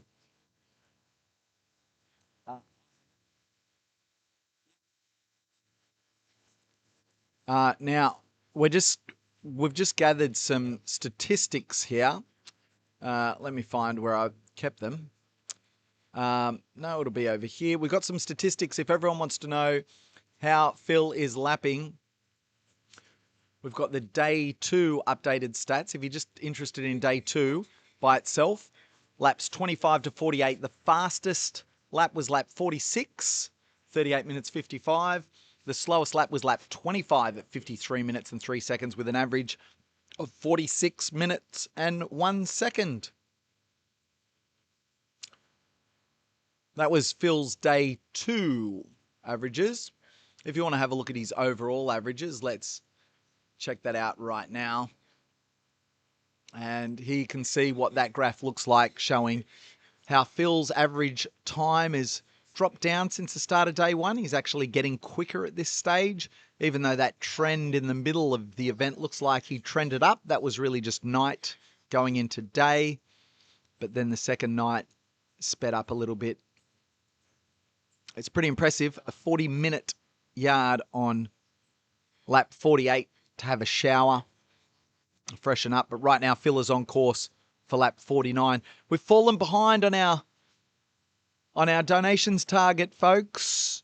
We're only at we're at $47,000, which is incredible. But we wanted to keep pace with our goals, so we really wanted to be at 49. We don't want to fall too far behind. Think of the goal as a backyard ultra.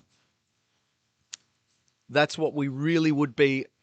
We really would like to do, as we will come back to the start-finish corral and the tracker for Phil. I'm going to have some breakfast, so I have an idea to keep you company while I do that.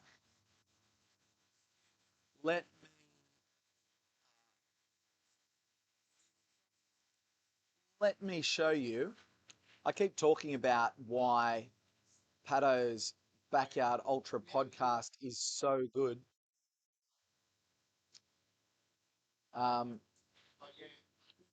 Breakfast on the way. But while I had breakfast, what I wanted to do is to show you what Pato's podcast is actually like. Because I know there's people out there that are going to really enjoy some of the content. And recently, Pato actually caught up with Phil Gore on the podcast. How you going? Good, thank you. He's out and about. How you going? Good, I'm Danny. Danny, I'm PK. How you going? I've just got Danny that's turned up. Danny, the Assistant Commissioner. Mate, do you want to come and have a quick chat with us on the live stream? Can I drag you in? I was just about to have my breakfast, but I've got a better offer, folks. Come and take a seat next to me, just over this side, mate, and then we'll pull the chairs close together. Sorry about our breakfast mess here in front of us. Let me get my stuff together right now. Welcome to the live stream. Danny, tell us a bit about yourself, mate. What are you doing here? Just come down to see Phil, see how he's going.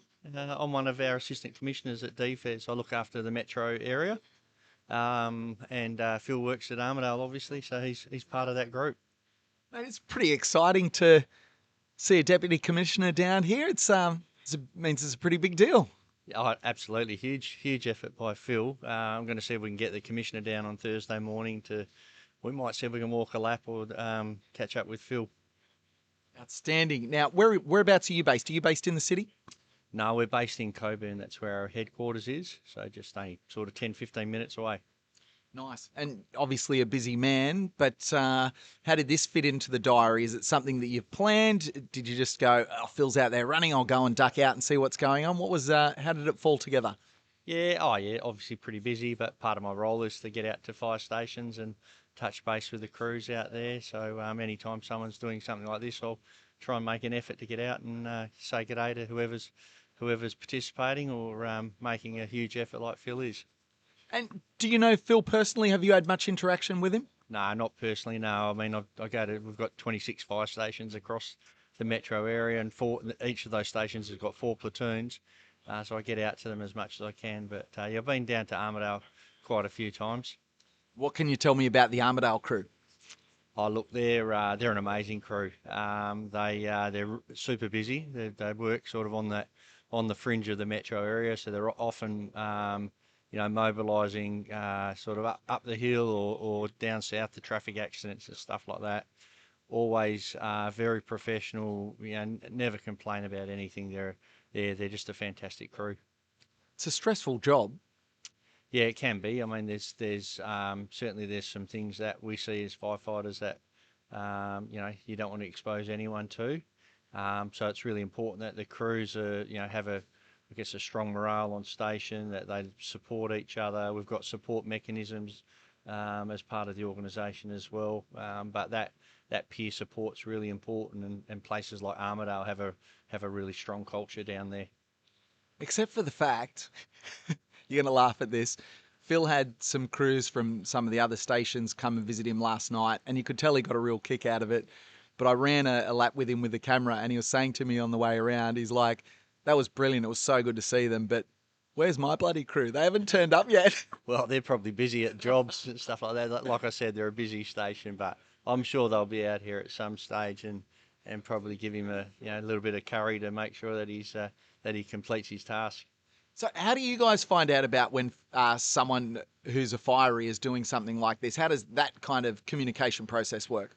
Yeah, I mean, I saw it on the media, but also just, we're even though, there's 26 fire stations, once someone hears of something like this, it doesn't take long for sort of the message to just spread organically, I guess, across the stations, and then gets into the head office pretty quickly as well. Yeah. And what did you think when you first saw what this was about? Did you have any idea what it meant or what it entailed? Oh, look, my first thoughts are you got to be crazy to do something like this. I told my wife this morning, and she just said, "Why would you do anything like this?" So, I think it takes a pretty special person to be able to commit to something like this and complete. I'm sure he'll complete it, but it's an amazing effort. Just to attempt it is incredible. So I'll give you a quick walk around. The screen on the top right, this is what everyone's seeing at home. Do you want to let the viewers know total raise so far? Yeah, sure. So the total raise so far is $47,119.29. So great effort. How do you feel when you kind of see that sort of thing from one of the fireys? Oh, that's amazing. Like nearly $50,000 so far. You've still got a number of days to go. 49 laps in of 168. You seem pretty confident when you said, I'm sure he can get there. Yeah, well, I think he's got some pretty good history in these types of events. So yeah, look, I'm sure he will. He's obviously got a pretty steely sort of personality, very determined, and then obviously physically very fit. Spoken to a few people about the logistics of the race itself, or the event itself. Sounds like he's planned it out really well also. So that's great. Tell us about the mentality of a fiery in general, because like you said, they see a lot of things that, let's be honest, that people like me don't really want to see. They deal with things that people like me don't want to have to deal with, but really are an essential part of society. So can you talk me through the mentality that a fiery has to have, and how that might relate to a challenge like this? Yeah, well, obviously, like I said earlier, we deal with, and I guess we're turned out to incidents that no one really wants to go to, and that we're going into areas where people are trying to get out of, whether that's a bushfire, a road crash rescue, hazmat incident, or whatever. So yeah, look, I think we need to be problem solvers. Need to work well as a team. And even though Phil's doing this as a solo event, I'm sure there's a whole team supporting him doing it. It wouldn't just be Phil himself doing this. Need to be flexible, community focused, which obviously Phil is. Our whole purpose is really to help the community and do that safely. So. I think he's got some obviously got some great attributes that transfer across into an event like this. Talk to me about fireys in general, not only helping the community with their work, but also doing events like this, challenges, charity events. We talked to some of them about walking 24 hours on a treadmill in full gear. What are some of the other events that fireys out here are getting stuck into? Yeah, look, I think a lot of fireys are involved in a lot of running events like City to Surf and those types of things. I'm not sure if it still occurs, but we used to be involved in a stair climb, which is in the CBD used to be in Allendale Square. I'm not sure if they still do it, but a lot of the fireys we've done that in breathing apparatus, so just as an additional challenge. And next year we've got the World and Police Firefighter Games coming into Perth, which is going to be massive as well. So that's going to be a whole raft of different events that I'm sure will be well supported and have a lot of participation from our career fire and rescue firefighters. We've got one of Phil's support crew here, Simon McCauley, the Roach. He's a fiery from over on the East Coast. He's been trying to convince Phil to come to the Fiery Games next year. He's in his ear about it. Oh yeah, I think Phil would obviously do pretty well. I'm sure we can find an event that he'll be able to participate in and represent us well. All right, talk to me about the charity that we're doing this all for, Telethon 7. A lot of people aren't familiar with Telethon that are watching this right around the world. What's your memories of Telethon and their effect on the community and their events that they hold? Yeah, oh look, I remember growing up as a kid a long, long time ago, and pulling an all-nighter with my siblings, watching Telethon, getting celebrities from across Australia and some international celebrities as well. I think I remember though in the earlier days they were earning hundreds of thousands of dollars in donations, and now they earn millions and millions each telethon, and all of that money goes towards fantastic causes to help. I think it primarily helps children who are ill, so that's an amazing effort. Wonderful. Danny Moscone, Assistant Commissioner. Mate, thank you for joining us. Wonderful to have you here. I'll let you go out and meet and greet a few of the folks, and we'll see Phil. You can see on his GPS tracker in the bottom right-hand corner of our screen. He's around the other side of the lake, but he'll be back in about, I'd say, 20-odd minutes' time, and you'll see him then. Awesome. That's great. Thanks very much. Thanks, Danny. All yours. I'll let you on your way. Danny Moscone, Assistant Commissioner of the Fireys. Mate, that was pretty exciting as Pato joins me back in the booth. We got some breakfast here. I was just about to pop on part of your interview with Phil that you did about this event, because I said I was going to have some brekkie. just so that we could do some brekkie time, but also so the people at home could see that interview. Got any words before while I put that on? Actually, did you notice some dog had done a massive creamy chugger right at the start of that yard? Did you see? Phil still had the mental capacity to realise that that chocolate pudding was on the ground and avoid it. And I would have stepped on it if it wasn't for Phil. Did you see it on the live stream? Yeah. So I see someone's picked it up, but it's so creamy, it's still kind of left the stain, but it's not too bad anymore. Yeah. How was it? How's he looking? He's looking great. I looked at my watch. I don't know if you heard me. I was yelling. I was saying the pace I was running. I think that section, though, might measure the pace a bit faster than you're actually moving, because at the 1 kilometre mark, it was 6 minutes and 5 seconds, which is still pretty fast. And like, he definitely ran fast. He was running, I reckon probably maybe around 5 minute 15 pace. He was running sections of that first K. And then I saw he had when I stopped and I just filmed him from afar, he had a nice walking bit. Yeah, it's a nice morning. A really nice morning. Yep. So I guess you got to take the good with the bad. While the weather's good, make the most of it. While the sun shines. Make hay while the sun shines. What can you tell us very quickly while I just finished setting this up? You interviewed Phil about this event just a few weeks ago. Give us a little intro to what people are going to see when I press play on this in just a second. Yeah, well, I was eager to pick his brains, so I asked some great questions and he gave some great answers. Basically, I pretty much covered the whole how he came up with the idea, how he came up with the course, how he's going to the strategy at the rate, what he's going to change so he can last the full 168 hours, who's involved, a bit about the area, a bit about the lake. It was a really, really good. That guy is locked into the zone. Like, he is a master of the backyard. All right. Well, without further ado, let's catch up with Paddo's interview with the one and only Phil Gore, at least the first part of it. Yeah.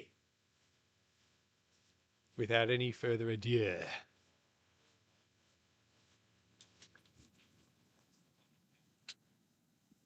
Phil, how you going? Not too bad, Paddo. How are you? Yeah, really good. Really good. I think it's time we had a chat. Yeah, I think what was the last time? Probably, I think after Bigs last year. Think so. Yeah. I was thinking I have to get you on before Sat Champs, but now this project 168 has come about. I thought, get on the podcast now. Yeah, definitely. There's a lot to talk about with that, so let's get into it. Yeah. So basically, what can you tell me? Everyone, what do you want to tell people about it? So this is an idea I've been kind of playing around with for probably even before Bigs, before Dead Cow Gully, but I was just like thinking, how far could I go if it was outside of an official backyard and I wasn't, relying on a second person to keep going with me. And it was kind of just an idea, but it probably gained legs after Bigs. So I'd done the 119 with Sam, and then I'd done the 114 with Evo.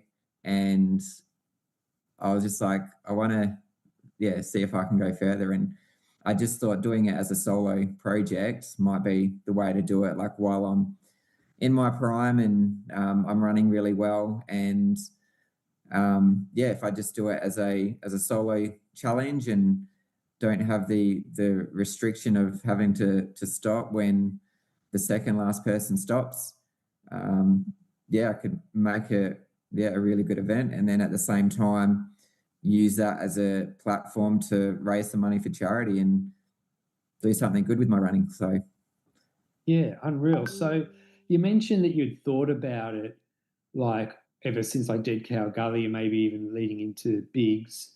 But after Bigs, I remember people were saying things like, oh, how far could he go and things like that. So hearing people saying that kind of stuff when you've been thinking it, did that really like get you interested in putting it into motion?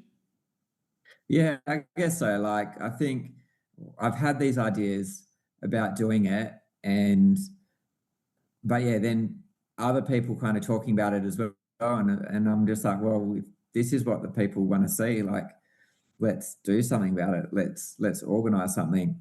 And yeah, I don't know, it's just over time, it's just kind of just started from a small seed. And so I think every time someone says something like that or comments on a post, it just, waters it a bit more, and it grows and grows until it gets to the point where, yeah, we're actually putting it into action now. Yeah, unreal.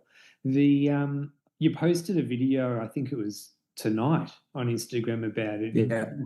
Yeah, and you talked about people used to think the 4-minute mile and sub 2 hour marathon wasn't possible. So when did you start thinking like 168 yards was the number that was possible? So when I've done the 119 and the 114, and I've still felt relatively good at the end, I'm thinking at that point, like I could still go another day. I still feel like another day is possible. So that brings us to 6 days. I don't want to just aim for 6 days because, I felt that was possible. I thought, if I'm going to do it, let's push it a little bit more. And I'm like, let's just round it out to a week. Because yeah, that's like, it's something that I absolutely believe is achievable, but it's also, it's still like another 2 days on top of what I've done before. So it's still going to be a huge challenge. I don't want to have something that I just get to easily and then just be like, okay, cool, we're done now. Yeah, I just thought that 7 days, it's a nice even number. Well, 7's not really even, but 1 week, it just kind of made sense to do it as that. And I did toy with the idea of doing it open-ended, like let's just keep going until I can't anymore. And I mean, 7 days, there might be a point between 5 days and 7 days where I can't go anymore. But yeah, I did toy with the idea of having it open-ended and just, I might get to 7 days and still be able to keep going. But like logistically, and, I'm asking people to fly out to come and crew me and all of that side of things. I thought I should have it as a set number. It'd be nice to know when I'm expected to finish so people can come down and watch the end, and, we can time it to finish at a reasonable hour and, like on a weekend and things like that. So yeah, like, as I said, it's a huge challenge to get to that number. I do believe it's possible. I might get to 7 days and think, I still feel good, I could still do another lap. Mm-hmm. But maybe if I get to that point, I'd just say, well, maybe there is no limit. Like, maybe if I did this indefinitely, what happens if it goes on for 2 weeks, 3 weeks? Like, it sounds ludicrous to say that, but yeah, when sometimes I've done these events and, the longer the event's gone on, the better I felt, and you just get in the zone. So yeah, I thought I had to cap it at some point, and 7 days sounded like a good spot to do it. Yeah, no, I agree. And 168, it has a ring about it. I didn't realize there were 168 hours in a week till this. Yeah. Yeah, it's not really a number you think about. Like, people know like 24 hours and 48 hours and 72 hours.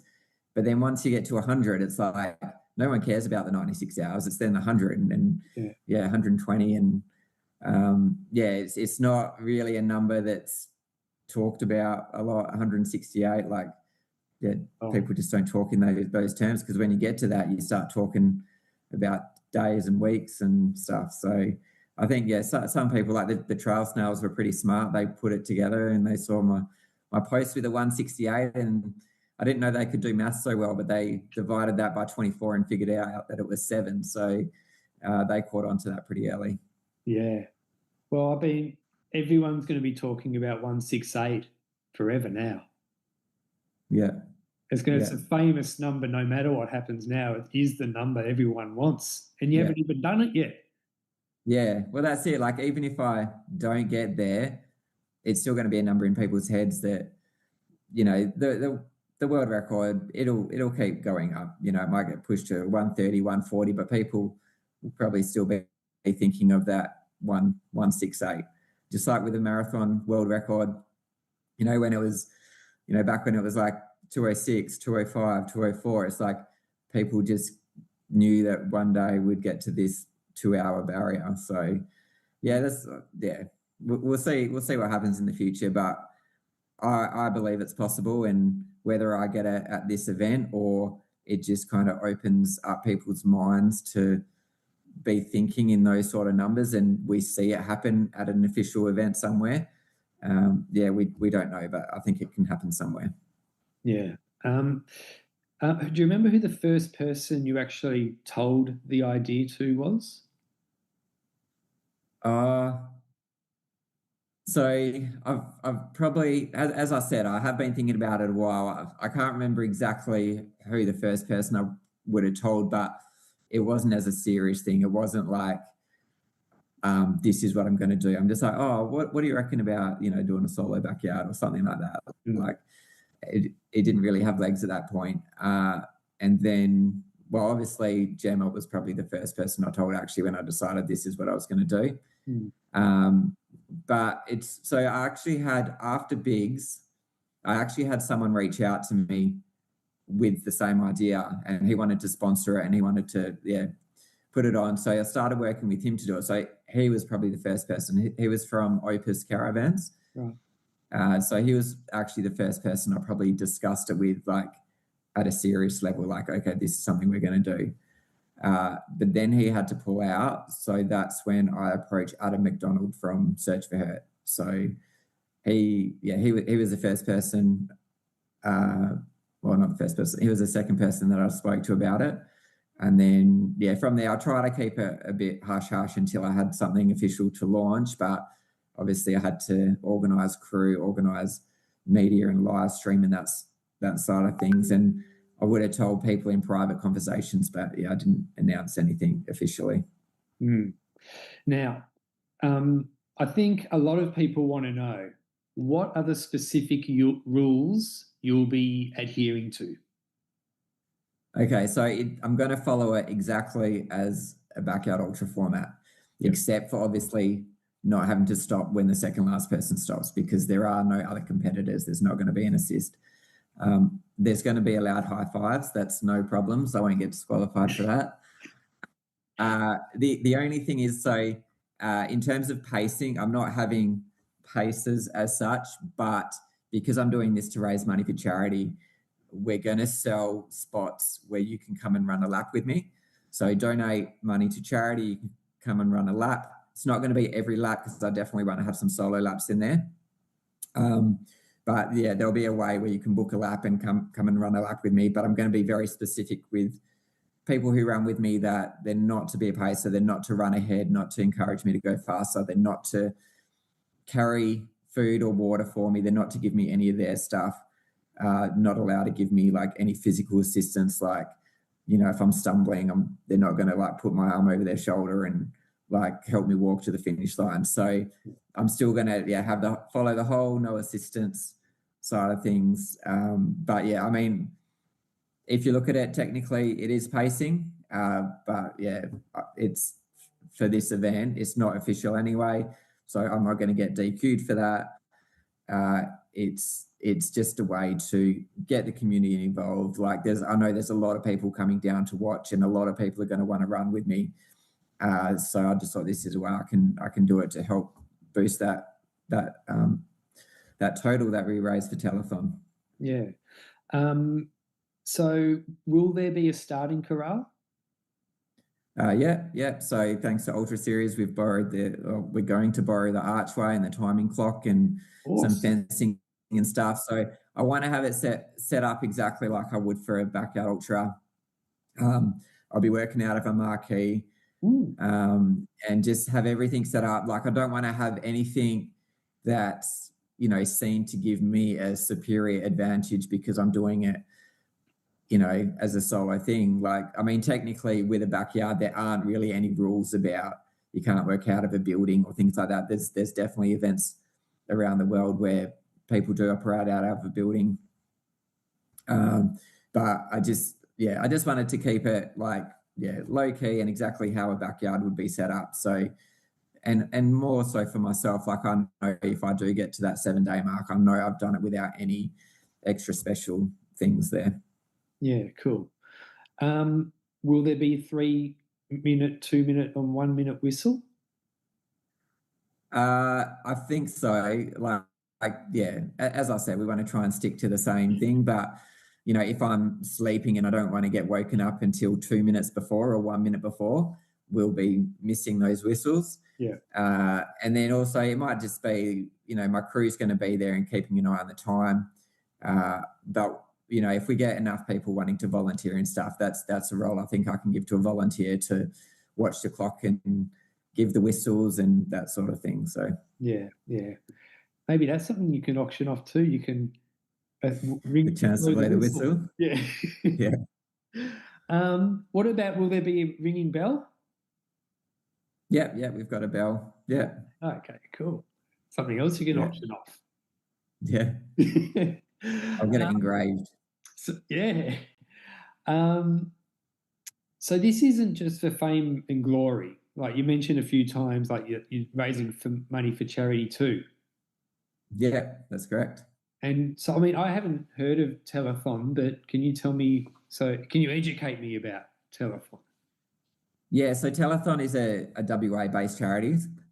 So they do a lot of work for sick and disadvantaged kids. So in Perth on Channel 7, every October, they have the Telethon weekend. So it actually lines up with Sat Chat. So this isn't an event I could have done during Telethon. It would have been cool to be able to do that, but they do have fundraisers throughout the year. And it's just, the money goes into like medical research and hospitals and things like that. So it's something that I grew up, watching on TV. My dad worked for Channel 7, so he was always involved in it. I've definitely had to, go to the children's hospital a few times when I was a kid. So it's something that I've personally benefited from with, as a parent, I've had to take my kids to the children's hospital. So yeah, it's just something that's kind of always been a part of my life, and I've followed along, and I've definitely had to use their services and stuff. So yeah, I just thought that was a no-brainer to do it for that charity. Yeah, cool.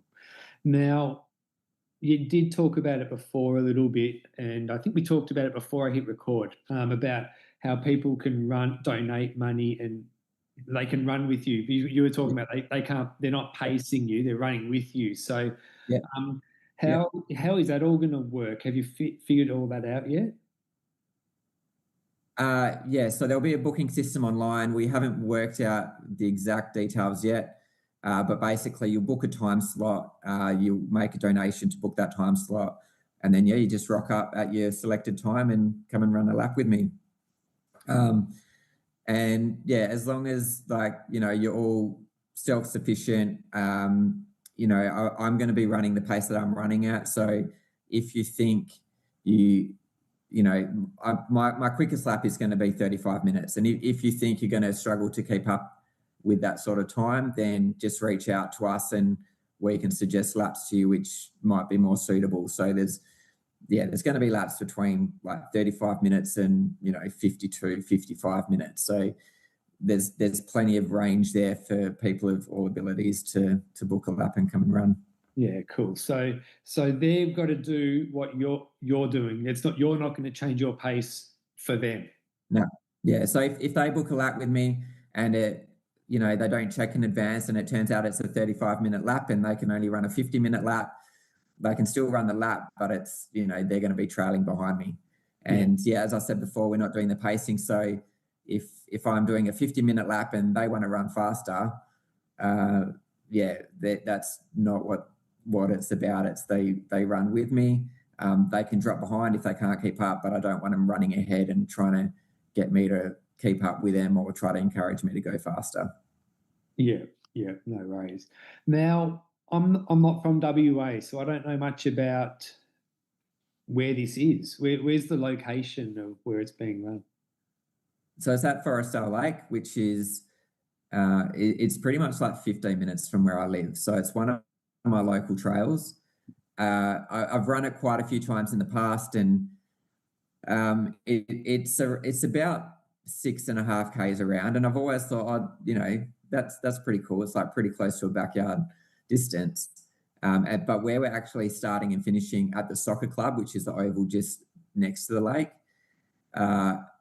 if you start and finish at that point, it actually brings it to 6.7. And I did that one day, and I was just like, this is an exact backyard distance. Like, this is perfect. It's kind of like a sign. And if I do ever decide to do a solo backyard ultra, this would be a really good place to consider doing it. Mm. And can you describe what the course is like? Yeah, so around the lake, it's like a compact limestone trail, but it's not trail the whole way. So it's probably trail about halfway around the lake.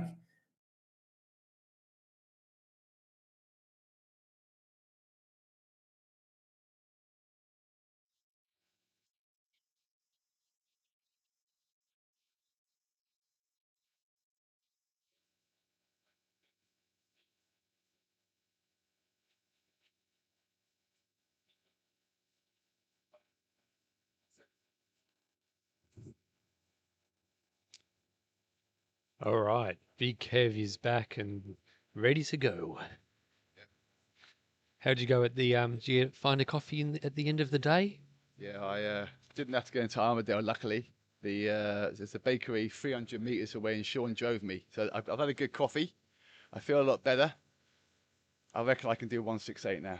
Ooh. I reckon I could have done it, but unfortunately, I'm not going to. But now it's a beautiful day down here. You should get down here. It's perfect conditions, isn't it? Yeah. It's perfect conditions. The sun is out. It's shining in Armadale. Shining. Yeah. Nice little bit of cool wind.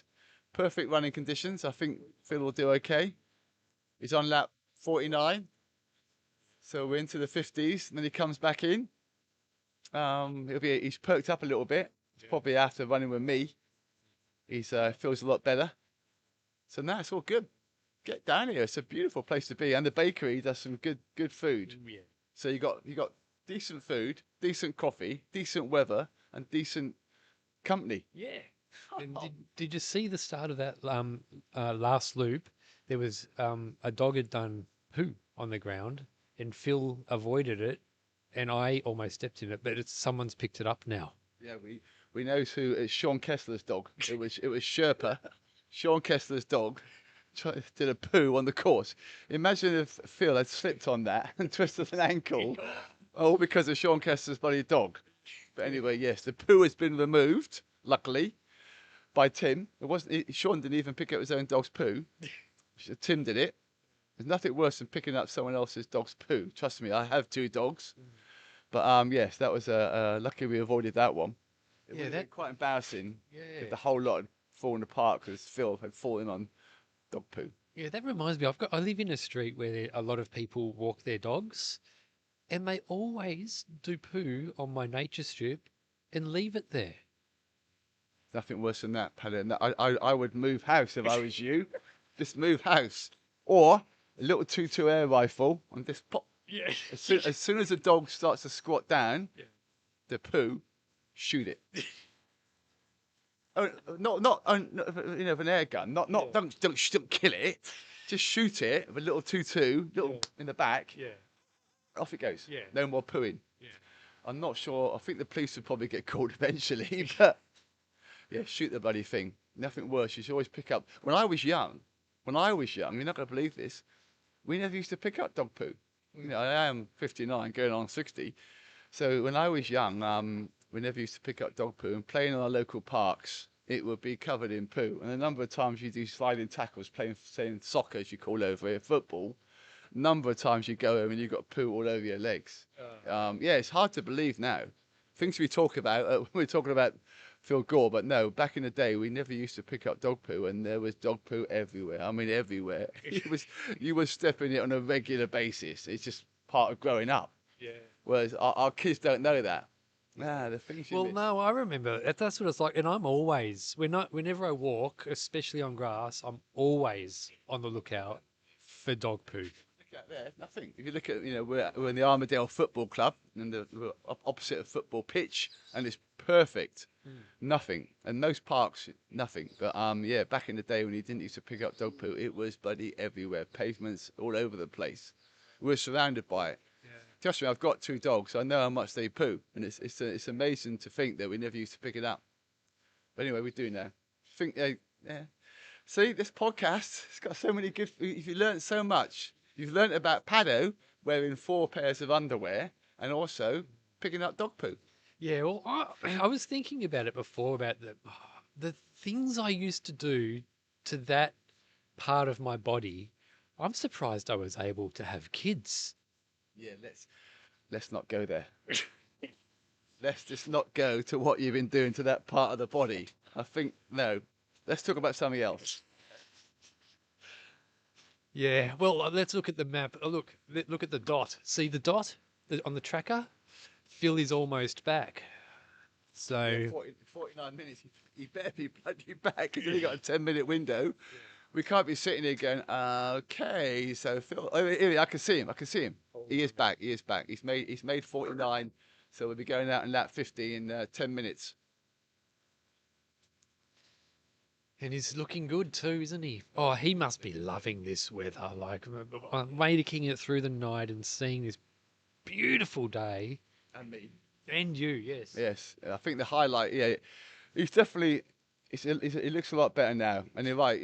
As anyone who runs a backyard ultra knows, when the sun comes up, you've got about 6 to 8 hours where you're never going to DNF, because the sun just gives. Well, not that Phil's going to DNF, but as normal runners, getting through the night is so important, because the next day you got 6 to 8 hours easy. Here he comes. Well done, Phil. Nearly there. 10 minutes. Yeah. So when he runs his PB loop, 120 yards, he'll still have 48 hours to go. No, as I said before, what he's attempting is ridiculous. It's like the world record's 119, and he's going to go an extra 2 days by himself past the world record. It's incredible. When he does this, it's just a massive line in the sand that the rest of the backyard ultra world will look at in awe, in absolute awe. As I said before, it's like Usain Bolt doing a 6-second 100 meters, or a 1 hour marathon. It's such a massive step forward.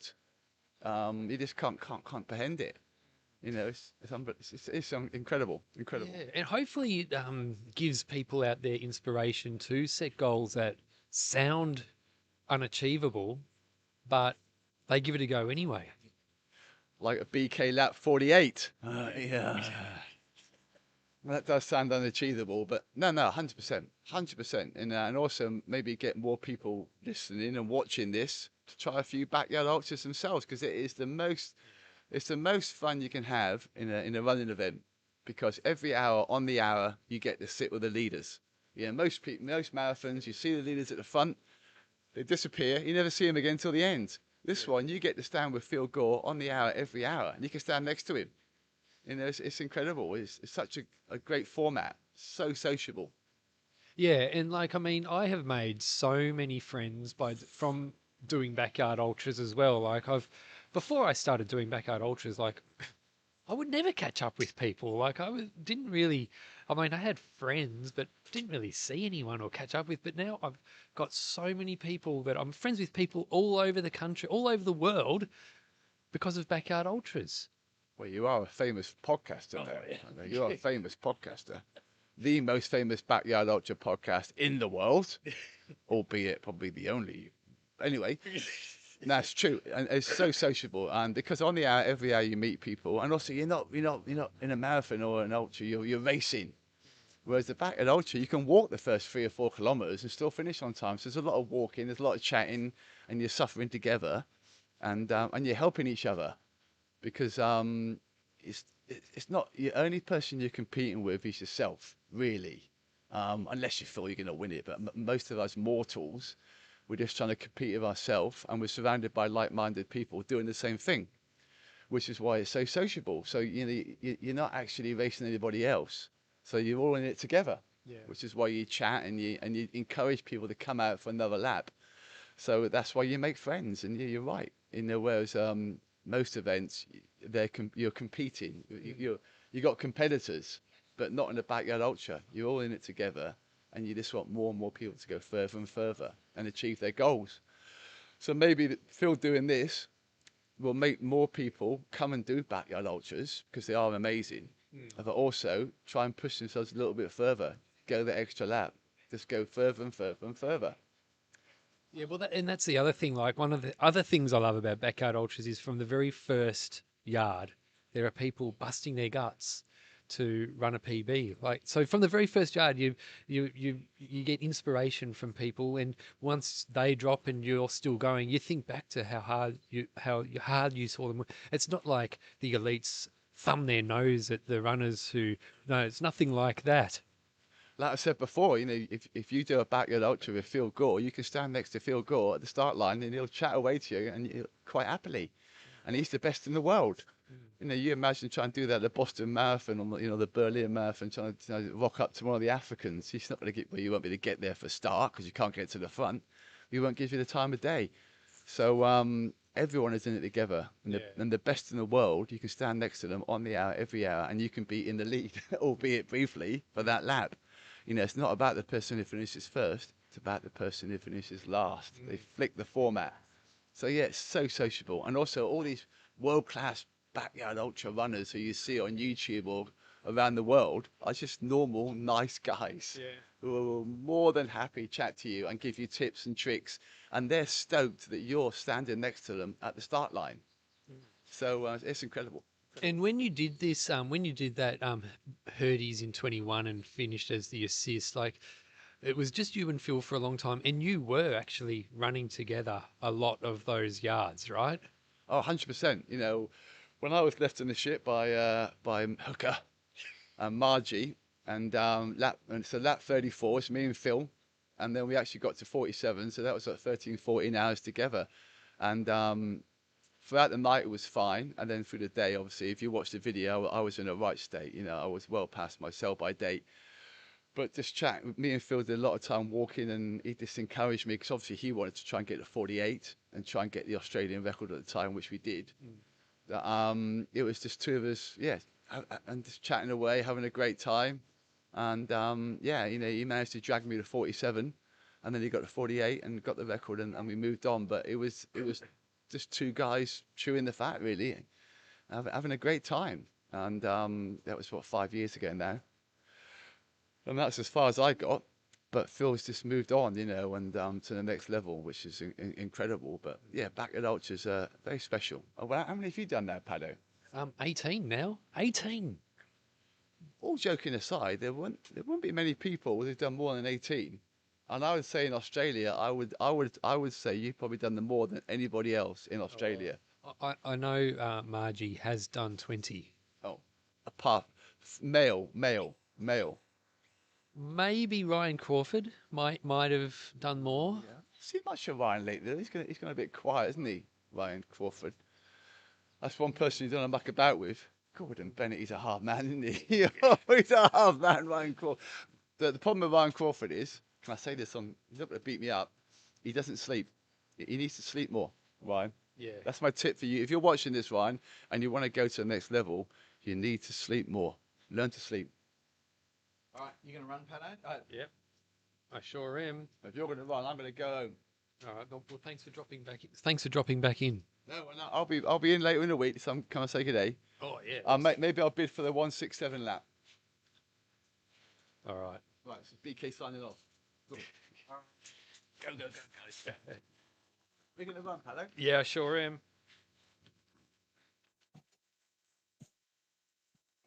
All right.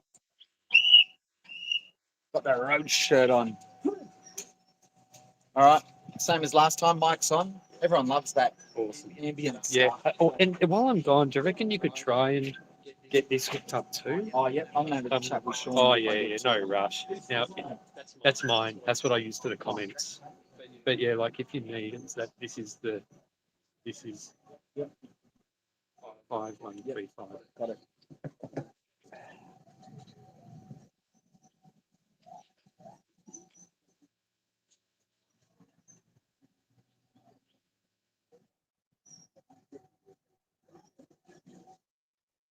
Are you able to hold that just for a sec? I'll tie up my. Yep. Here's Pato getting ready to. He's just getting abused from the gallery, from the peanut gallery over here.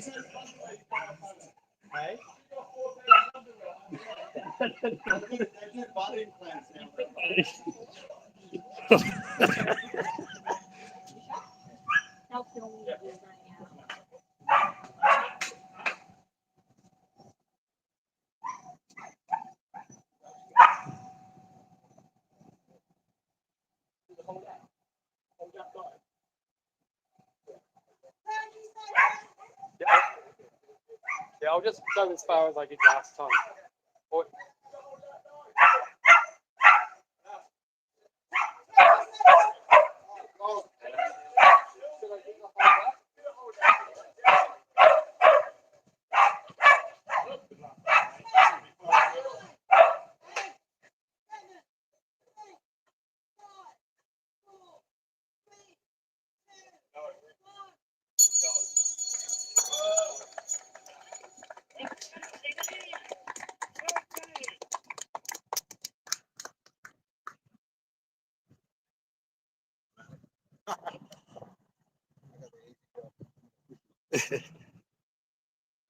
Are you doing the whole loop? No, so I'm going to stick close to these guys when they cross the road. Yep. But I'll be on their arse, so if you go on their side. Yeah, I'll just stick I'm behind. only going to, you know, that memorial, like Oh, the flowers. flowers. I'm Yeah. going to follow them to there with this. Right. And I'll switch over. Yeah. Yeah, I'm just going to stick behind them most of the way. Once I'll probably be sitting right up there. Oh, no problem. Like I said, I'm only following them to the,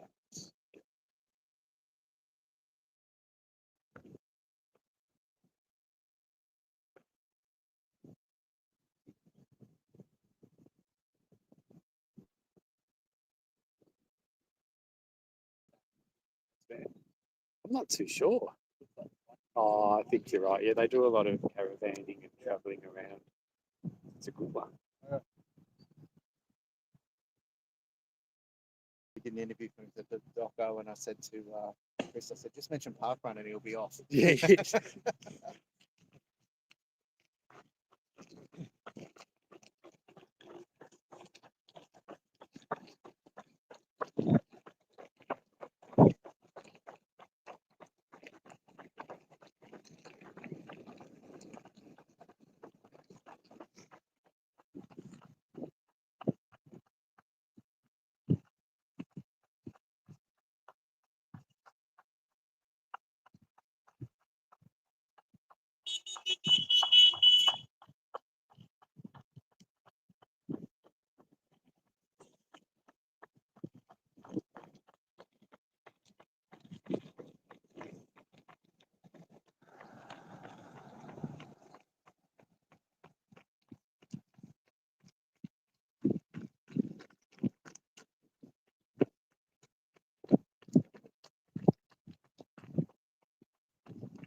Yep, that's the plan. Yep. Okay.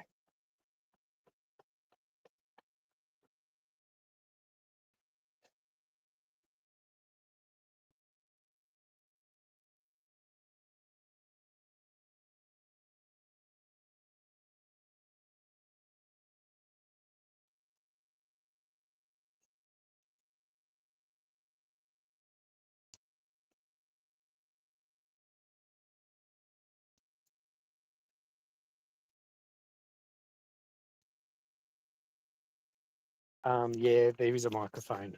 Yep.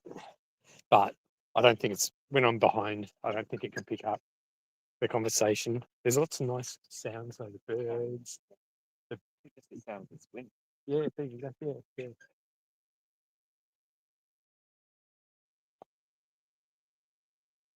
Have you run a backyard before? No. You going to? Yes. It's going great. What sort of views are you getting? It's consistently 300 to 400 people at a time. Yeah. Just get people on the other side of the place. Yeah, there's a lot of people commenting like where they're from, and a lot of everywhere, like Belgium, the USA. Yeah. It's really fun. It's great.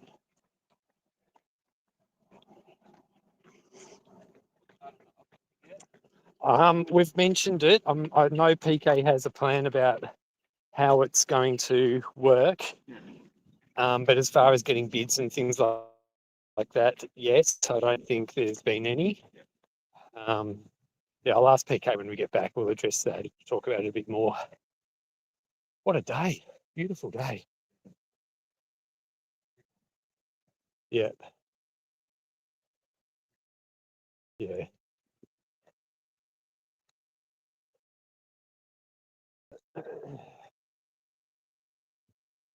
Seen any snakes yet? What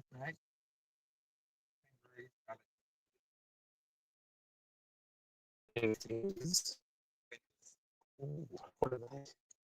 It looks a bit chubbier. Okay. And they're Australian native animals, though.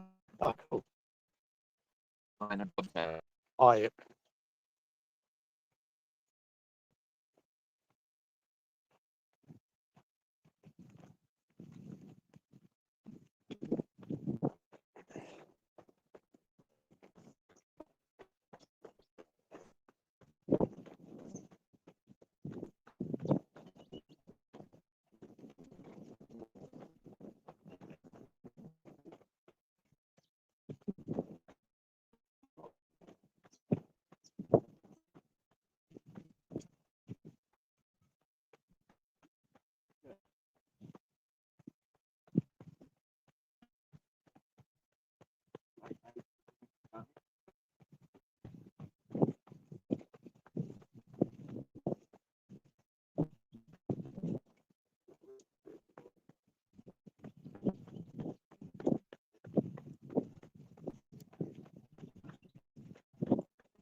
We are just having some signal drops. I'll just cut away from that shot if we get another signal drop. They're at the far side of the lake right now. Phil running with Kenny.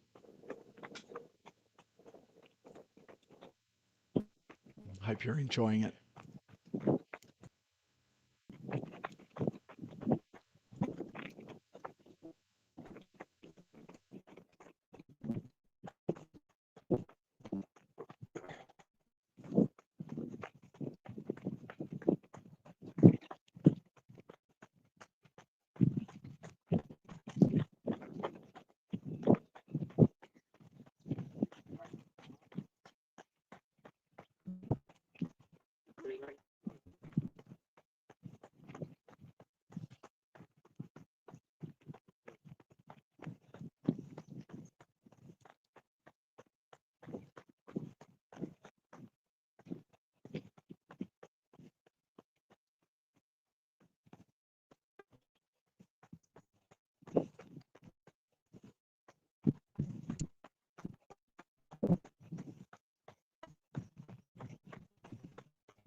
Ooh.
Want me to go past?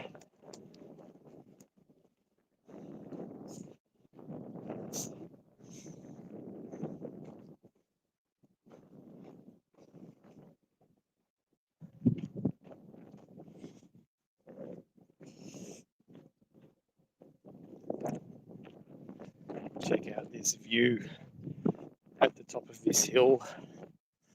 I'll tell you something.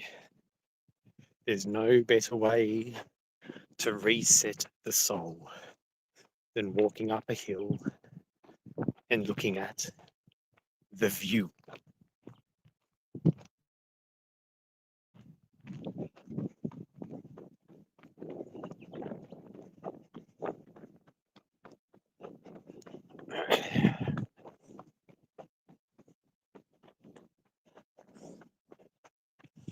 There's no better way to reset the soul than walking up a hill and looking at the view.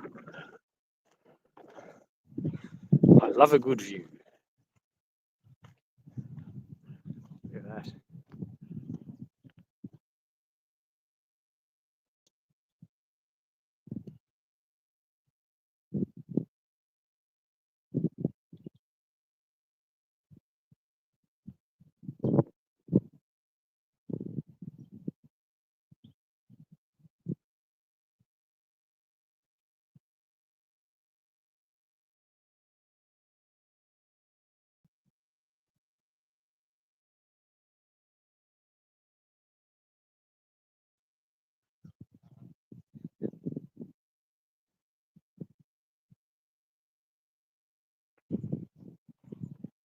Some kind of bird of prey up there.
We got Pato out on course, but it looks like right now we're in a signal dropout.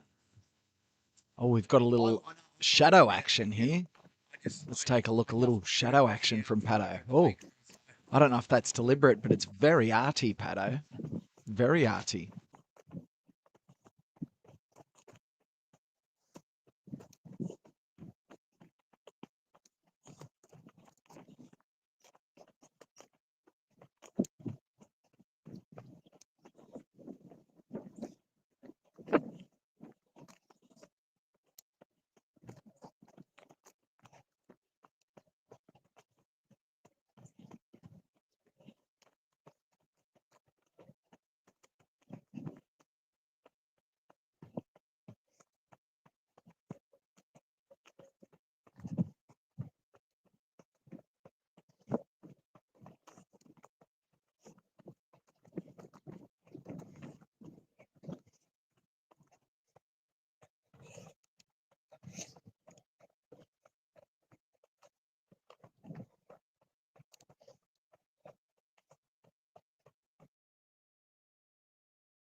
There we go. Some good pictures from Pato out on course. You can see they're a little bit past 3/4 of the way.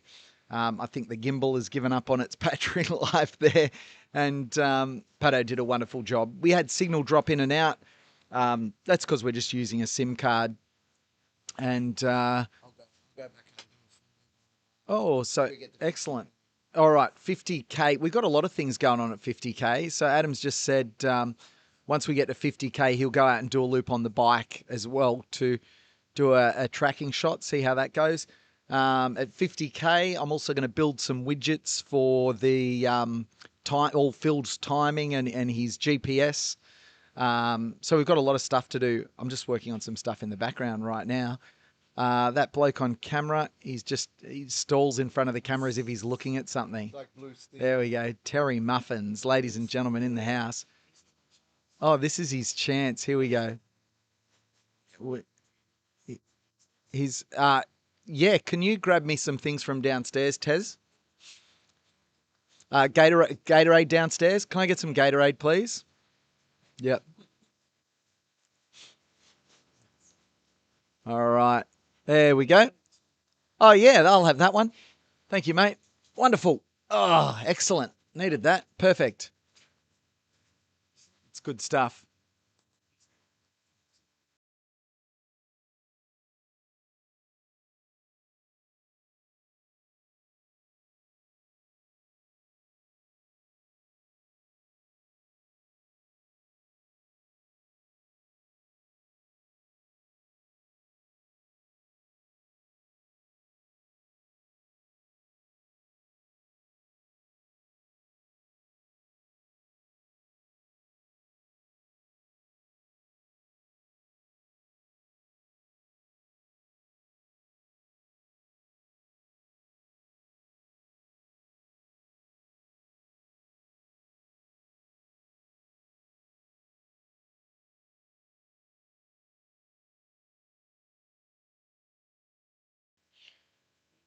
So Phil's almost returned after lap number 50. He's going to raise the bat in just a moment. What an effort. He's on to day number 3. Is that right? I'm losing count because I've only had one nap. We've had 2 nights. The witching hours are done. The witching hours are done. This is where, as Phil described it, the body starts to accept what it's doing, what it's up to. And that's when he starts to get into a zone. Just do inquiries at philgore.com.au. This is QIR. this. We're just in the background sorting out some more contacts. Hey, on social media, tag Phil Gore Ultra Runner on your posts. Tag and share, like, subscribe, all that stuff. That is how we are going to get some people engaged with this stream. So we would love you to be a part of it. $200 donation. Marvin, Operational Performance Advisory, donated a virtual lap, $200 Operational Performance Advisory. I'm more than happy to give you a plug for that. I love seeing that pop up. Kenny is now running with Phil, and virtual lap runners now. We've got Leslie and Russell, shout out, and ultra rich runners. Hannah is joining Phil. It's not Hannah joining Phil next lap. Hannah's credit card payment is joining Phil next lap. Do you know his name? Thanks, Hannah's credit card. And so let's find out who is running on behalf of Hannah's credit card. What? What's her name? Stojan is running the next lap on Hannah's credit card because it says on the screen, she's the boss. That's what Stojan says. He knows. I'll tell you what, he looks like... Do you want to come up and have a quick chat with us before you go out, Stojan? He looks like a caged lion, this bloke. It's wonderful. All right, I'm going to get you to move down one. Yep. Let's have a quick chat with one of the runners about to join Phil out on course. Mate, take a seat. Jump on in. Beautiful. Let me change our little scene here. I need this one, and I need... This is much harder to do with sleep deprivation, I've got to tell you. Hey, there we are. Look, you're famous, Stojan. Welcome along. This is not Hannah, even though it says Hannah's running out next lap. Explain what's going on here for tax purposes. For tax purposes, so my wife wanted to surprise me with this run. And yeah, here you go. That's why Hannah's there and Stojan's here. Stojan, where are you guys from? We live just down the road in Hilburn, but I'm originally from Slovenia. Originally from Slovenia. Let me guess, Ljubljana.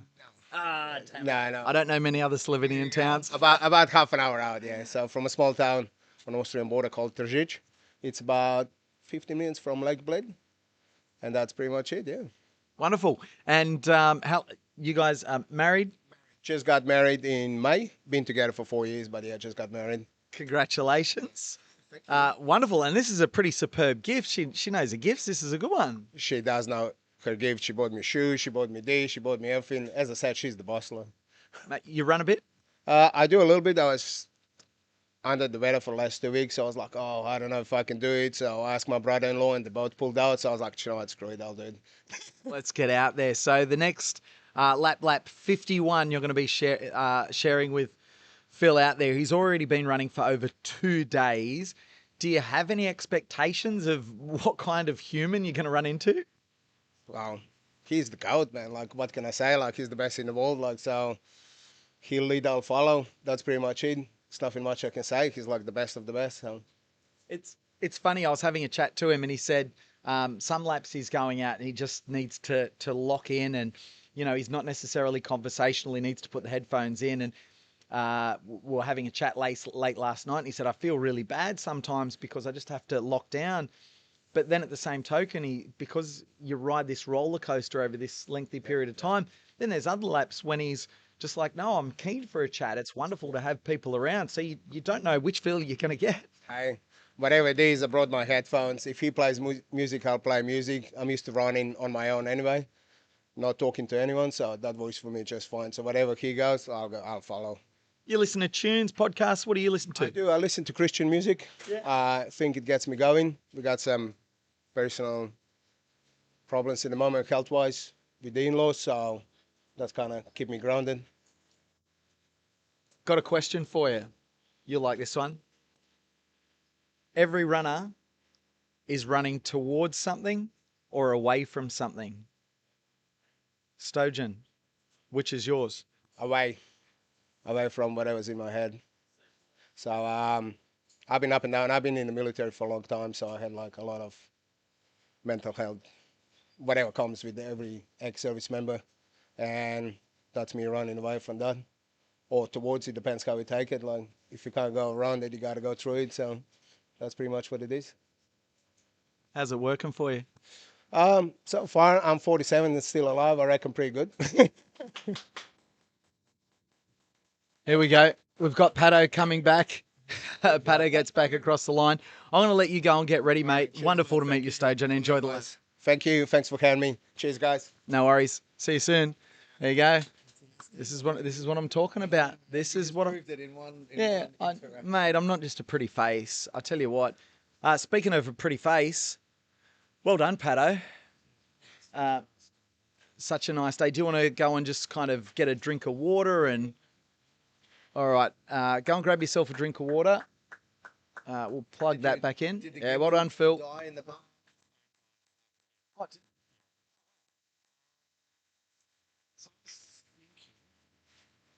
All right, let's find out what's going on with Pato. We might just shut off the mic for just a moment so we can just catch up with what's going on here. I'll be back in just a second.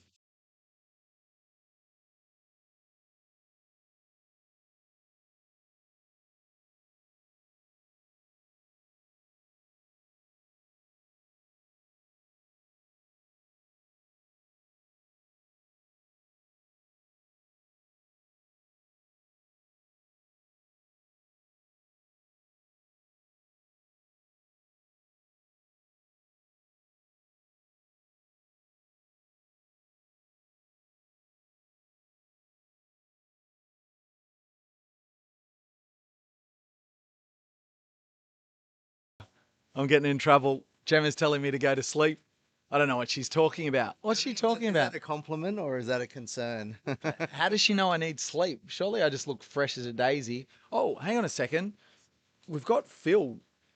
Actually, we've got him right next to us. He's in the shade here.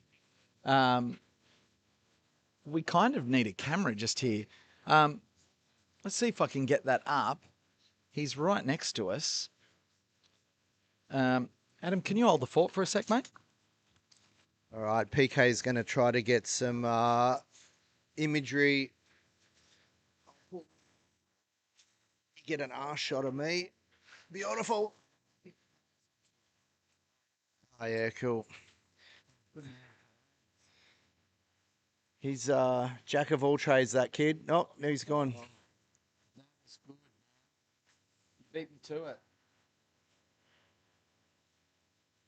The ultimate fluffer.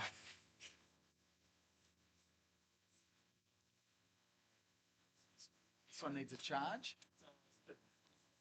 Oh, Chriso, there's a bad leg. There's a public service announcement on tattoos on calves. Oh, God love Chriso. That was a T-Rex with a machine gun, if anyone was wondering.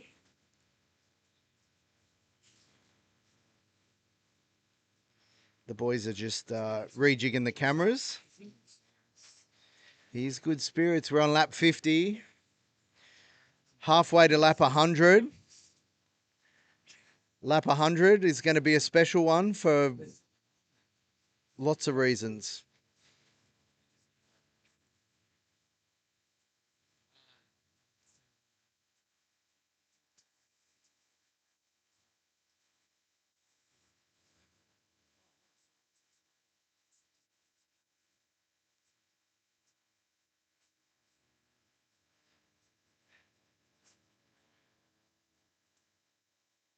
The brains trust working out.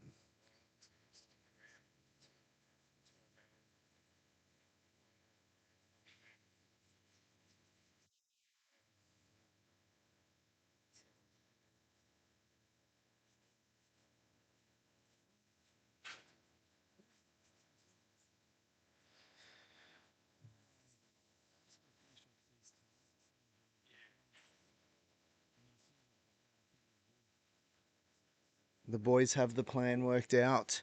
So we are halfway to lap 100. Lap 100 we are going to auction off. Yeah. PK's working on the platform that we will facilitate that. So that'll be cool. Stay tuned for that. We are currently at $47,614.29.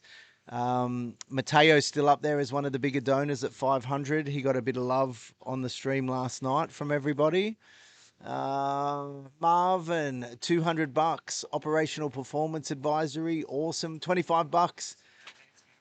Evelyn, I couldn't see where she was from. Steph from Collie, $25. Thank you, Steph. Jordan, Kate donated from Sydney, $50. Megan donated $20 from Brizzy. Thanks, Megan. And Kenny is joining Phil. No, that's who just joined Phil, I think, for lap 50. Stojan is joining Phil, not Hannah.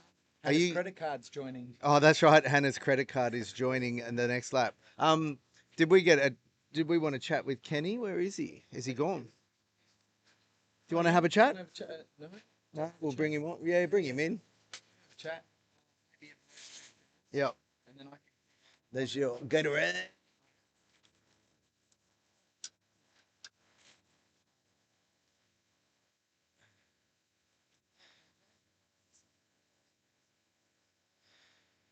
There's just never enough flat surface space anytime.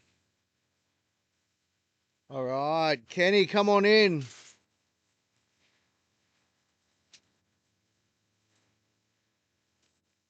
How was that, my man? Yeah, it was good. It was good? Yeah. How was the track? Conditions good? Yeah, it's a nice mix of surface. Yeah. Variety. Was it what you were expecting? What the track that he's running, or what did you think it was going to be before you got here? I would have thought it would be a bit smoother. Maybe he would have chosen something easier, but You think if he's going to go 168 yards, he'd make it easy, right? And you did the little walk out to the lake and back. That was added as a just to be sure that he was hitting his 6.7. So what else can we discuss about the run? Do you feel like what was your take on Phil? How do you think he is? Is he doing all right? yeah, we did have good chats. Yeah, it was positive. Yeah. I'm sure Phil, he'll do the 168. Oh, see, you heard it here. First person experience. Kenny's just been for a run, and feels like Phil's definitely got the 168 in him, which is that's the best update you could get at this point, because Kenny just spent, what was that lap time? 48:52. So you just spent 48:52 minutes with him, and he's feeling and looking good. 48:52. Is that the fastest so far? No. Now, what's his fastest is 37. Yeah. So, what's the rest of the day look like for you, mate? Do you head to work or you got something else planned? No, I might just go lie on the couch and watch the live stream. Yeah. Excellent, mate. Well, great work. Thanks for supporting the cause and going out for a run with Phil. Awesome. Thank you very much. And tell people to donate your mugs. Yes, I will tell everybody to donate. Yes. Thank you. All right, mate. Thanks for coming. Well, that's always nice to hear, PK, when someone comes back fresh from a run and says that they think that Phil's well and truly on the way to 168. Hey, did I tell you? Did you hear my story when I went out and did a complete yard with Phil last night? Did I tell you what my heart rate was? Yeah, it was I got to 182. And what a carve up from Phil. I'm out running with him. I've got the camera on. And as I'm running along, we started off at a pace. And I said, oh, how do you feel this pace is? And we're doing like 5:15s. And he said, I've deliberately got to slow down to run at this pace. And then he pauses and he looks at me and he goes, this is pretty much your threshold, isn't it, PK? He was right. He was on. No, wasn't my. Come on, I can do better than that. Incredible. All right. We've.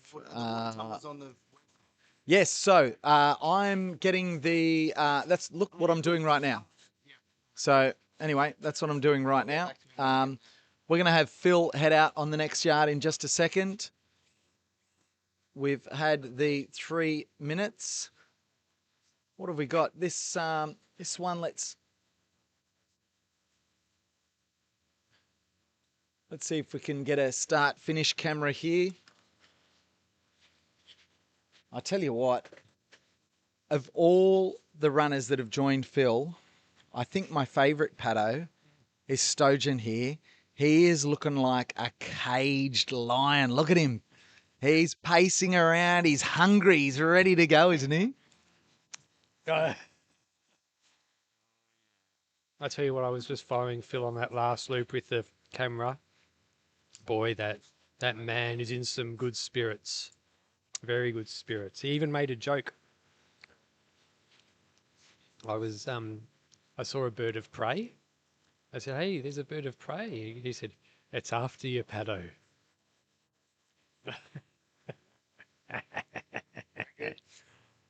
All right.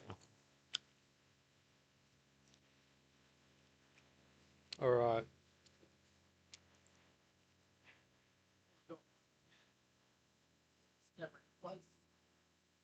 Perfect.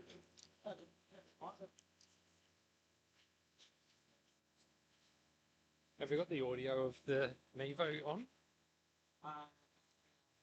That's all.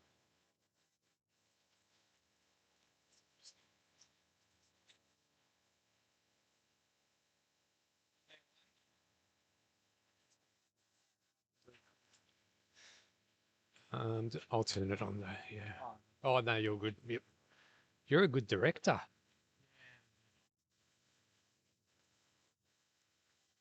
Six, 5, 4, 3, 2, 1.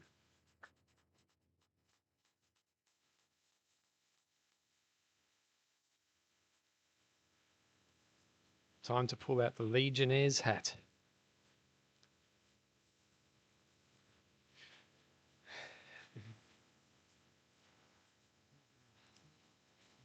Yeah, so let's have a look. That last loop was 48 minutes and 52 seconds. If you look at the graph, you can see it's pretty similar to the, let's see. Yes, if you look at the loop, the green line, that's his loop by loop time. So you can see it definitely looks like it's similar to how it looked on the first day, like in the second day. A little bit slower than the night loop. The night loops is when he really lets loose, so he can come back with enough time to have some sleep. And look, he is just a man on a mission. He definitely appears to be feeling really good. The sun is out, the weather's nice, the wind is beautiful, the noises out there of the birds and even the sound of the breeze like rustling the leaves. It's just really nice out there. All right, let's have a look at some good old country comments. Oh. Oh. Okay. Oh, hang on. I do have to fix something up, actually. I won't announce this because I've got to fix something. Oh, okay. All right, Guyag 0303. Does the lap yard board reset to 0 at the start of yard 100? No. It's actually got 1, 2, 3, 4, 5, 6 things there. So that means it can actually show. You can go up to 10,000 hours on that board. So don't worry about that. I'm good, thanks. Yeah, I had one just before. All right, then I'll have one then. Or I will have one then, actually. Latte, please. No, thank you. Thanks. Okay, Shane Shack. You should sleep, PK. A lot of these comments in the YouTube stream are suggesting that PK goes to sleep. You're in the groove now. You are in the groove. Duncan Trots, what colour lightsaber would Phil have, do we all reckon? That's a great question. That is a good question. It is a good question. I just think it's a great question. I think that the answer would be... It would have to be an original colour, wouldn't it? A colour that has never existed before. Has there been a pink lightsaber before? Because he does have those pink socks, and he does have some pink on his shoes. I'm going to be honest, I'm not that familiar with Star Trek, so I can't answer that question. Star Wars, PK. Star Wars. Let's have a look here.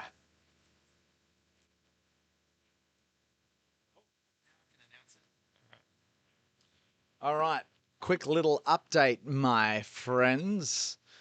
Let's change camera angles. Yeah, I will go and have a sleep in a second, but there's a few things I've promised everybody to have a look at. I've just made an update on the website. Oh, actually, I can show the website on here. Pato, chat for a sec. I'll bring the website up in just a sec. All right. B. Stewart, sounds like Pato is frothing. I am frothing. I'm on fire today. Brian Smith, I ran a Star Wars themed run in May. They gave me a pink one. I didn't know there was a pink one. Dingleberry Catcher, PK, did you do the burpees? I don't think he did. But we are up for some more physical challenges, Dingleberry Catcher. We are up for some more physical challenges. Yeah. Backyard Ultra Wanaka to go with the Han Solo pants. He looks so cool in those Han Solo pants. Yeah. Hang on a second. I'm not going to cop any go to sleep PK posts. Backyard Ultra Wanaka does not sleep. I swear it's an AI bot. Been in the chat every minute of the entire live stream. Did you know Backyard Ultra Wanaka, she's on her way to Melbourne next year. Really? And she's going to be helping crew Sarah Perry and Meg Eckert too, I believe. Yeah. So I still don't even know who's behind the Backyard Ultra Wanaka account. So it's Amy, is it? Okay, Amy. Hey, by the way, we've DM'd on Instagram because Amy knows I'm going over to Wanaka in a week and a half. Let's catch up for a run. Love to. She knows we've spoken about this before. I've been for a run around the river there in Wanaka. Absolutely beautiful. I stay out near the lavender farm. I'm turning this into an ad for a tourism ad for Wanaka. I really should get commissions off it because it is one of the most beautiful places on earth. And Amy, if you want to go for a run when I come over, I'm going to be skiing during the day, so it'll be an late afternoon run. This time of year, the days get longer very quickly. So if you can, would love to sort out a little run around Wanaka in the mountains. Beautiful. Now, yeah. Oh yeah. This. All right. Sorry. On the live stream right now, you can see we've got the Carry the 168 water bottle now on the Project 168 website. So on the Project 168 website, you can see we've got the embedded live stream with all the chat there at the top. It shows the total raise, $47,681.39. It also says Phil has been running for 50 hours, 7 minutes and 6 seconds.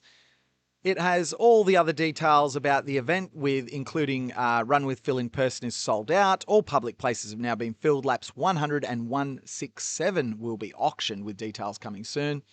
But also on the page, as you scroll down, info about Phil, donation forms, total raised, top donors, how to run a virtual lap, and then the merch where you can buy the Project 168 shirt, which I have on under my jumper, but still jumper enough weather at the moment. And then under that, Carry the 168 with the 168 tumbler available from Dometic, which you see on the table in front of us throughout this live stream. So get yours off the... I better click the link and see that it actually goes to the page. There we go. Excellent. That works. All right. Thank you, Daniel C. from Mount Lawley. $25 new donation. I saw it pop up. Back to you, Pato. All right. So Lindsay Hanna is replying to Dingleberry that he has not. We need to reopen the negotiations. This is in regards to the burpees. And Pato has been asking for physical challenges today too. So if you want to set any of us a physical challenge for some donations, mate, I'm keen. I'm keen. Oh, yeah. You know what, Pato? I think we need a donation target to get PK to go and have a nap. If everyone wants me to have a nap, or maybe they want me to stay up forever, maybe we'll leave that one alone. Yeah. M. Jaha. Yeah, and the pink Gooder, yeah. He like, I reckon a pink light. I think the answer is pink lightsaber. Woody Dalton. Nick. A Kiwi living in Toronto cheering on the goat.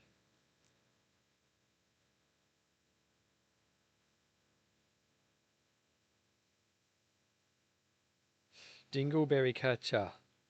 Can you guys give us an update on the physical challenge situation? Want to make sure I tune in. We'll let you know. Don't worry. Dingleberry Catcher, we all want to see PK suffer. The people want to see it. Hang on a second. Just before you do that, Dingleberry, let me show you my step count, because I haven't been running my... Well, first of all, actually, I'll show you something else first of all. Let me... I'll show you two things. If you want to see me suffer, I don't mind. We can make that work, right? We can make that work. But where's our live stream cam? Let's go to this one, Mr. Producer. You can see the GPS of where Phil is, but I also want to show you this on the stream. Let me show you a close up of the picture. See that? I can see.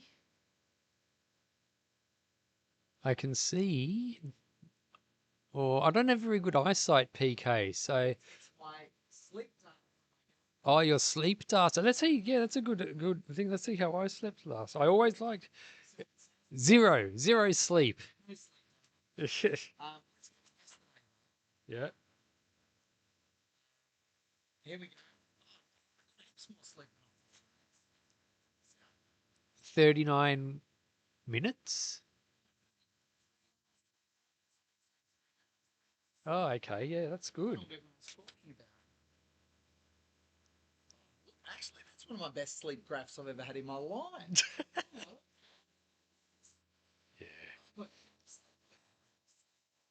Yeah, you don't need to go to sleep, PK. Standard PK sleep score. It's a good one as well.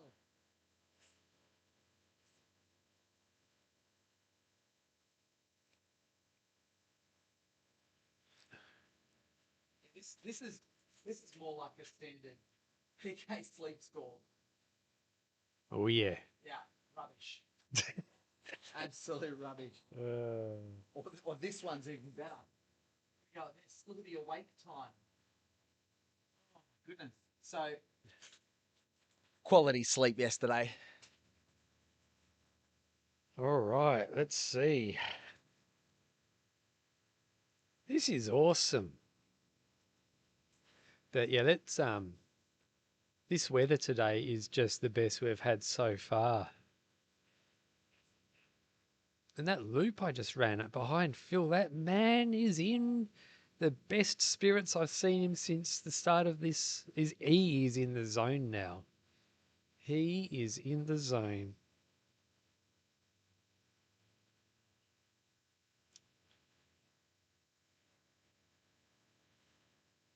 All right. Great shirt, Paddo. Yeah, I love my Roach Coach shirt. Dingleberry Catcher. I only got 4 hours sleep because I was up watching the live stream, waiting for burpees. Wonder what Phil's sleep score is. Yeah, it's a good question for the event. Yeah, I don't know if any of the apps track naps though. Do they? Yeah, mine tracks naps.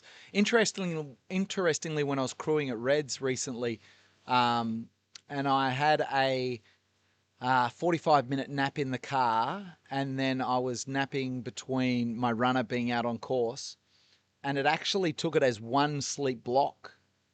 So even though, and then it was showing me the awake times was when I was crewing him. So I don't know if that's a sign of the fact that I was just staying really under the radar when I was awake, or if I was just getting really good quality naps in between. But basically, I was crewing, sending him out, and then at about 5 minutes past, I was laying down, eyes closed. Would sleep until 35 minutes past, and then I'd get up and I'd get the crew, all the crew stuff ready, crew him, and then go back to sleep. And so my first nap was at about 1 a.m. in the car, but I didn't sleep well in the car. I was better off just sleeping on his bed in the gazebo. And I think my last sleep was at like 6 a.m. So, and then it took it as one block just with a lot of awake periods. It was really interesting. Very good. I'm impressed, PK. So who were you crewing and how long did they go for? So I crew for Stephen McHale. So I'll actually look up and see if he's still on the Irish Sat Champs team. Sat Champs window's closed. I believe he is. At Reds, it was a bit of disappointment for him. He was hoping to strengthen his position on the Irish team. Crashed out around that, I think even just prior to the 24-hour mark with some knee issues. That's his Achilles heel, as it were. He's a wonderful runner.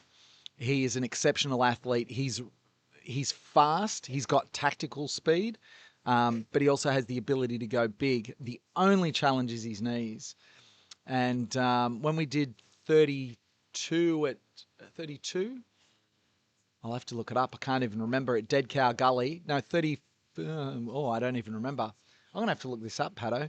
But we got him onto the Irish Sat Champs team at Dead Cow Gully. That's why I was up at Dead Cow Gully this year. And then at Reds, that was supposed to be just a tune up and a hit out before the Sat Champs. Didn't go as planned. And I'm yet to check out and see how he's recovering from the injury. The original plan was for me to go over and crew him at the Sat Champs in Ireland, which would have been so much fun. However, I might have to do something else at Sat Champs as well in Australia, and it's not running, clearly. I don't think anything's official as yet, so don't tell anyone. So I'll probably be busy here in Australia. So I'm not sure what his decision's going to be. I know he was going to go and seek some medical advice, see how he's feeling. but I tend to think he might have to pull out of that Irish team, which is unfortunate because it's been a huge goal. We've worked very hard towards it. And we know that he has the ability to go well beyond 48 hours because the first time he went to 24 hours, he got to 24 hours and ran a 31-minute yard because in his head, he thought we'd had the discussion before that event that he just needed to get into 24 hours to get on the Irish team and then he could go home to his family. And he got back and it's like, no, you go and do a cool down lap. He's like, okay. So he goes out and runs a 42-minute lap as a cool down. But just as he's coming back into the corral, he gets a phone call from his wife who was pregnant at the time and she'd been rushed to hospital. So he literally pulled up stumps and off he went. But I've never seen someone more fresh at 24 hours in all my life. Hadn't had any knee issues, hadn't had any problems. We'd absolutely dialed in his process to a T. So he's got the ability to go further. It's just whether or not the knees hold up. So shout out to my buddy Stephen McCall. He's one incredible athlete. He's super inspiring and I love working with him. One day we'll turn the tables and he'll crew me, but he's really high ADHD. And as you can probably tell, I'm like ADHD OCD. So between the two of us, we make such a good team. It's so much fun working together because he just puts it in my hands and I put this super detailed plan together and then just he lets me execute. And that's what it's all about. And it allows him to go very well. So, yeah, I hope you're recovering well, buddy. We'll check in on you soon. And I'll have a look up now, see if he's technically still on the team. Yeah, awesome. All right, I am. Oh, K-Mac, 84. I am mid-flight to Perth to run lap 59. See you boys soon. I am frothing. Awesome, K-Mac, 84. Isaac Kunerti.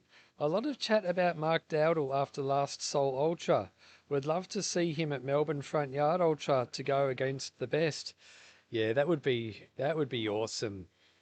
But last Go One More is where I believe Mark Dowdle will be running, which is very close to Melbourne Front Yard. So I doubt we'll see Mark Dowdle at Melbourne Front Yard, but we have got some awesome backyard ultra runners at the moment who like Mark Dowdle, and it is going to be absolute dynamite when they are all in the same race together.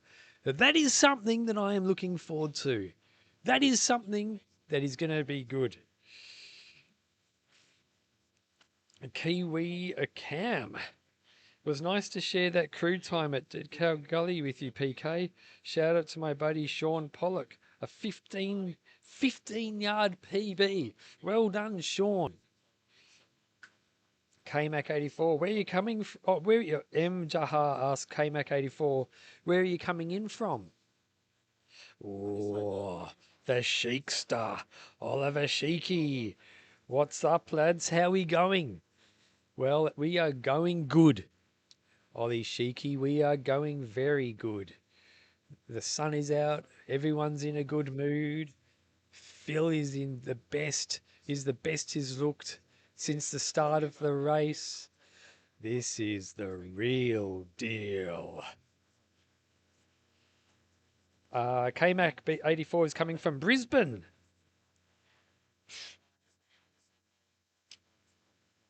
Paul Macho 9830. Nice, master. Backyard Ultra Run Club. Hey, Sharky. I tell you what, if there's one person who froths Backyard Ultras, I'll tell you who that person is. Clayton Talbot. I wonder if Clayton Talbot would shave his head for charity. Charity. Clayton Talbot, send us a message how much you need someone to donate to shave that will make you shave your head. Or a mohawk. Even if it's a ridiculous number, even if you say $1 million, like whatever, just throw a number out there. Yeah.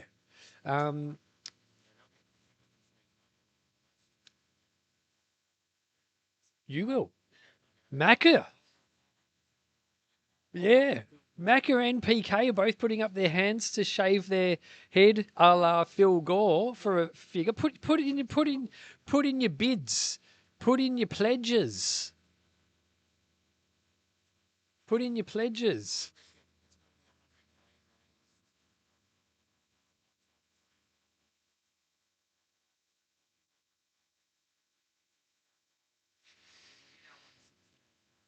MD minutes. MD minutes in the house. MD is in the house on lunch break. DK, I think once Phil gets deep into the event, the donations are going to explode. Yeah. Duncan Trots, I would shave my head for charity if Clay does. Yeah, I think Clayton's ignoring us now. Clayton, I know Clayton loves his hair. He loves long hair. Isaac Kunerti, great work on the announcing the last name, Pato. Oh, thanks, Isaac. Oh, yeah, this is a good one. M. Jaha. How about Aaron Young's and Mally's beard? Aaron Young's beard's got to be worth. Oh, yeah. Okay. I'm going to add this to my list of things to do. Is remind me to do this. I'm not going to do it right now, but we've got a lot of time here. Is I'm going to create a web page, and I'm going to put a list of options that people can bid to get done. Yep, challenges. That's a good idea. And people can pick which one they want to do for a price. Check a box, make the donation. It will be done. As in, we'll have it as a set price. So I put a set. So, yep. So Adam will have a set price to shave his head. I'll have a set price to shave my head. Pat will have a set price for a mohawk. We'll have a set price for other challenges. Come up with whatever challenges you want to see on that page, and we'll put them up there. And if people want to pay to see it happen, we'll make it happen at that price.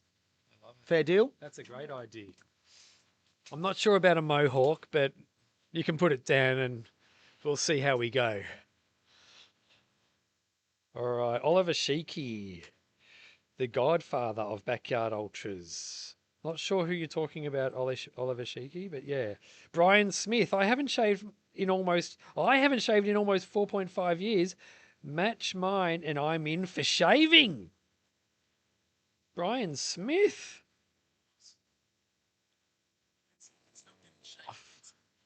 It's getting a Phil Gore special. So I think he gets clippers and maybe a number 1 or something. So it's a Phil Gore special. That's what I'll be going for. Yeah, Gemma has to do it, I reckon, too. Yeah. Okay, M. Jahar. Damn, Aaron is going to kill me. Okay, Dingleberry Catcher. Yes, PK. Yep. A backyard ultra Wanaka knows what's going down. The Phil Gore do for a good price. Dingleberry Catcher, make it happen. Kevin Janza, run a loop backwards. Oh yeah. This is what it's all about. Now, I think we need to charge one of these phones so we can head back out on PhilCam.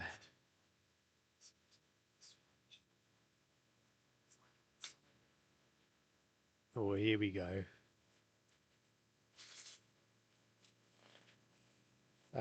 Hits with Mr. Martinez. Is he allowed to smoke weed in between? Are you talking about Phil between loops? You wouldn't if you did that. You wouldn't be able to you would go to sleep and not be able to get back up.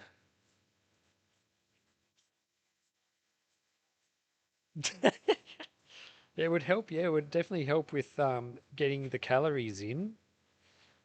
Hayden is commenting, can you ask Daddy Gore if he had to run this again, would he want hands as feet or feet as hands?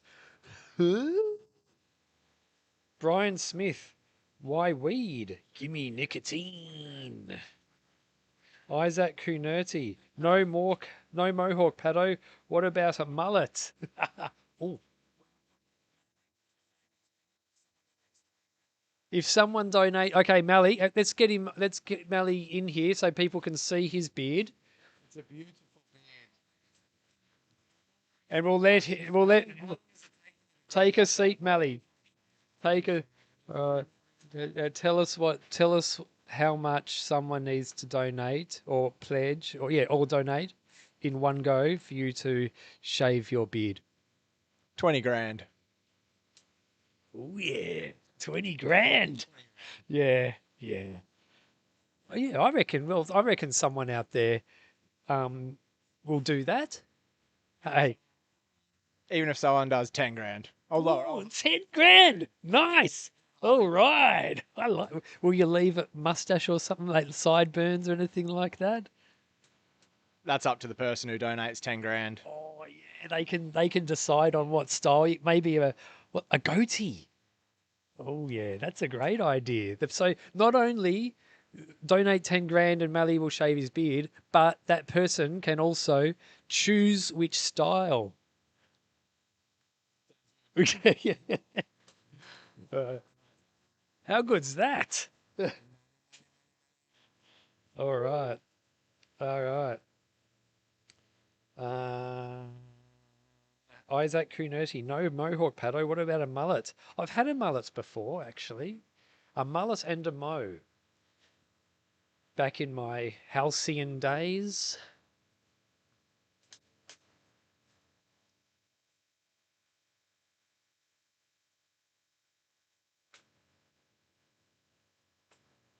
All right. Ooh. So M. Jahar, love your work, Mally. So M. Jahar, tell Aaron that Mally's going to do it for 10,000. How much will Aaron shave his beard for? And will he allow the person who donates to choose what style he gets?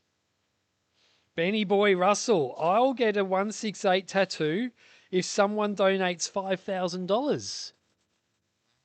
That's awesome. That Benny Boy is really getting into the spirit of Project 168, isn't he? I love Benny Boy Russell. All right, so looking at the tracker, it looks like Phil's about just over halfway, 28 minutes in.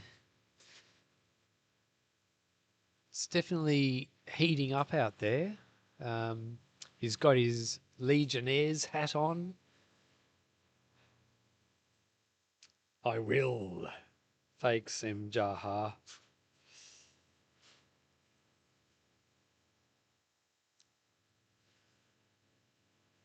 All right. So how much did you say you would shave your head for, Macca? I don't think I have to be as expensive as the other dudes. Like I was saying to PK, the difference between a good and a bad haircut's about 8 weeks. So if someone, let's see, $1,680, 1,600. I will get a number one Gemma Phil Gore special. All right, awesome. All right, how's this? If someone pledges, or actually, I was going to say I'll get a belly button ring, but I'd have to actually pay to get a. I don't think there's any piercers here that would do it for me, so. Is that because they have taste? Well, what a belly button piercing for? It would be funny. Tattooed on your ass cheek. Oh, belly button ring. Yeah, all right. How much will I get a belly? If there's any piercers out there who will come and give me a free belly button ring, I'll do it if someone pledges $500 for me to get a belly button ring, but a piercer will have to come and do it for me. So if there's anyone who can do piercings out there, it's on. I've always wanted to have a belly button ring. Ooh, Kevin Janza. I'll get a 168 tat for $50. Wow, that's awesome. Kevin Janza. Ben Russell says, Kevin Janza, done. You show me a pic and I'll donate $50. Go and do it, Kevin Janza. We know Benny Boy Russell's good for it. Go and get that 168 tattoo. And Benny Boy, he will donate $50. Whoa, Brian Smith. Sorry, Melly. That's just a starter kit. Mine's 3 times that. All right, when PK gets his website up with all the different amounts that people will do, this is going to be a lot of fun.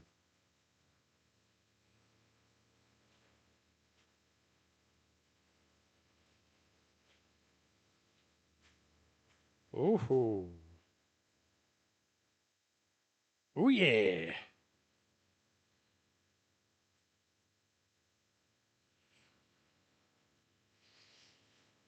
All right. What are some other cool things that people can do? Email Rich Roll. Ooh. That's what I'm doing. Ooh. That's cool things people can do. Yeah. Ooh, what have we got here? Oh, wow. That looks awesome, but I'm just... That biscuit looks good, but I'm not hungry yet, but I'll take it anyway. Take it for later, thanks. Look at that.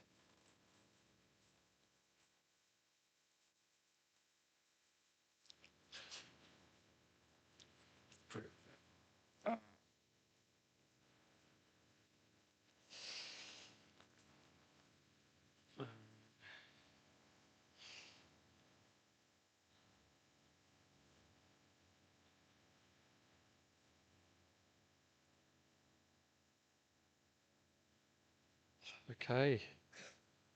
Kevin Janza, rock on Ben. Kevin Janza is saying, all right, I'll do it tomorrow. He's going to get a 168 tattoo. I love it. Okay, so at the moment we're up to $47,890.59. We really want to get that amount higher, the amount of thousands higher than the number of yards. So we're on lap 51 now. We want to be higher than 51,000. So we need to get some good donations in. We need to get some good donations in and get back up to putt. Kevin Janza, rock on Ben. Who? Oh, Dingleberry Catcher. Surely we can get Gina Reinhardt to do a lap. Gina. Bring it on. She is West. She'd find $168,000 in the back of a lounge, I would say. Yeah, and she's from Western Australia, so she should be around here somewhere. I reckon we should try and get Albo on. I reckon that's a great idea. He went on that podcast and told all those dirty jokes he had to apologize for. So if he's going to go on a podcast and tell dirty jokes, then he can come on to Project 168. Okay, Dingleberry Catcher. Dingleberry Catcher. Who has Gina Reinhardt's mobile number? Oh, hang on, here we go. Backyard Ultrawonica. Style Pato Page. Blonde highlights and mullets plus the belly button ring for $1,000.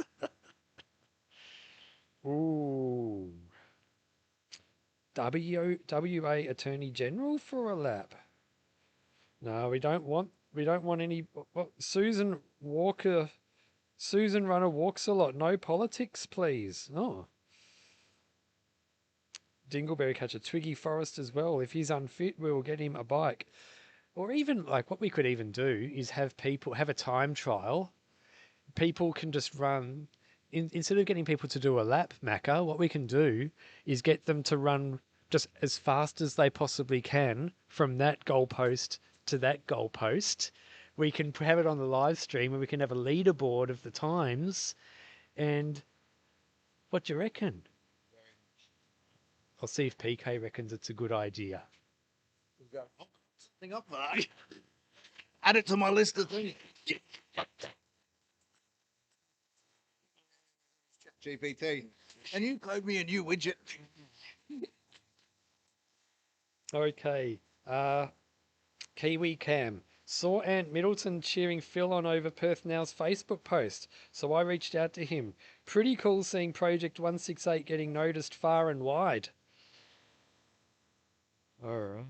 Messaged me, I think Ant Middleton from SAS is doing something on his Facebook about it. Yeah, So I'm going to just... Yeah. I'm a big fan of Ant Middleton. I loved the first couple of seasons of SAS Australia. I really like the cut of that guy's jib. Adam Barnsey, could we get Mr. Beast to promote it? It seems like the kind of punishment that he features on his channel. Benny Boy Russell, Susan Walker's lot. Apparently WA Attorney General is a mad keen runner. I think that's why he was mentioned. Well, I'm sure he was. Yeah, he was actually here yesterday. Yeah. He's if you go back in the live stream, you'll see. I actually, when I saw him in here, I was too nervous to interview him, so I handed the mic. I gave the microphone to PK and bolted back to the Airbnb.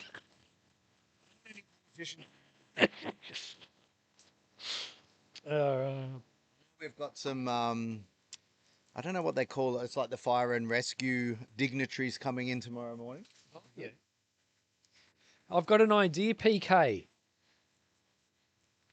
See, I was thinking what we can do is we can get celebrities or anyone who wants to do a run, because we can live stream it, run from that goalpost to that goalpost as fast as they can, and we can have like a sort of some kind of competition or pledge if they do it and stuff like that, and we can have their times up.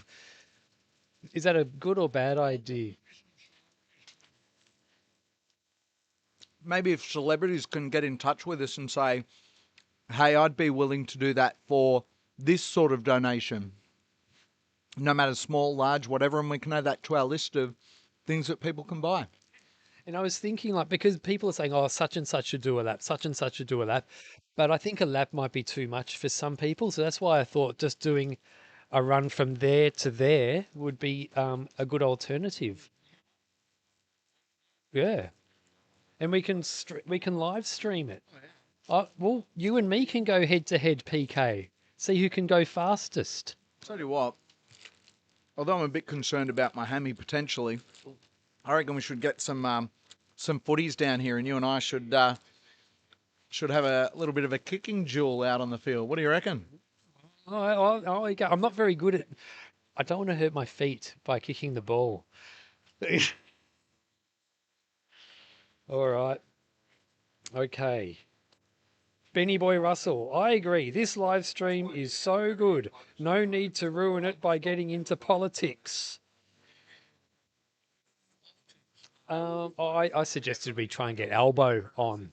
Yeah. People all of a sudden blowing up. Yeah.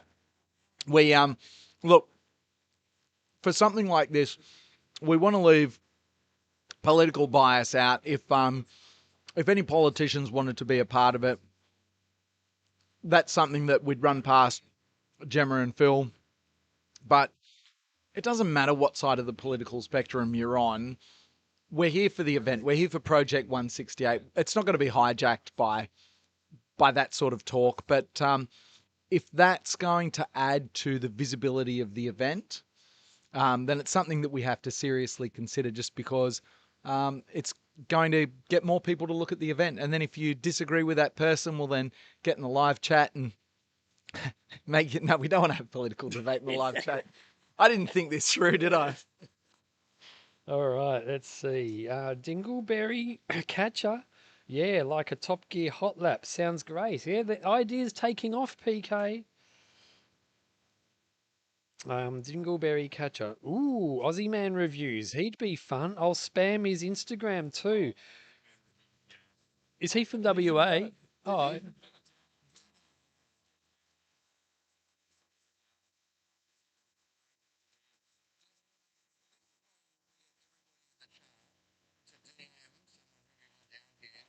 Aussie man review. Aussie man review.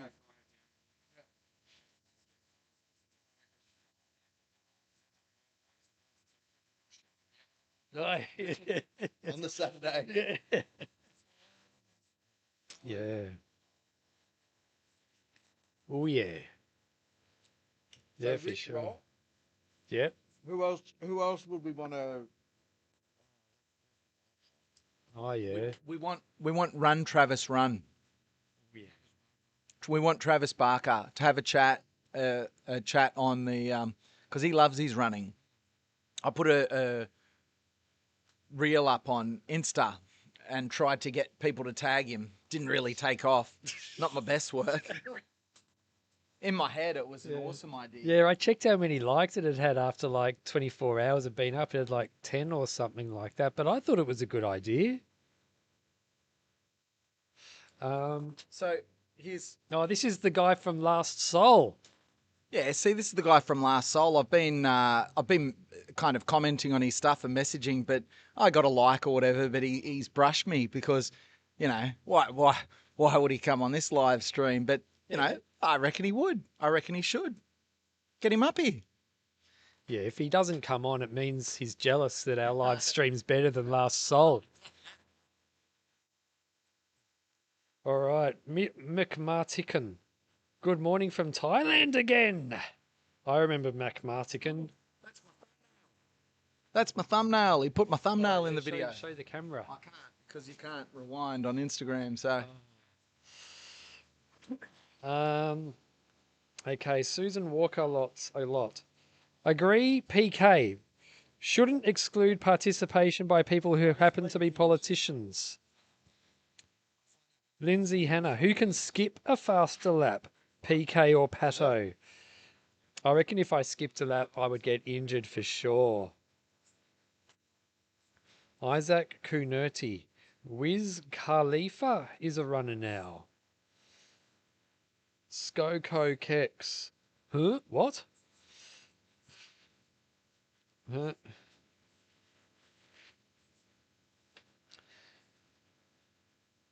Phil Station, bring on the firemen to cheer for a loop. They'll be here. They'll be here. Get Sam Harvey on for a chat. Hey, we should message. We should at least get Goggins on.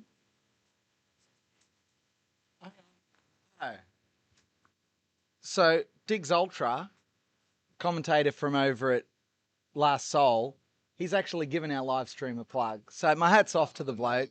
Yeah. Well done. Here's like the watch again kind of frame. Where are we there? Oh, let's have a look. Tip the hat to you, mate. Yeah, well done. You got a shout out on the live stream. Well, of course he was going to because they did such a wonderful job a couple of weeks ago. So, and I know he took some time off work and had to sneak away to get the work done over in Germany as well. That would have been fun. Yeah, that would have been a fun trip, wouldn't it? Imagine that. You get invited over to do one overseas. You got 50 people in production and oh, that would have been awesome. But I did know he had some commuting issues. So shout out Diggs Ultra. Mate, if you want to come on and have a yarn with us, just slide into my DMs, sir. We'll make it work. All right. So, is this a fun fair or something? Skoko Kex asks. Martin Dorman. Oh, Marty. I know Marty. Are you guys going through with no sleep for last day or two? Well, I'm trying to get PK to stay up for at least 24 hours. So, Diggs Ultra.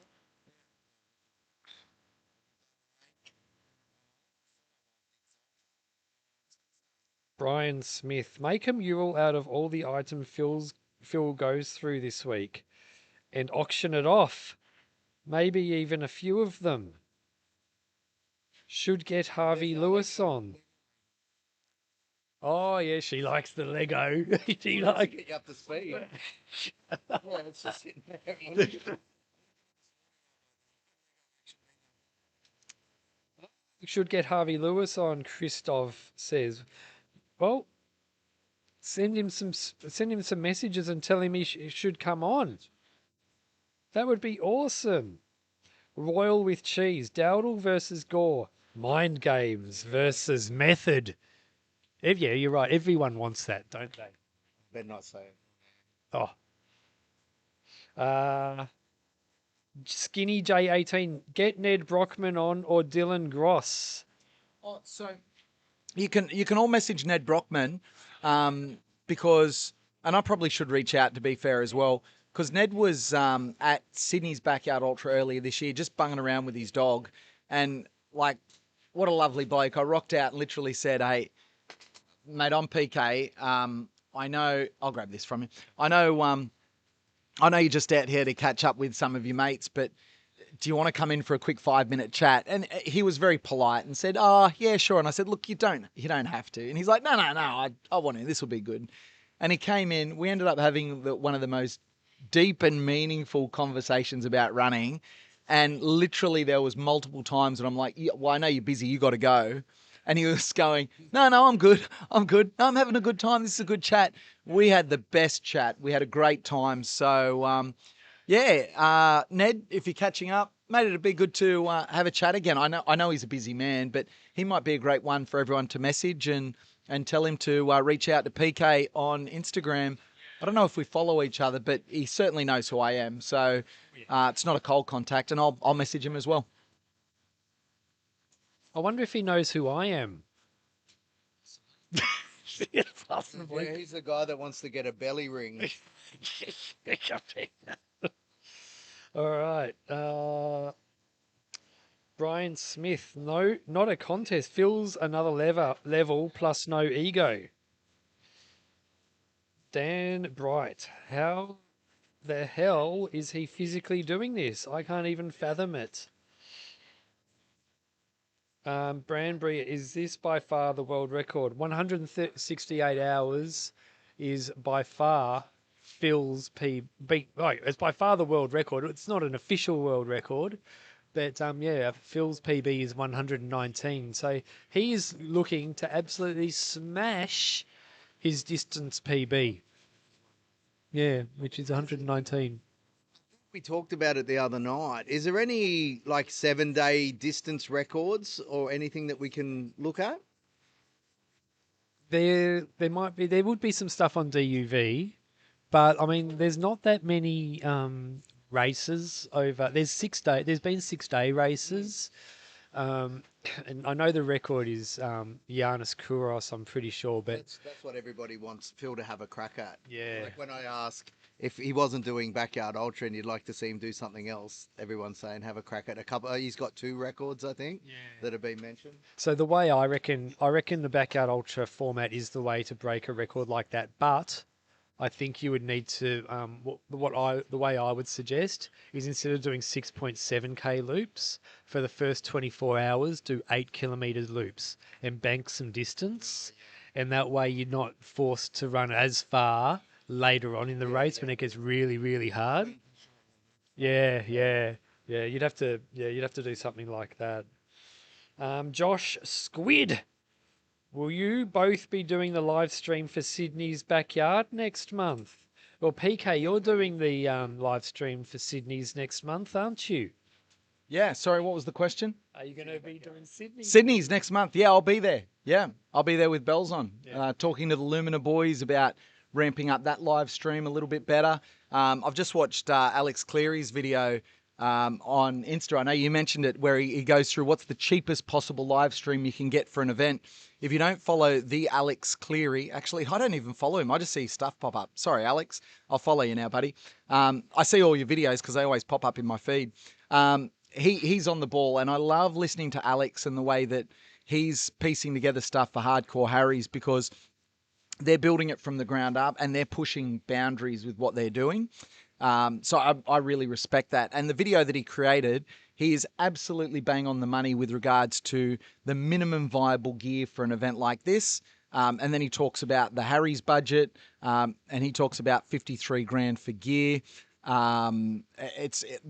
That's all very accurate from what I know. Everything in the video is accurate. It's not a BS video. The numbers are spot on. Well said, mate. You saved me making the video myself. Phil's on his way.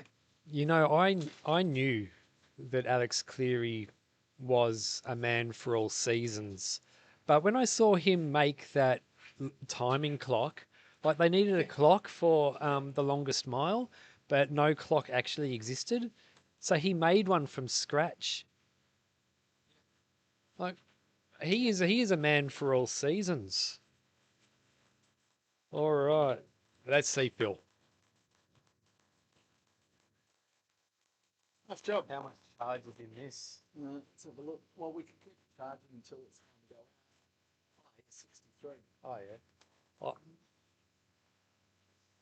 Backyard Ultra Wanaka. Totally. Message all those backyard legends and get them on the phone for an interview. Yeah. Ned was deep and lovely in the chat, PK. I bet when you talk to Ned, he said Ned was really good dude. It's fantastic. Yeah, he seems like a good dude. Like he's I didn't expect it at all. It was wonderful, wonderful presentation, wonderful chat. If you go onto the 180 Cadence Facebook page, you can go back through Sydney's Backyard. I had some amazing guests. That I really dialed them in for that one, including Phil and Gemma Gore, just after his win in Taiwan in the miler there, and Ned Brockman. They were two of the highlights, but also had a wonderful chat with the likes of Gabby Villa and multiple athletes there. It was a wonderful event. Very good. one thing, like when Ned Brockman did that, tried to break that, like because Ned Brockman, he's only like he's in his 20s still. He's only young, and he went out and announced he was going to attempt to break the 1,000-mile record, so run 1,000 miles in 10 days. And like I felt sorry for him with the amount of pile-on people were being mean to him for putting it out there and giving it a shot. I felt sorry for him. There's nothing wrong with having a go, if you ask me.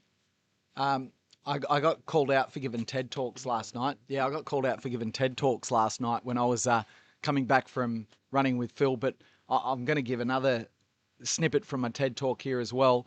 You never see haters at the top, and you never see haters above you on the climb toward the top either. Haters will hate. I mean, we've had some wonderful trolls in our comments as well, which has been superb. And new donation, $200. Wow, what a donation. Estogen's going to come in and report. Actually, no, it's not. I wasn't even looking back there. But I'll let you run this chat because I've almost got our next feature built for our website. So I'll let you take over while Phil's getting another glorious foot massage out there. But yeah, there's always going to be haters out there, but that's the way it is. Pato. All right, so you're about to run with Phil.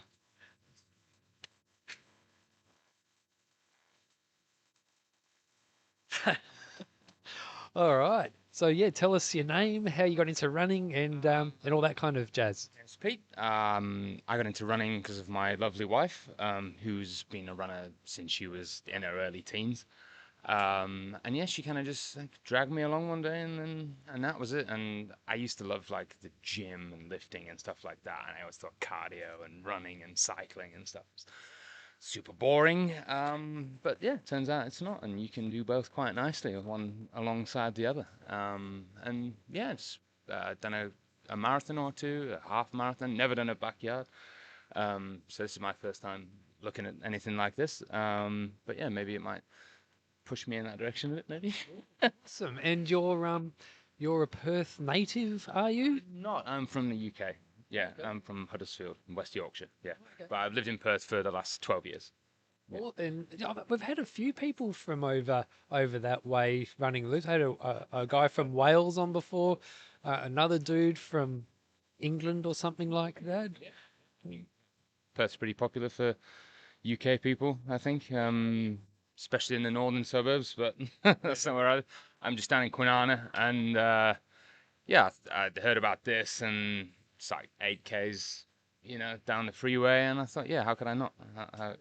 How could I possibly pass it up, to be a part of something like this? Yeah, it's kind of like if Mike Tyson in his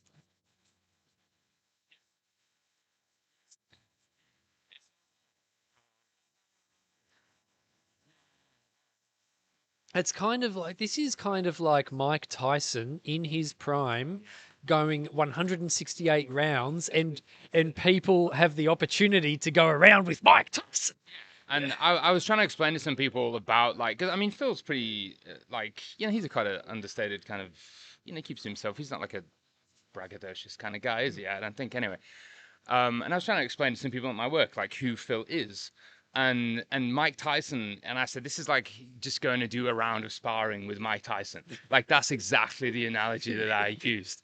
Or like, you know, I don't know, going for like a coffee ride with Tadej Pogacar or Eddie Merckx or someone like that. And how could I possibly not? How could I not? You know, and for a good cause as well, you know? It was really funny. Once I was watching the Tour de France, and they kept on referring to this guy called Pogacar. Yeah. And I was saying, why aren't they talking about this other bloke I can see on the live stream, Pogo Car? This Pogo Car, he's winning. Why are they talking about Pogacar?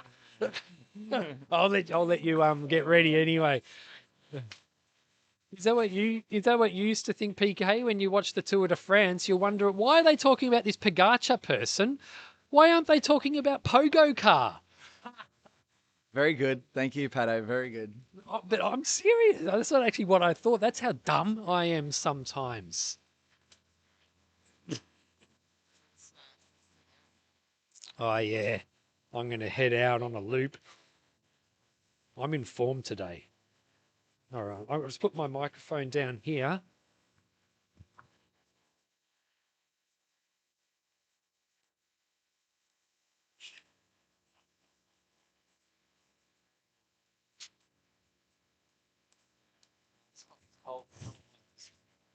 All right, we're loading up Pato's Steadicam. Hopefully, I had to reboot. I've got 2 minutes for the phone to reboot and get set here, Pato. Can I make it? Whose cookie is that on the table, by the way? Pato, who's... I got it. Trying to knock off Pato's cookies. All right, let's see if we can get this set.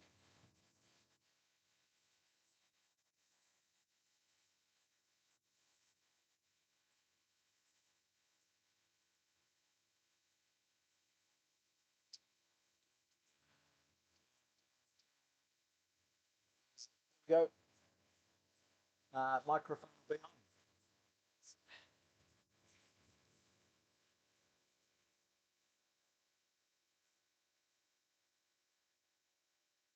Oh, can you check, is the Wi-Fi on or is it the cellular?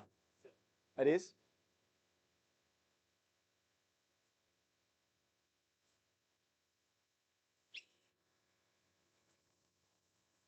All right, Pato, about to head out with Phil.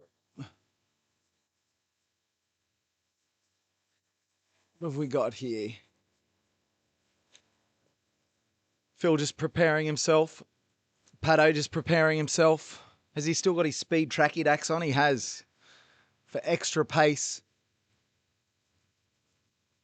Let's have a look.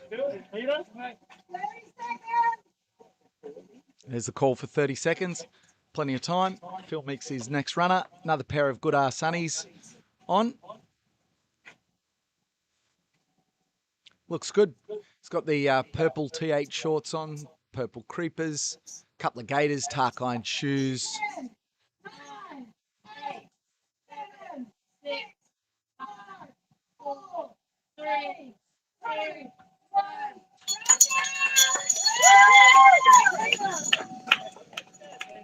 Off they go. Good That's running, Peter Pato. Good work. heading out with Phil. Off they go with Pato in tow.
Hey, Macca, can you hold this?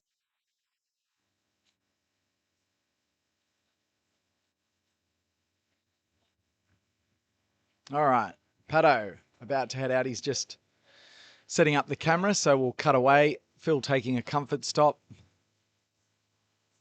Yeah, we're just rotating the camera for him. We'll switch back to a live shot in just a moment. Switch back to a live shot with the tracker on. Hopefully the tracker will find their way around as well. Looks like Adam is going to head around on the pushy with him too. In tow, there's Peter, about to run a lap with Phil. He's looking eager. I like it when they pace around like this. They look like caged animals. It's quite amusing, isn't it, when you see this sort of stuff? Yeah. We are going to catch up on some Lego. We're up to 50, piece 51. Excellent. I know. That's what happens. It's par for the course. Come on in here. We're still just waiting for Phil to have his comfort stop. While he does, let's quickly cut over to us so you know what's going on at the desk. Hi. Have you introduced yourself on the stream? Not. Okay, you better right now. I'm Tegan. I am volunteering over the next week. I'm not volunteering today. I just like to come down and be involved in things. Do I need to talk about myself? Well, what are you up to so that people know what you're doing? Here we go. We are doing a Lego. So each lap we add an extra piece of Lego. Can you see that? We are on to, oh my gosh, we're 20 Legos behind. Shh. No, we're right on track. We're right on. Thank God for Tegan. All right, we'll cut back to Phil in just a second. This is obviously an No, I didn't do that. Did someone else do a couple of pieces? No, I've been doing all this. This is all my work. Oh, this is good. I love this. Thank you for your help. Yes, I'm shocking. I would have been hopeless at putting Lego together. This, at first I said to Phil, this is a great idea, but now it seems like it might have been a torture test of some description. Anyway, so Tegan will bring us up to speed with the Lego, one piece per lap that Phil does. Don't lose them though. And I will send you back to Pato.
It does, yeah.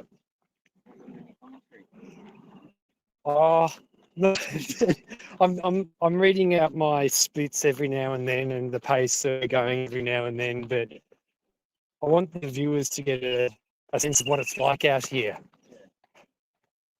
It was really nice.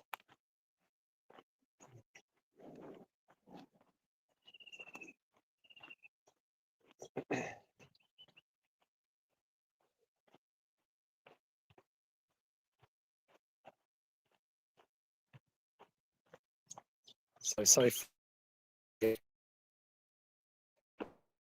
2.7 kilometres into this loop. 2.08, I meant to say. Phil's got a red wristband on, which indicates a recovery loop. So there'll be a little bit more walking this time, I think.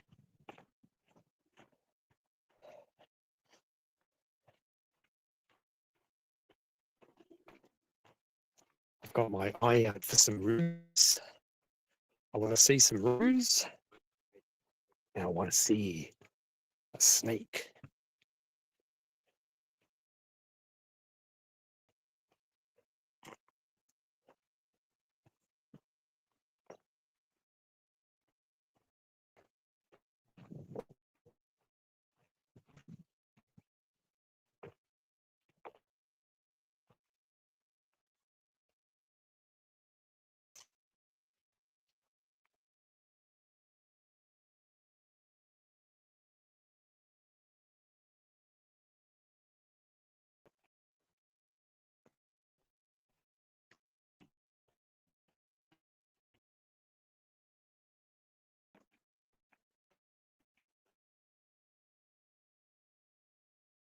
Well, we've got some cutting in and out of the signal.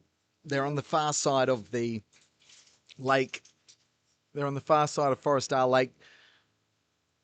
Signal drops in and out. It's very spotty over there. Pardon me, so we apologise for that. Ellie, did you want to be on the stream and come say hello? She's shaking her head. Got Ellie from Telethon here and she doesn't want to be on. Boo. Oh, hang on for Adam. Hang on.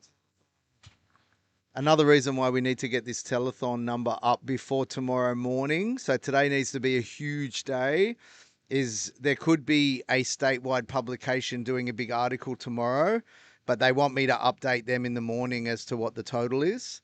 So it would be awesome because we have slipped behind the lap total. So Phil always wanted the amount in thousands to be more than the lap, and we've gone under that. So he's now currently on lap 52 and we're on 48.5K. So we kind of need a good little push to get 10 grand in the next hour or so. and that will get us a bit of a buffer. But yeah, but if we can all go bananas out to raise that total as much as we can before this publication goes to print in the morning, that will be amazing because it'll just make it look good. And plus, too, I just think for Phil's, like, just to make him feel good when he comes in and gets wind of what the total is. Like, if we can keep above that lap level, I just think mentally that's going to put him in a better place because he knows that if we can keep that, if we can keep that total above the lap total, then we're the best chance of hitting 168,000 by the time he finishes. So I want to have a big run today. I don't know what that looks like. Like, I know heaps of fireys. Like, we had council workers on the road on the last loop. I just went out and filmed the start of for the doco.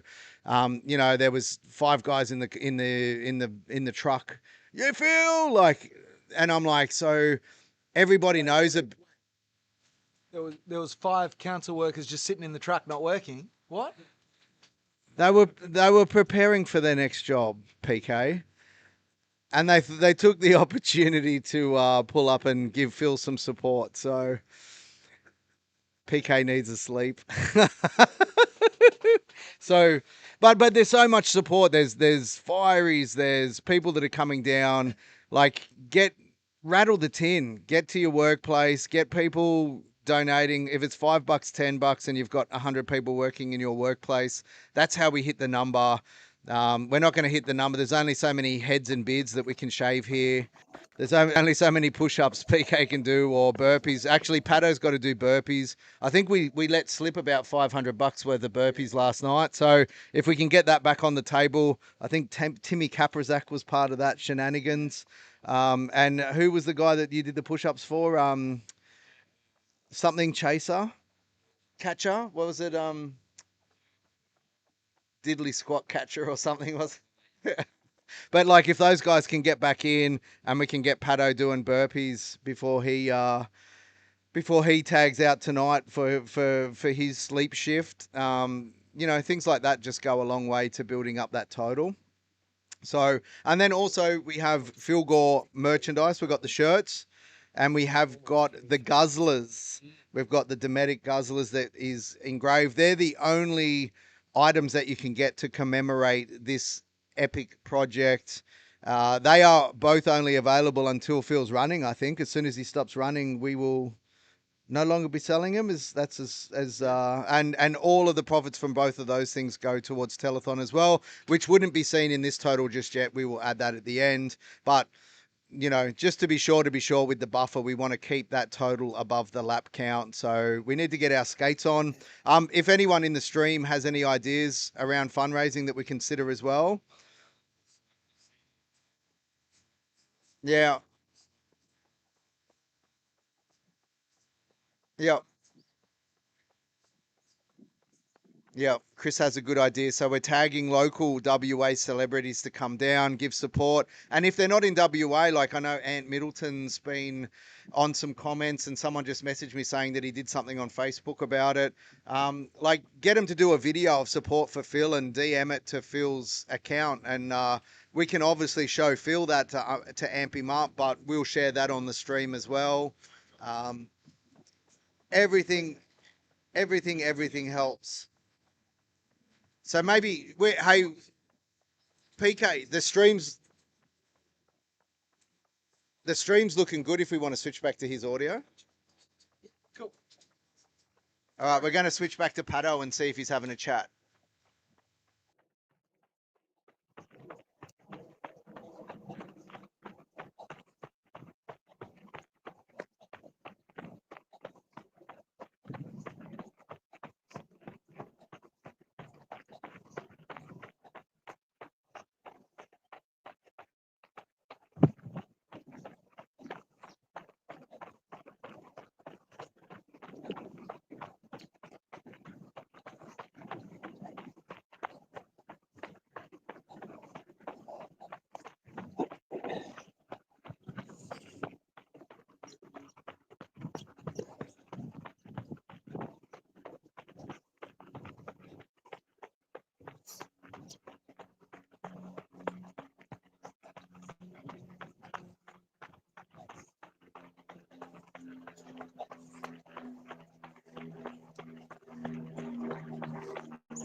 3.4 kilometres into the loop.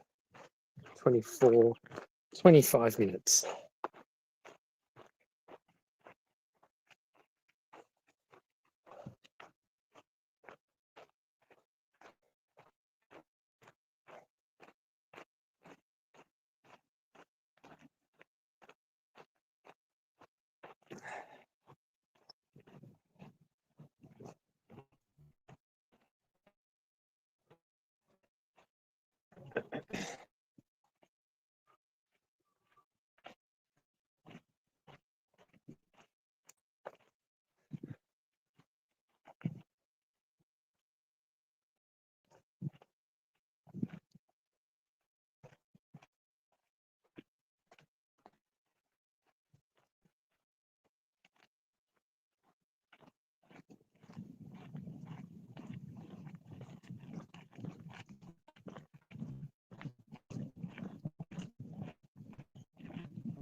Hello.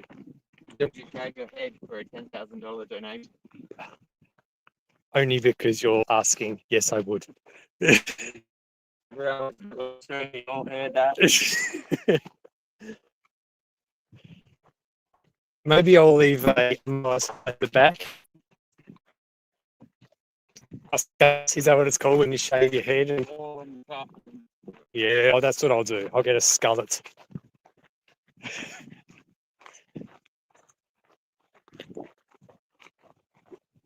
I love my long hair.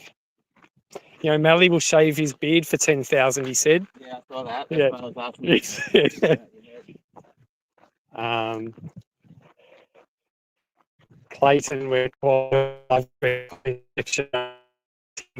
he did shave his head.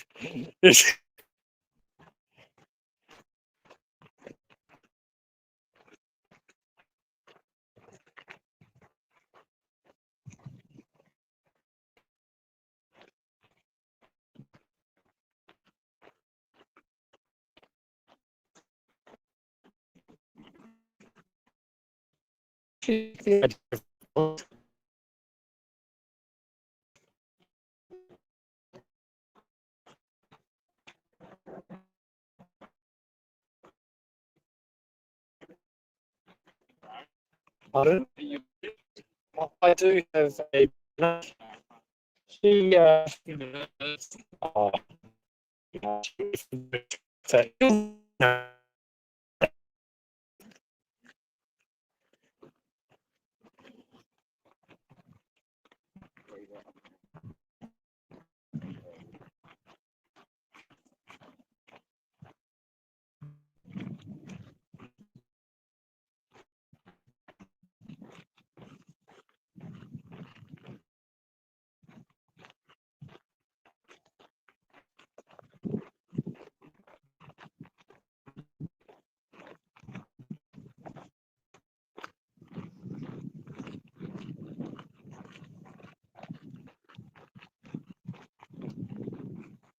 Bit of rabbit activity there.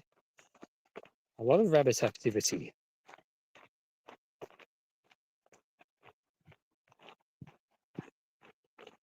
I'll go up ahead. You just stay with Phil.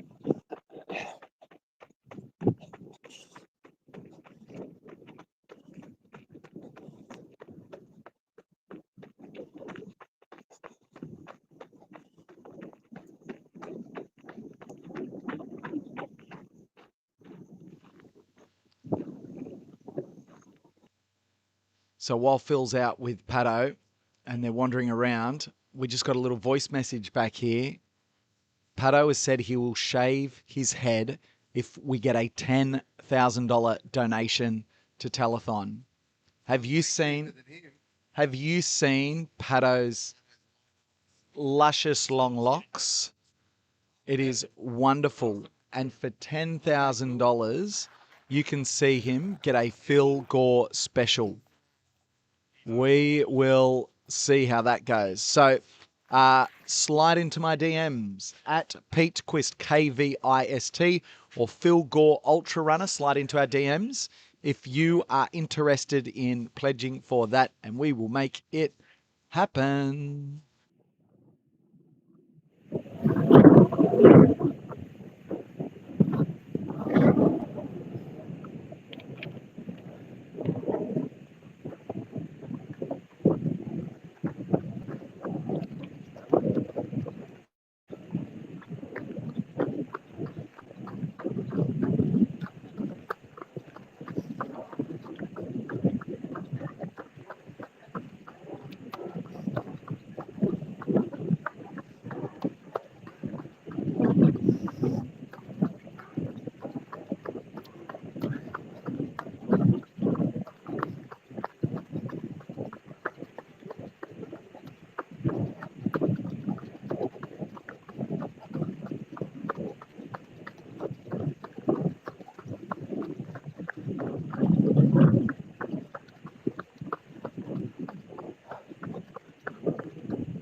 Yeah, I just thought I'd run up that hill to show off to Phil. Show Phil that I'm a hard nut.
See that black thing? There would be a snake under that for 100% sure.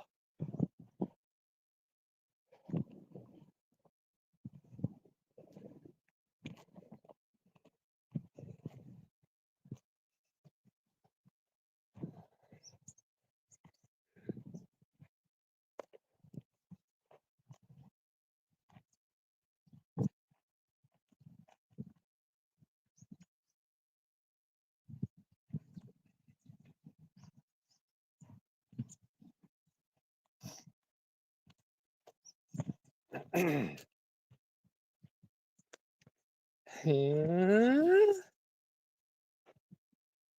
Oh, look, horses.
We run out with phones, and if it sometimes it Well, Phil, just about back. You can see on the tracker he's making his way around the lake. My name's PK. You're watching Project 168, where Western Australian firefighter and current world champion, world record holder Phil Gore in the Backyard Ultra is attempting to run 168 hours, or 1,127 kilometres, 700 miles in 7 days, all for charity in the Backyard Ultra format, as Pato is giving us a little tour around Forestdale Lake. It's wonderful to see. But I have a special guest sitting next to me. You can't see them at the moment because we've got Pato on the main screen and we've got the tracker down on the lower right. You'll get to see him in a second, but we'll let Pato show off Forestdale Lake. But ladies and gentlemen, next to me I have Sergeant Andy Baker. Is that right? Did I get it right? Excellent. First crack. See, who said I'm sleep deprived? Welcome along, sir, from the local police. That's right, yeah, from Canning Vale. I've come along with my boss. He's a bit shy, so he's over there.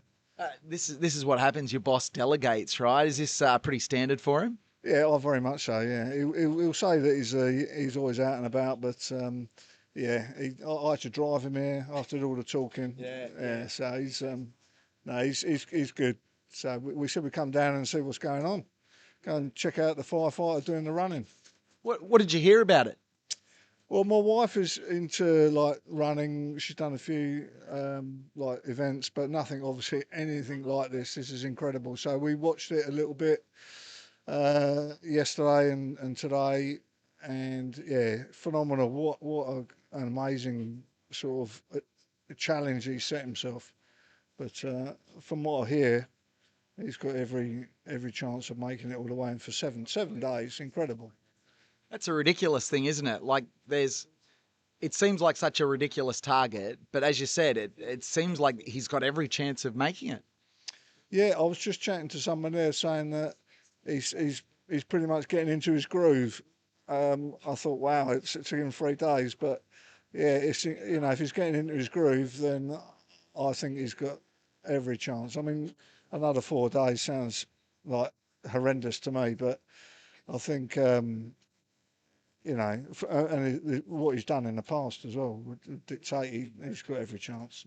He's got a fairly good resume. He's 49 and a half minutes into this lap. He's still got just a little bit to go. He's probably got about a K to go by the looks of things there. So this is a fairly slow lap for him, just a bit of a recovery lap. Pato's got the camera following him around. Pato's got his speed tracky dacks on to chase him around the lake. I reckon you'd be getting a bit warm in some tracky dacks out there. Absolutely, I'm just sort of warm sitting in my long pants just sitting here. But yeah, going for a jog in those would be a bit challenging. But yeah, I'm always intrigued about how does he go for his sleep. I mean, what's the sort of, because that to me would be the challenge. Yeah, huge challenge, right? So because you have to run every hour on the hour, the quicker you get back, the more time you have to rest. But the problem is you've got to expend more energy in order to get back faster. So Phil has this, he's got speed as a weapon. That's in his repertoire. So he'll go out at night and he'll do laps in 41 minutes. He'll come back, he'll settle in, he'll put his earphones in. He's got meditation, music, meditation voiceovers that he listens to. And he was telling me last night that he's out like a light and he's getting about 15 minutes sleep on one of those laps. Now, you can't see this at home because we've got Pato's feed on, but I'm just showing Andy, we've got these graphs that actually show the evolution of his lap times. Now, these ones that are down really low, the fast laps, they're 3 back-to-back fast laps, then a slightly slower one, 3 fast ones, a rest, 3 fast ones. So he's getting 9 sleep laps in a night, which is, you know, once you round it off, it's about 2 hours sleep per night. And he's quite comfortable with operating on that sort of sleep. And to be fair, right now, he's had about 50% more sleep than I have. So shouldn't be a problem. If I can interview a police officer, he can get around a lake, can't he? Yeah, absolutely. Yeah, I mean, for me, you know, doing shift work for 20 years nearly, like sleep is a superpower, and I know people who can just go and just fall asleep just like that. So for me, I struggle you know, when you're on night shift or afternoon shifts, it's very difficult to change your sleep patterns. I imagine he's just possibly because he's so exhausted. I don't know, but yeah, it's a superpower. If you can go to sleep just like that, yeah, brilliant. I'd take that over like super strength. Yeah. Interestingly, as well, there's a lot of police officers, fireys, ambos that are very good at this format, and it gets me thinking. It's like that shift work really is, in a weird way, some sort of preparation for this sort of thing. Yeah, it could well be. Yeah, I mean yeah. I certainly couldn't do it, but I do work with a lot of people who say no, they love the shift work. You know, the fact that they can just go to sleep and they'll nod off straight away. But yeah, if he can do that, well, like we were saying earlier, he's got every chance of making it if his body holds out. You know, and I think it will. So I think he's going to do it. That's my prediction. Got any men or women at the station that have a superpower of sleep and maybe known well for a couple of little naps in the car or at the desk? Yes, yeah, certainly not on my team, obviously, but yeah, it's been known that a couple of people have nodded off, yeah, during the night shifts. Couple of superpowers there. Wonderful. Well, I'll let you head out and see Phil as he comes in. But Andy, thanks for joining us, mate. Thank you very much. We should get a look at you before you head back in, and then we'll cut over to Phil. So that's Andy from the cops. Get out there, mate. Go and say hi to Phil. Thank you, sir. Thank you very much. Shut up. Cheers, mate.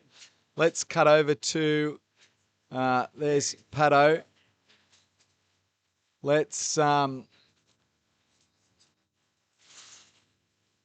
Let's cut to Phil in just a second. Where is he? He's seeing his crew. That was awesome, says Pato. What do we got?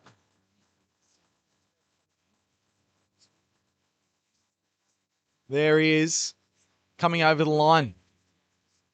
That was a great moment when he comes across his his mates from the station, and he heads over to have a seat. That's Phil on his rest period, flanked by some of the fireys from his local station, some of the wonderful police that have come down to pay a visit as well. We've got a lot of people here to check it out. What we might do... How'd it go? Nice. What we might do is we might see if we... in fact, I'll leave it to you so I can stand up. I'll leave it to you. I'll stand up. I'm just going to go and turn this camera. Let everyone know what's happening with Phil at the moment. The people around. I don't know. I'm not... You know what I'm saying. Yeah, no. You can talk on the mic. They can't see. Oh, yeah, they can. There we are. We're on the screen. Oh, hi. I'm on TV, Mum. I do. I'm done. PK is going to prepare himself to go home and get some shut-eye. And Pato will be resuming normal broadcasting very shortly. So let's do some donation-y stuff. We have hit $49,000, people. We're at $49,030.69. And let's see this spin through. I'll see some of the recent donors. All right, latest donations, $160, Suzanne. Thank you, Suzanne.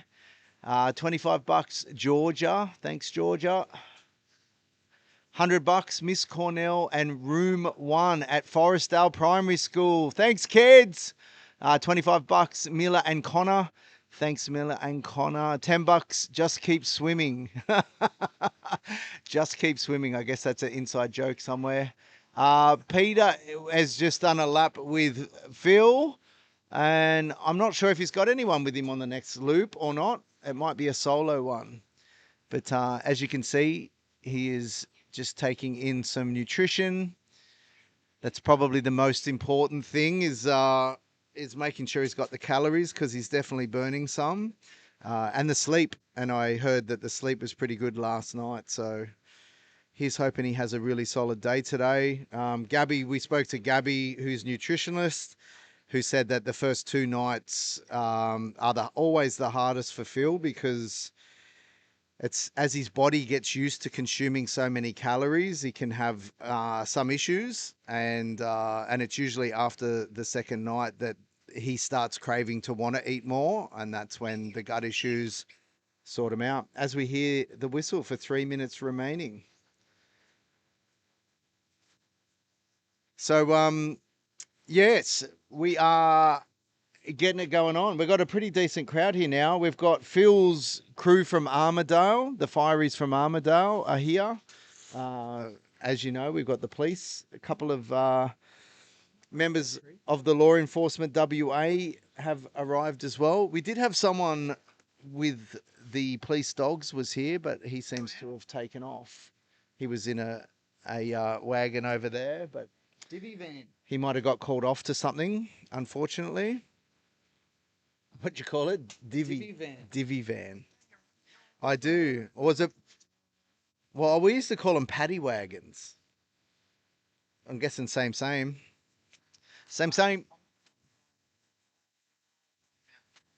All right. And then you'll go and have a sleep. All right. Let's switch over to PK.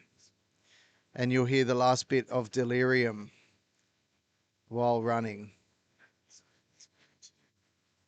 When he gets up off the chair, press that. Yep. That'll change it up there. And then do And then transition. transition. And then when my camera drops, then transition be All right. I'll just Beautiful. Did you want to turn your mic on and mine off? All right, cool. All right.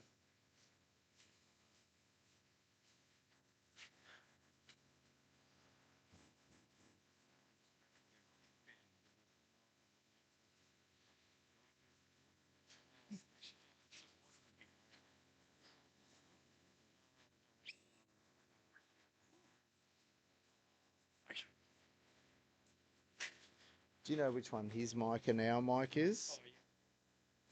Ours is the road.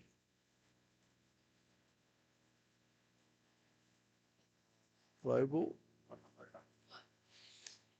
It's a sad day when I'm asking Pato for technical questions.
There he goes.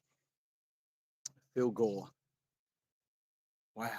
It's just past midday here at Lake Forestdale Lake, just after 12. Tuesday, the 25th of August, 2026. My name's PK. Thanks for joining us. You are watching Project 168, where West Australian firefighter and current world champion in the Backyard Ultra is looking to run 168 hours of the Backyard Ultra format as a solo endeavor. It's not a Backyard Ultra because there's no other runners in the event. This is Project 168. Phil wanted to test himself as the best in the world, and he figured why not do it for charity. So he's doing this for a wonderful charity, Telethon, here in Western Australia, that raises money for sick and underprivileged children. We've been lucky enough to meet some of those disadvantaged and sick children that have benefited from some of Telethon's wonderful work, and it really is a great cause. So some wonderful people getting behind it, and today we've just experienced one of those special moments. My name is PK. Welcome along. Joined in the booth most of the time by Pato and Adam. Occasionally I've had the Roach pop in and a few other special guests. You'll see them around today too. But to see Phil's fiery mates turn up, that was a pretty special moment. And you can see here the car park with the police vehicle from the crew that's driven up here. Fireys. All right, Pato's back. Pato's back in town. Let's check out some loops and look at some comments. All right. All right, so that last loop was definitely a recovery loop. 53 minutes and 58 seconds. It is getting warmer out there, I won't deny that. Kenneth Breen asks, why is he running on the night course? He actually isn't. This is still the day course he's running on. He does run alongside a road for about the first 1,500 or maybe 2 kilometres, and then he hits the trails and starts going around the lake. So, yes, you're right. Geesh too, you're right. Yep, he's running on the day course.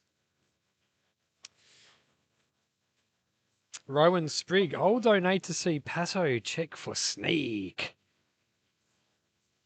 Pato just out on a walkabout looking for snakes, bunnies, flowers and horses. I did have a really good time. I had a really good time. Brian Smith, wishing you nothing but the best. Just keep going. Oh, I'm all good, thanks. Yeah. Ooh, let's fix this up.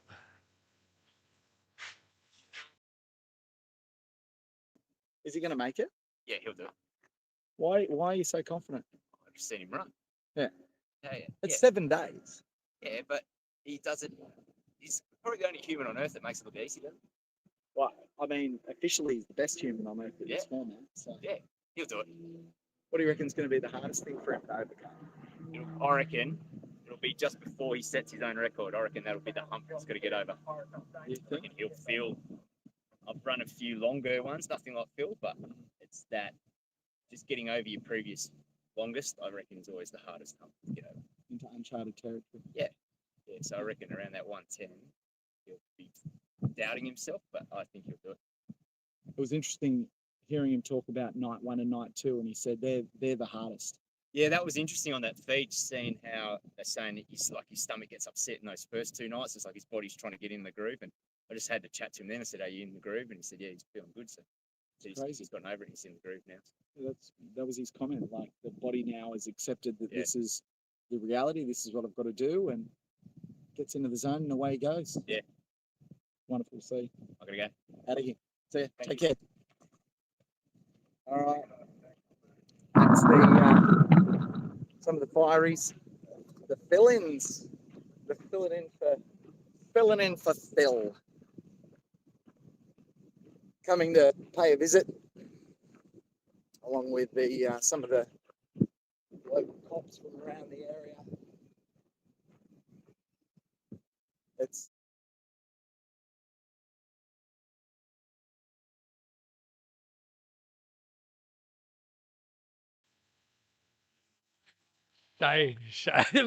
What did you? Real rough. You look way rough in real. Oh, I take that as a compliment.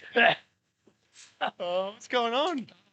Just live stream. Is this what you're looking at the whole time?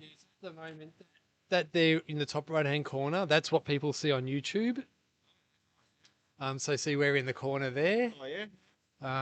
So we can flick between all these screens. And yeah, let's see how many people are watching now. So we've got 340 people on the live stream.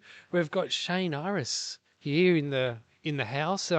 Recently the assist at Birdies, the winner from Sidras. Mate, you're going from strength to strength in the Backyard Ultra game. So tell us all about it. I'm gonna hold my own mic and everything. Look at that. Yeah, no, it was good. Yeah, Birdies was good. It was interesting. That was a pretty heavy one for me, I guess. Like it was, I had my missus there, the young bloke there. So. And they all ran too. They all ran, yeah. So young bloke got 2 laps, which is awesome. Got a new age male record. Missus got 8 laps. She's first ever backyard, and she's only ever ran a half marathon before, and that was only in like June or July. So she's like, yeah, huge jump for her. Had me best mate Aiden there. That was good. He got 36. Yeah, and then that, as I've spoke to you before, Pato, like I'm raising money for Hurt to Help, and they were like the associated charity for that event. So yeah, there was a bit going on, and I kind of, yeah, felt like I really wanted to do well at that one.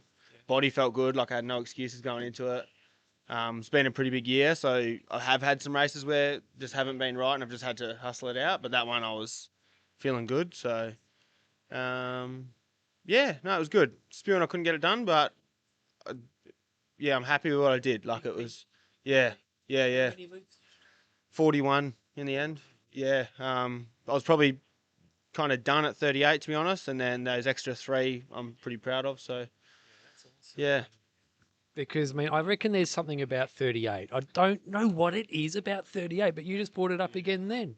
It's a hard one to keep going after 38. Well, what do you reckon it is about 38 that makes it hard? I feel like 36 is like a milestone one. So you want to get to 36. My mate dropped out at 36. That just broke my heart, to be honest. I kind of didn't expect it. I knew he was hurt and he'd been hurting for a long time, but I wasn't expecting it. And so I was like, yep, the next like 37, I was locked in to do a nice easy one, and we'll run together and come up with a bit of a plan. So that kind of broke my heart a little bit. And then you've kind of got over that milestone, and then yeah, a couple of hours later, all of a sudden you're pretty deep at that point. Like there's no mucking around at 38, you know, like it's yeah. So it's kind of gets a bit lonely. All of a sudden everyone's helping each other, right? But you're in competition mode there, and everyone's like, righto, no one wants to be there anymore. Everyone wants the other person to drop. So, no, it was good. It's tough, but it was good. It's a tough course. You've run Birdies. Yeah. Love it, eh? Yeah, I did. It was the first time I broke 30. Yeah, sweet. Yeah. What was third male? Yeah, I'll pass you the mic. Yeah, third. Yeah, did 34 the time I did Birdies, third male. And that was the first time I broke 30. So, yeah, that was a big breakthrough for me. Oh, it was great. It wasn't. Yeah, it was pretty good. It was definitely wet at times. A couple of water crossings you had to sort of like kind of jump over, but no, it wasn't nothing. Yeah, nothing bad. Yeah. Now, there was something else I wanted to ask you as well. I forget what it is, but it will come to me. So, I mean, you're going from strength to strength. What would you say is how have you improved, and how are you going to improve more? Like what are you going to work on to break 48 and 50? You're loving backyards, I can tell. No, that's a good question because I actually think one of the biggest things that has helped me so far this year is because I've been doing so many events. And then every event, I'm very so you hear like you've heard Phil say it a million times about how he learns from every single backyard. I've really taken that approach, and I work out like what has stopped me. So if it's gut issues, I'll do something about that. This one, I had some major acid reflux issues, so I've just been researching flat out on how I can prevent that, how I can fix that when it's happening. Because I played around with a couple of things, with some like peppermint tablets, which would help it, but only for an hour. Yeah, so I've been researching about my diet leading into the race, what I'm eating during the race, things I can do to stop that. And then the other thing that was the major reason I stopped was just tired, right? So I just got to adjust my plan, making sure I sleep more, which I did very well at Sidreys. So Sidreys, I banked so many sleep laps, wasn't funny. Just because it was a bit more of a smaller field, I didn't actually know too many people, so I kind of just ran. It was Hurdy's is like a flat, nice, easy course. So I just ran faster and just decided to sleep. It was kind of a fluke. It wasn't even the plan. I just done it, and then I was like, yeah, and I felt really good at 34. So, yeah, I think just learning what has stopped you and do something about it. Because, I mean, I've only just come here, but been watching the live stream and stuff. Like, there's no way Phil's just feeling amazing right now. Like, the only reason he's the best in the world is because he's just the best problem solver. So he's like, every issue he runs into, he has a solution for it, and he deals with it. And he deals with it better than anyone else, really. Like, he's still ran for, what, 52 hours now? There's no way in the world that he feels perfect, you know what I mean? Like, he'll be hurting, but he's just good at problem solving. He knows, and even problem solving in his head, what he has to think about. So that's all it comes down to is I think, like, all these races have helped me just because I work out what's wrong, then the next one I try and fix it. And luckily it's the next month I've got another race, so I can fix it pretty quick and I can trial something. Yeah. So, like, you mentioned doing races helped. You've done an ultra a month so far this year, right? You've even travelled up to Sydney for their ultra there. So, what else have you got planned for the rest of the year? Yeah, so I've been doing ultra a month, trying to raise money for Hurt to Help. Even a couple more, I've kind of just been jamming them in everywhere because I wanted to do an ultra a month, but then I kind of nearly done all of Ultra Series 1, so I was like, oh, I might as well do all of them. So then I just started jamming them all in. So there's even more. And at the start, it was really tough. Like, I was getting to the start line and I was like in a bad way, and I was like, I've just got to finish it. And but now my body's starting to recover really well, and it's good. Yep. My legs are recovering really well. Like, I finished birdies, and 2 days later, that was the furthest I've ever ran. And 2 days later, my legs were like brand new. Felt amazing. I had some other issues going on, but it was, legs were good. My next event is Light Horse Ultra in, what's that, 2 weeks, I think? Yeah, maybe two. No, it'd be less than 2 weeks. Yeah, 24-hour event. I've never done one of them before, so that'll be. Have you done one of them? Yeah, around a track. Yeah. Around a track. Yeah, cool. For a few years, but yeah, I've done them 2. So I broke 100 miles in both, but I reckon if I would like to have another go, because I reckon I'm a better runner than I was then. Yeah. Hey, but PK, guess what Shane said to me when he saw me? You look rougher in real life than I thought. Yeah. So I'm gonna get a skullet if someone donates 10,000. I'll look rough then. How's that? You're actually doing that? I'll be able. Someone needs to donate 10,000. Yeah. Get on board with that. The business logo, just tattoo it on the back of his head or something. Yeah, bloody hell. So I've got Light Horse coming up. That's next. October is the only month I don't have an official event. So I don't even know. Yeah, October we don't have an official event, but I've decided I'm running. I don't even think Ethan's announced this, and he probably doesn't want me to announce it, but I'm gonna, so he can get stuffed. But he is doing a run from Perth. Ethan, he ran birdies last year. He done 40 laps last year. He's the founder of Hurt to Help. Great runner. has won Feral Pig, Cape to Cape, a lot of these Ultra Series events. Awesome runner. He is running from Perth to Narrabeen, just past Narrabeen, which is it's about 350-kilometre run. And we're going to do 50 kilometres a day. And then that is in prep. So he's going to do a little bit of caravan stuff and working out prep. He's going to be running around Australia next year. So I'm going to help him with the prep side of that and do that run in October. And that's 50 Ks a day. So it's an ultra a day for 7 days, I think we're doing. And then November's Feral Pig 100 miler. And then December, I am going to organise my own 48-hour run and see how many kilometres I can do in 48 hours. Yeah. Just around a local park at home. And yeah, that's the plan for the year. Yeah, I love it. Have a crack. Charles Bosveld came over and said g'day the other night. He was excited to tell me you were going to come down. Oh, yeah. You were going to make sure you have a chat with Shane. Yeah, Charles was awesome. Actually, I've been doing a lot of runs, and everyone has told me about Charles, but I've never met Charles. And then I met him at Birdie's. Yeah. He come up and had a yarn, and like the nicest bloke. You've obviously met him before. Yeah. Nicest bloke ever. And then ran a heap of laps with him at Birdie's. Awesome bloke. Loved him. He's wicked. Now, thanks by the way for purchasing some hard nuts gear. Has it arrived yet? Did you notice I stuffed up the order and done 2 separate orders? I ordered a hat, and then I was like, and then I'll chuck a shirt in as well, and I must have just pressed buy now on the shirt or something instead of the hat, and it just punted the hat out of and I was like, oh well, sweet, I'll just do another order. It arrived today or yesterday. The missus sent me a photo, and I knew exactly, it just had Pato on it, and she would have sent the photo thinking, what is this that's just rocked up at home? But it's arrived. Spewing, I won't be able to wear it because I'm doing a lap with Phil tomorrow. Won't be able to wear it. 86. 9 o'clock at night. Yeah, 86. So that'll be good.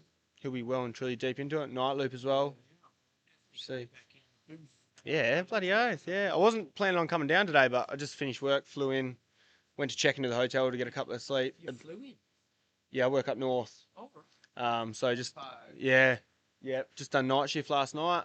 Jumped on a plane, come here. I went to check in. Hotel wouldn't let me check in, so I was going to sleep in the car. And I was like, you know what I can do? Just pump myself down here and hang around with a heap of other people that are sleep deprived right now. Yeah. So, working FIFO, how do you manage to get the training in? Like when you're working, is it a bit of do you have to juggle things around with your time to get in? To find time to run? Yeah, to be honest with you, my training schedule is practically shot with doing all these races. I kind of just finish a race and then I'm just doing some small little 5K, 10K runs, easy pace, recovering and getting ready for the next one. So it's nothing crazy, but before this year, you do like a 13-hour day, and then I try and run at least 10K a day. Just got like a little loop around camp, just a 2.4 kilometre loop, just keep running around. Gets pretty boring. I've read every sign on that loop. But yeah, just you get it in. I'm on a pretty cruisy roster, like an 8 and 6 roster. So you have a week where you're getting like 6 hours sleep, not much sleep. But then once I get home, like I got a whole week off where other people don't get that whole week. So I can get good sleep-ins, good food in me, and I recover there. So by the end of the week, I'm definitely a bit shot, but yeah, there's nothing to complain about. I get a whole week at home where a lot of people don't. So yeah, no, it works. Yeah, that's awesome. Yeah. And so do you also have to do you also schedule your races for the weeks that you've got off, or you like take time off to fit in the races? Like, how do you juggle that? My boss is probably going to be listening, but I pretty much just, I don't even look at my work roster. I just book it. Yeah. And then if it falls on that, I just put the annual leave in, and my boss is real good. He's just, whatever. He's never knocked one back. I've got, for the rest of the year, I've got every pretty much second swing off. So I had 2 swings off because I've done some 100, and then birdies. They were both when I was supposed to be at work. Hang on a sec.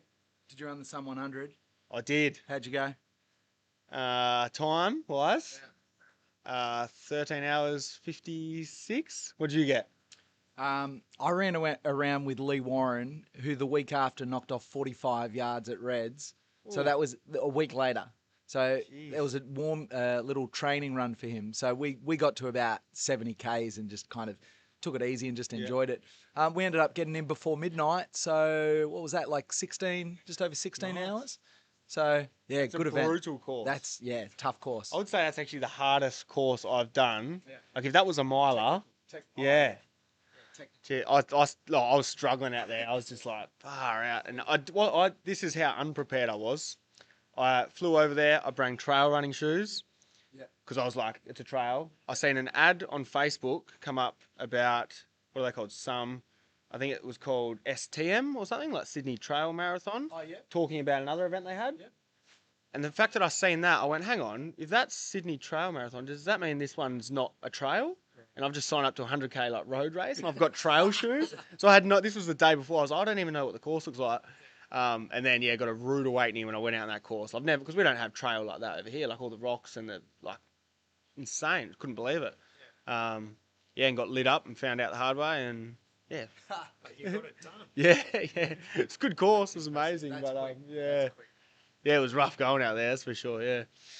Real. All right, yeah, so let's see, look, we're $49,416.69 in. I'm gonna get a skullet if someone donates $10,000. I'm fired up. Shaving. I think Gemma. Nice. Yeah, we'll see how we go. My kids always tell me they want me to cut my hair, but I don't know if they'll be happy with a skullet. But I can't let my hair grow for this long and then shave it off. Have you ever had long hair before, Shane? Oh, don't bring up the hair. There's a reason I've got no hair.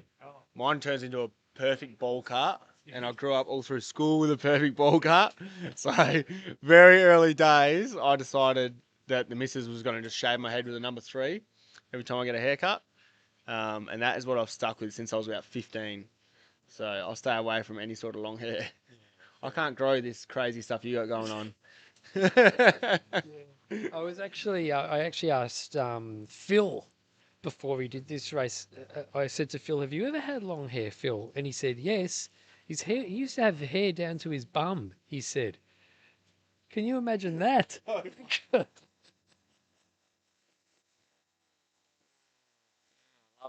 So a bit of rain forecast tomorrow between 10 and 35 mils. So that'll make things interesting. Yeah. So you're tomorrow night, did you say? Yeah, it will be road, so that won't be too bad. But we'll get muddy out there. Are you familiar with the loop out there? I live about 2 hours south from here, so I don't even know Perth. Even getting here, like from the hotel that I'm staying at, I think it was like 13-minute drive, and I got lost. I took a wrong turn. I had my maps out and everything. So yeah, I'm not a Perth person at all. Yep, just always down south. Hate coming to Perth. Too much traffic and no, I'm down in Bunbury. So yeah, 2 hours south. Now that I've just said I've got lost, that's actually reminded me of something that I've got to mention. I'm spewing. I've had regret ever since you done that podcast with Colin after he won birdies. Yeah, I've got a story. Got a good story, and Colin's going to be spewing. I'm telling this. It was about lap. So Colin has a history of getting lost. Every race he gets lost. Every race.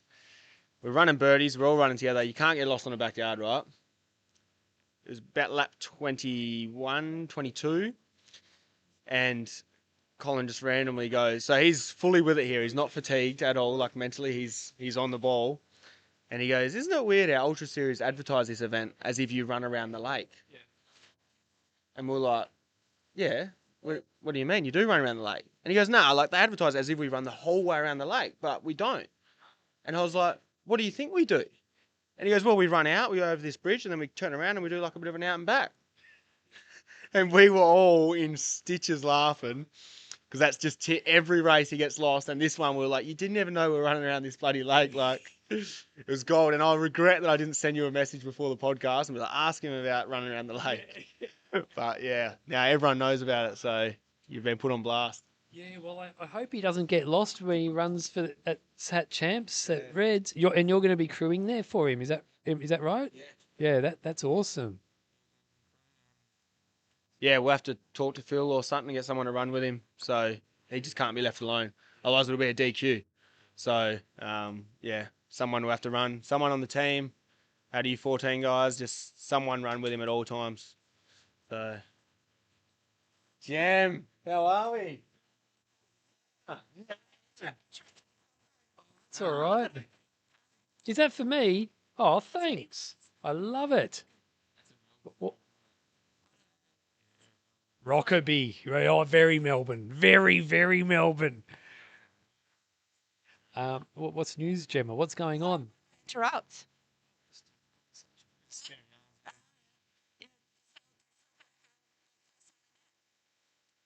Phil? Yeah. Nah, you don't want to embarrass me on the live stream. I do. That's why I'm. Nah. Talking a tough games. Expose me. No, okay, forget that. No. Go on, put me on. You can tell the story. I want to hear it. Everyone wants to hear it. Shane was just having a big fangirl moment. Not over Phil. Over me. Remember the time at before Sat Champs in 24? You having a fangirl moment over me. Yes. It's hilarious. We all fangirl over each other, don't we?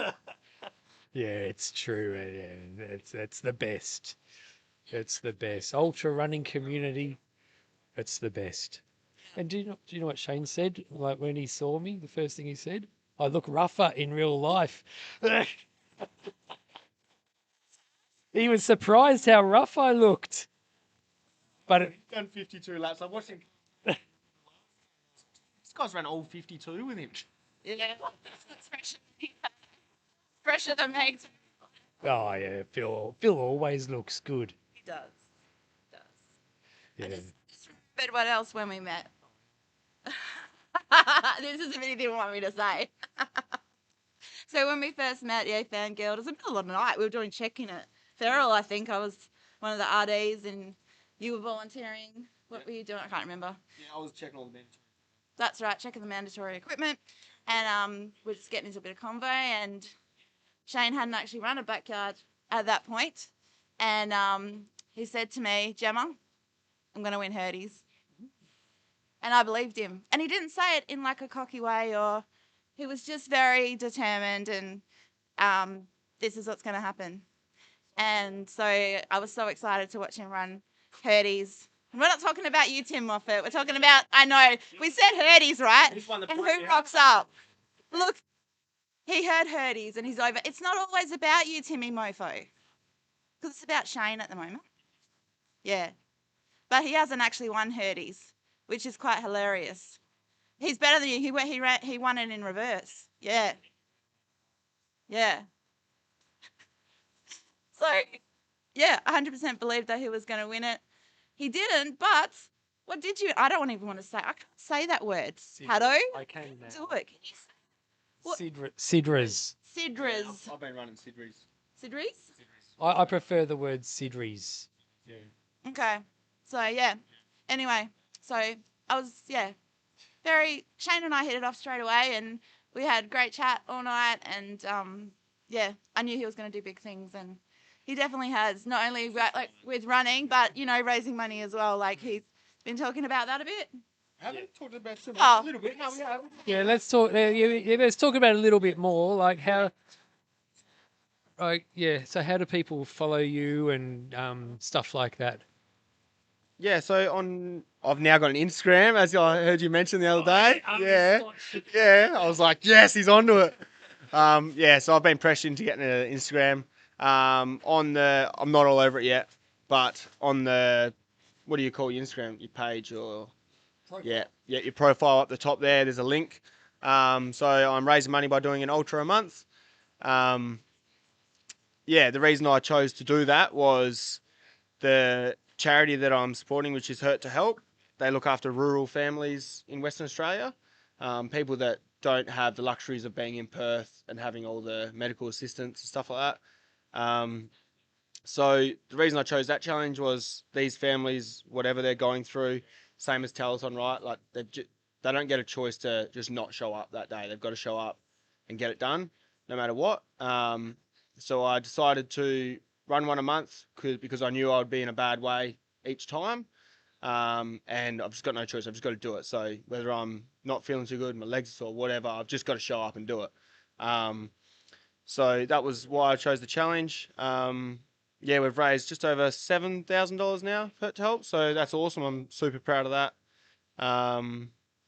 Yeah, it's been going really good. So I've kind of committed to Hurt to Help that I'm going to raise as much money as I can going forward, and it's not just a 1 year thing. I'll just keep doing that. They've got a Hurt to Help Bowl in Crown Towers in September, which will be good. Yeah, I'll be speaking at that. Crown in Melbourne. No, in Perth. We have one in Perth as well. Melbourne's not the only one with Crown. Yeah, yeah. Yeah, so that'll be good. Yeah, great charity. The reason I enjoy raising money for Hurt to Help is there's no kind of CEO at the top just taking money, getting paid. Everyone just volunteers their time. The founder also runs all these events. He's really big in just pushing as hard as you can because your life's not that hard compared to what all these other people are going, which you would have seen all these kids here the other day, and that, like, it really shows to yourself, like, geez, I've actually got it pretty easy here. Like, it's yeah, so that's the reason I've been raising for them. Great charity. Yeah, and I think it's good. I think it's awesome that Phil's raising for Telethon with something like this. Like, he could have quite easily just done this himself. But the fact that he's doing this, and how much does he raise now? Just about 50 grand. Yeah. That's huge. Like, how much that's going to change lives, massive. So yeah, no, it's awesome. Yeah, so at the start of the year, like when you set yourself this challenge of running an ultra a month, were you as competitive as you are? Like, were you thinking, I'm going to not only run an ultra a month, but I'm going to go out and I'm going to win backyard ultra, I'm going to assist at backyard ultras? Like, are you actually a better runner than you thought you were at the start of the year? Yeah, that's a good question. And like, I know I had conversations with my mates before the start of this year, and the conversations were always, this is going to be tough, and I'm going to sacrifice my results. And I was never a podium sort of person. I think I had one podium before this year, so I was never a sort of podium runner that. Yeah, and then this year was like, I'm going to sacrifice anything like that. I'm just going to show up and just see what I can do. And then, yeah, this year I've kind of just gotten better and better from, I guess my legs have gotten stronger from doing what I'm doing, and it's absolutely shocked me. Like, it's not what I expect. And every race I go into, I'm like, it's catching up to me now. Like, this, there's no way. But yeah, I guess, like I was talking about before, just experience now with all these races, and I'm kind of like, oh yeah, I've run into this issue before, like having some gut issues, I'll have a ginger tablet. Oh, I'm having, now I know how to prep my feet so I'm not getting blisters. And yeah, so all of a sudden, just naturally from that, I don't think I'm a better runner. I'm definitely not as fit because I'm not doing all this like interval training and stuff like that. So I don't think I'm actually a better runner or fitter. I actually just think I'm better at problem solving than I was. And that has kind of helped out. Yeah, and just, I guess, getting used to being in that kind of pain. And yeah, it's definitely not normal, but it becomes a little bit more normal. And yeah, and you've got through it before. Yeah, a bit more familiar. Like, yeah, I was here last month. I was here 2 weeks ago. It's all right. Like, I didn't die. Like it's fine. Just yeah. Awesome. Yeah, well, bloody unreal to meet you, man. I was looking forward to meeting you. And yeah, and tomorrow night, loop with Phil. Come back in the booth and we'll have a chat again. 36 minutes. Well, the one before this was one of his slow. I think it was probably. Let's have a look. Slowest is still loop 1, which was 55 minutes and 40 seconds. This last one was 53 minutes and 58 seconds. So I don't think he'll do it. I would expect him to go a little bit faster this time. But he's in good spirits out there. He's talking a lot, asking questions, like asking me if I'm going to get a mullet or get a skullet and all that kind of stuff. Anything. Yeah, yeah, no worries. Awesome. Good to meet you, man. Yeah. Thanks.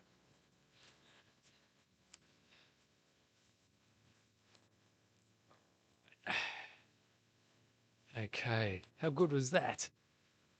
That was awesome. Shane's a legend. All right. Let's party. Oh, yeah. Let's see what's going on in the comments. Whoops. Good morning from Germany. There's a couple of the Germans are waking up. It's great. A May Backyard Ultra Run Club. Oh, Clayton's back in the house. Amazing work, Shane. Clayton, you dropped off the live stream for a little while when we started suggesting that you put a price on your hair. Have you come up with a price on your hair yet, Clayton? That's what I want to know. Kamikaze 1313 got the stream playing at work. Is he doing the night loop? No. It's still the day loop. It's a beautiful day here. The wind is starting to pick up. You can kind of feel in the air that there is a change in the weather on its way, and we do have a lot of rain forecast tomorrow, which is going to really make things interesting. But it's the Lego girl. How are you going? How are we? Good. How's the Lego going? Pretty good. We got it up to lap 53. We're just doing some colouring in. Ooh. Some more colouring in. Ooh. Phil's going to colour in. No, we're colouring in, Phil. We're going to give him some pink hair. Oh, awesome. Yeah. Sleep ring.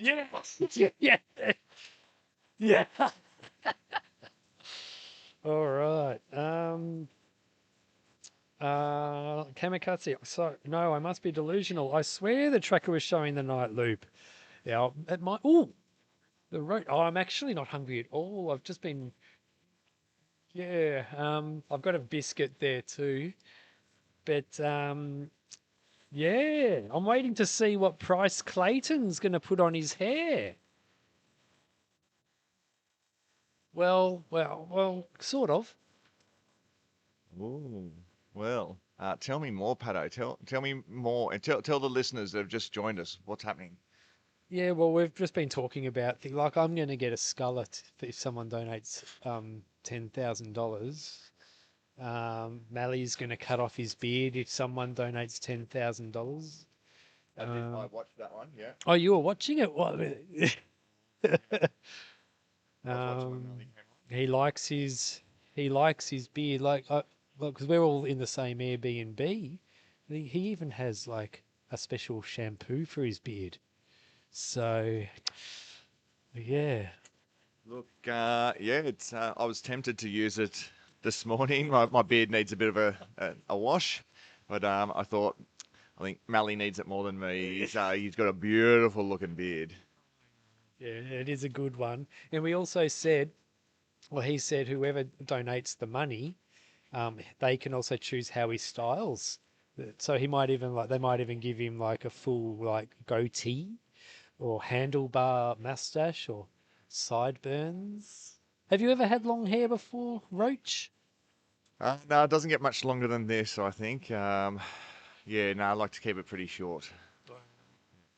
Because I was speaking to Phil the other day before this started, and I asked him, "Have you ever had long hair, Phil?" And he's actually had long hair down to his bum before. Yeah. I'll tell you something, Roach. There's two words that shouldn't be said twice in a row. Bum is one of them. Bum. I disagree. It just rolls off the tongue so well. Bum. All right, let's see what else is going on in the chat.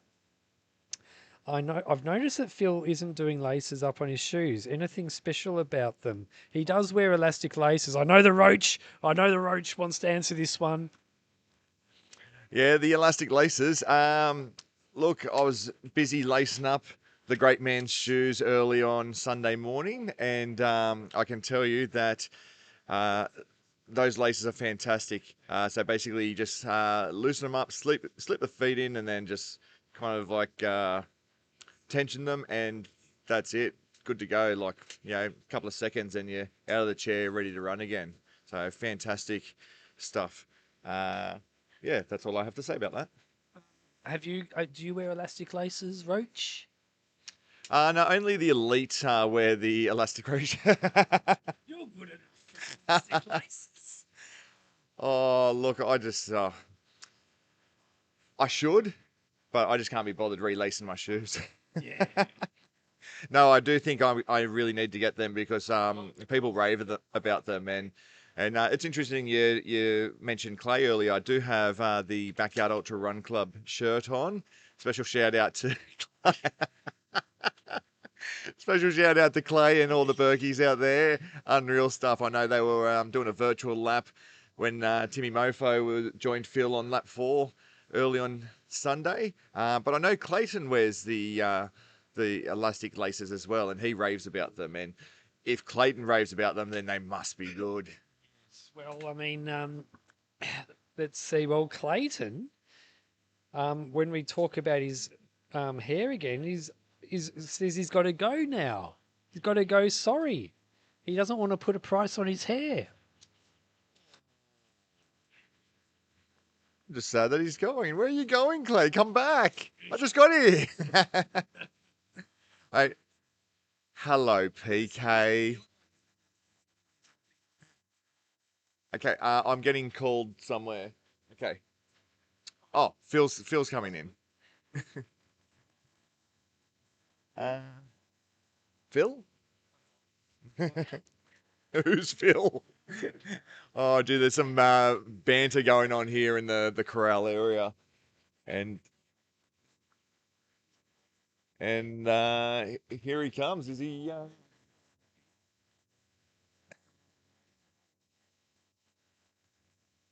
Trail snails, Roach, actually say that that you should have elastic laces with all those shoe changes.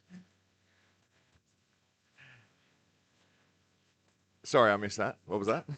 You should have elastic laces because you change your shoes all the time. That's an urban myth, and I believe Harps knows that. Minimal shoe changes for myself, thank you very much. And no, I quite enjoy the therapeutic nature of doing up the shoelaces. It's very calming, especially when I enter the start corral with my shoes in hand, and then the bell rings and I exit the start corral and lie down and put my shoes on. It's a process. And here comes the great man in 45.22 as he takes off his equipment that he no longer needs into the inbox, and he goes into the gazebo. I believe he's about to sink his teeth into a delicious pie.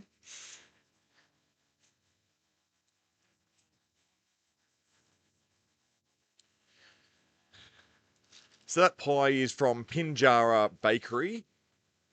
He's got a plain meat pie with sauce as requested. Picked it up about 20 minutes ago. I've polished off my pie. It was delicious. It was steak and gravy and pepper. I reckon Phil's really going to enjoy this one.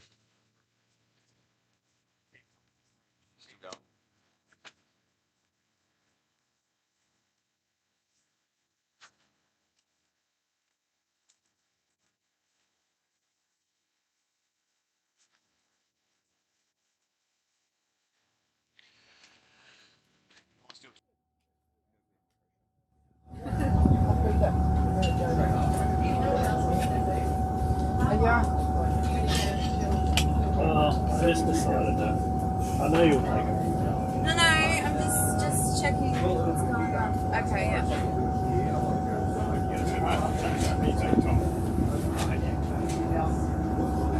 He wants to grab this other foot. If you don't mind, Australian, just grab your feet. Otherwise, Jimmy, you He go does for not it. mind. I didn't I? I felt bad. Oh, you didn't want I would have done it. I would have done it. Yeah.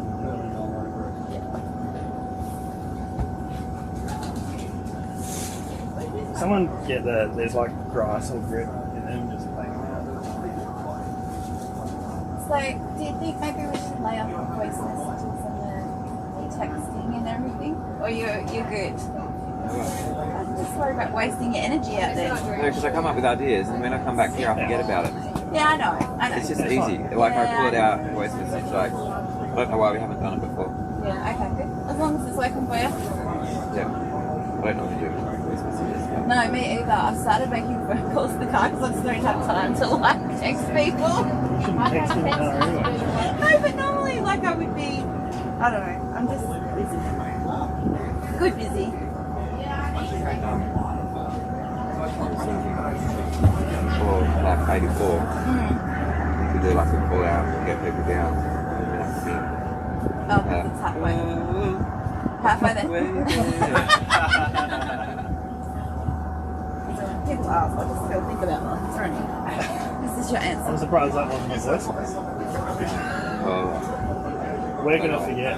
Can you send it on a voice note with the singing? I just want you to conserve energy, is all I'm thinking. I don't know, I just think it'll be good to like organise specific times that lots of people come down. So Yeah. like, When is that? I mean, it's will good that they're be spread out as well, but 8-ish? 8, it'll be the Yeah, it's 7 not PM bad. lap that finishes at 7:45 or whatever. And the other one we can do. We can get we'll get Pika on the live stream to start Sana and then we can do a post. Pico's going to bed. Just told him. He's been naughty. He's not sleeping. I know. Excuse me, talk. Thanks for the fire. Well, apparently you just got me the cheap version though. The expensive ones are. Yeah, it's because Tim ate the gourmet one. Oh! Yeah, apparently Mally's in the same. There's no video evidence that I ate any pie. Yeah, 1,000 photos, right? So did you come up with a plan for that bridge thing? Yeah, I'm gonna go when you guys go out. I'm gonna try and test this key, see if I can get in. I can't Yeah. find the area. Should I ask the fires when they were here? I know, They literally just left as I Yeah. I'm confident that key will probably work. What key is it? Because it's a council key for these gates. 51. Is it a 51? Is that what it is?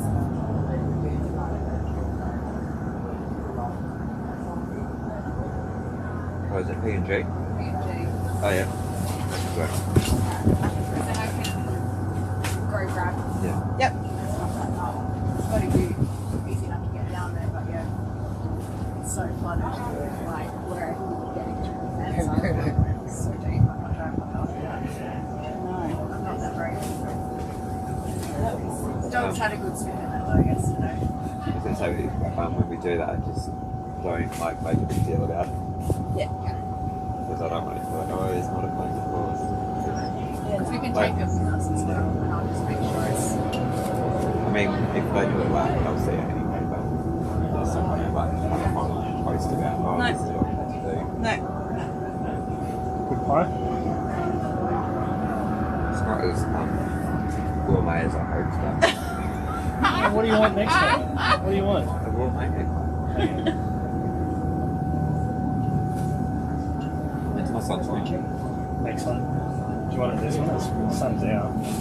Just whenever it's No, you follow the plan, Well, Timmy. we didn't yesterday, or this yesterday. That's because you forgot. No, we didn't forget.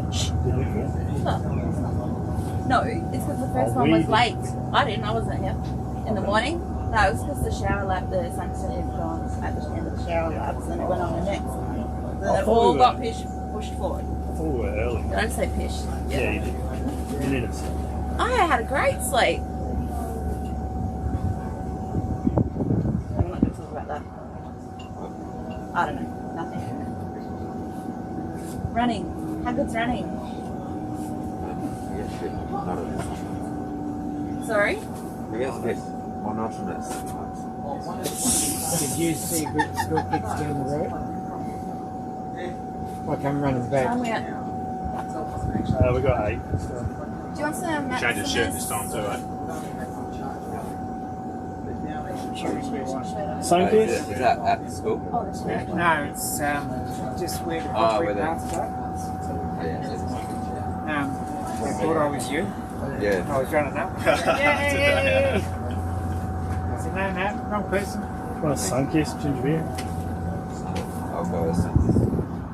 Sun-kissed? Did you sort out the thing today? Sort out the thing. Yeah. Yes, I've done it.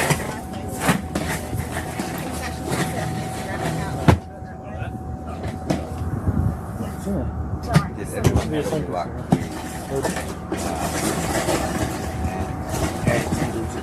Ed Milton, don't know. He don't think he's replied to a message. Well, Chris Williams replied on that post as well. That Joe Rogan post, he replied on that. No. Yes. Yeah, good luck. So that might be another.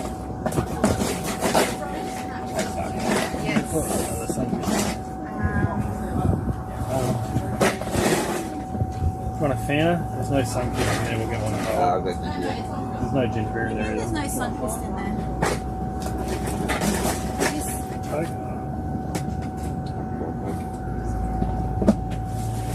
Oh yeah, 'cause that's the crew one. Is there no drinks in that one? There should be drinks in there. It should be getting topped up when they come out of the bag. No? There's no drinks in there?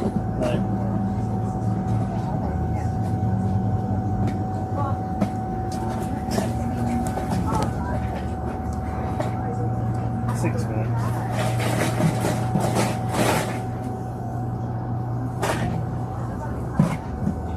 That ice like pretty frozen, isn't it?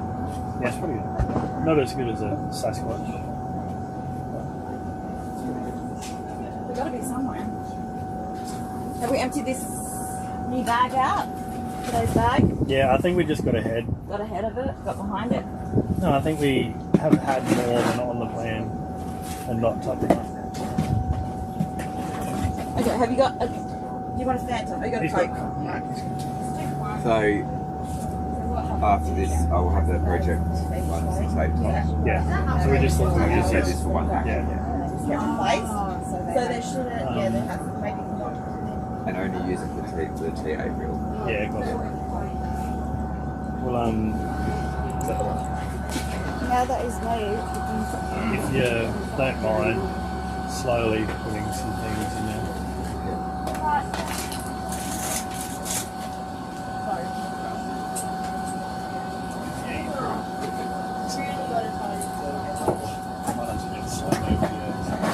Takes me like yeah, it did. Do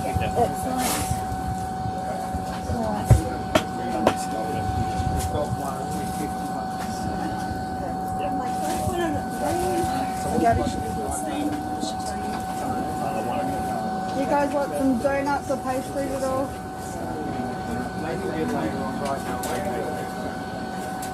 That one needs to go.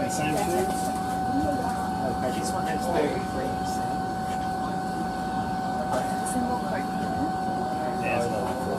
Okay, cool. That's alright. As long as there's like one of everything in there, then it will be fine. Yeah, we're good. We're good.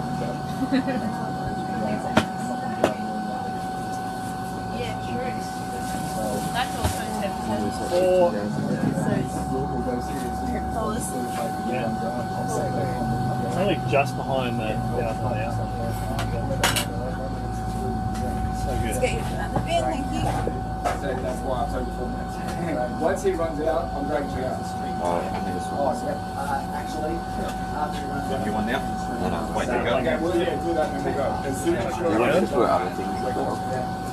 Sorry? The more things you put in. What's your name? My name's Ian, mate. And I'm Big Day. Nice to meet you. Yeah, you too, mate. Watch out, he'll try and get your life. Nah, it's all good. It's all good. I'll come down. You shave off free. Yeah.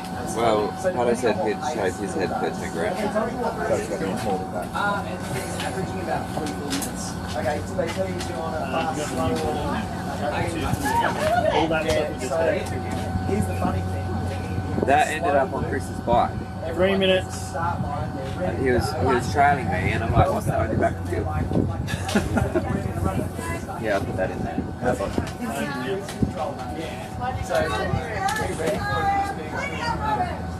Alright.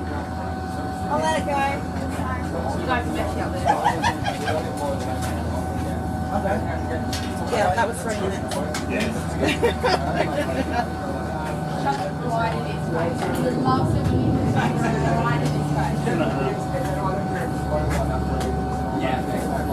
We're just checking out the golf club guide and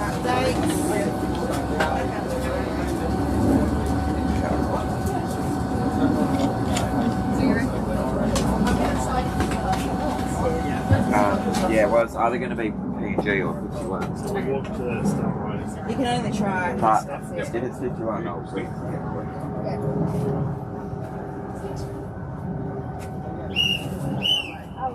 Good job, Jill. Good whistling. Good job.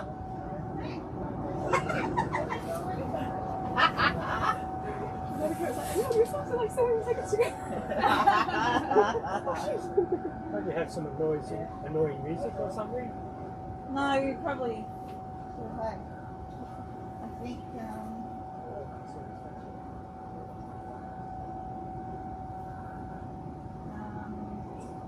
Disney classic for it? No Disney classics. No, you don't want Disney to accidentally be on the live stream because they are no. shockers. And that was the other. That was buddy. that was great. They are Cutting up. like my friend was a special bar and she had it like Disney included and they were like invested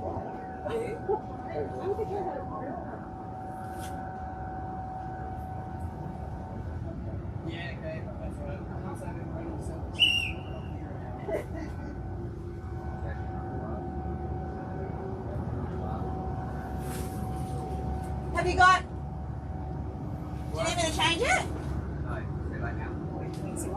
Wrong flask or wrong? Oh, it's alright. Oh, I know why. All right. We're about to start loop 54.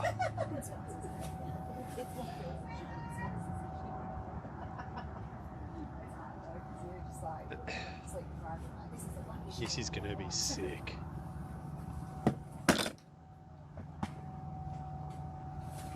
Loop 54. Want it?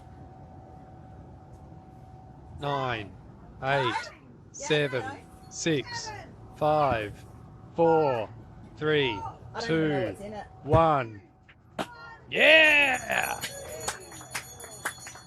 Let's go. Oh no, the roach is lying exactly where that dog poo was. Yeah, cool. Oh. I don't know. Oh. There's toilet paper here. And we've got the All right, so let's talk some loops and let's talk some donations. So, top donor A&L Electrical Geraldton, $1,400. New Edge Painting and Decorating, $1,000. Brian Smith from the USA, $979.01. Ultra Rich Runners, $510.12. Matteo Vinciolo. I missed how much, but that's awesome. Look at those lap times. It looks like he's definitely in the zone. And like I tell you what, those loops I ran with him before PK, oh, that was something special. That was something special.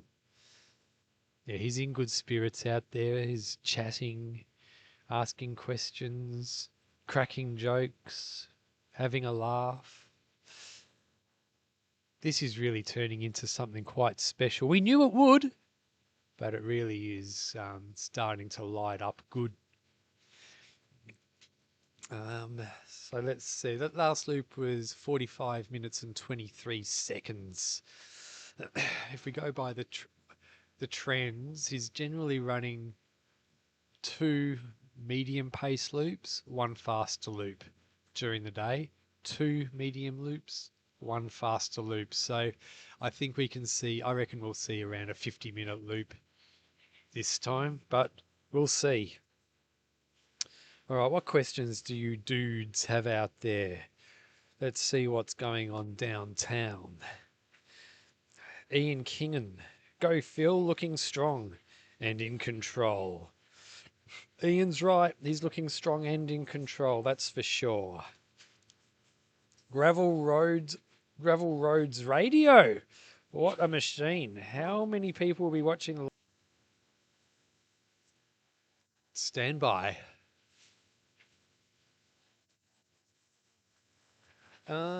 Maybe there. All right. Backyard Ultra Run Club. Clayton.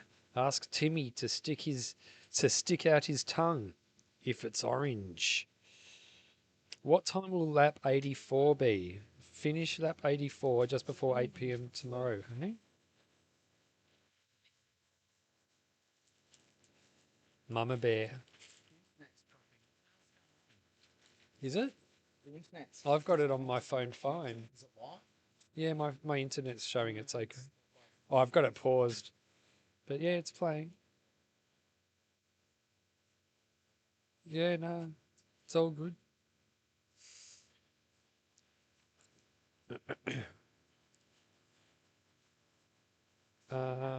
User TP8FB8PP8H is asking, is Phil crushing any coffees? I don't think he gets his caffeine from coffees. I think he gets his caffeine from No-Dose, Coca-Cola, Red Bull. They, I talked to Phil. We just said there's some in his maple gels. He doesn't do the caffeinated maple gels. I talked to him about it just before the event, and he said, "Oh, but they're coffee flavored." And I kind of thought, are they? Because I've had the maple coffee flavored gels, and I can't remember if they're actually coffee flavored. But they've got caffeine in them, the coffee flavored maple gels. Phil takes the standard maple gels within the black ones, which have just straight. They're just straight maple, and the white ones have the lemon in them and salt, and they're both wonderful. So I like them both. You like the white ones, yeah? Oh, you don't like the white ones? Oh, I love the white ones. They're my favourites, but I have them both. I have them both. All right, Pato, to tell you what's going on, I'm still coding over here. I'm hearing rumours that the Roach is going to get a Phil Gore haircut if the price is right. So what is the right price, Roachy? $500? $5,000? We'll see. So where are you going to run?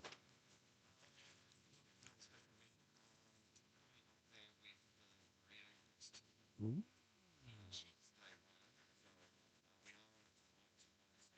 Hmm.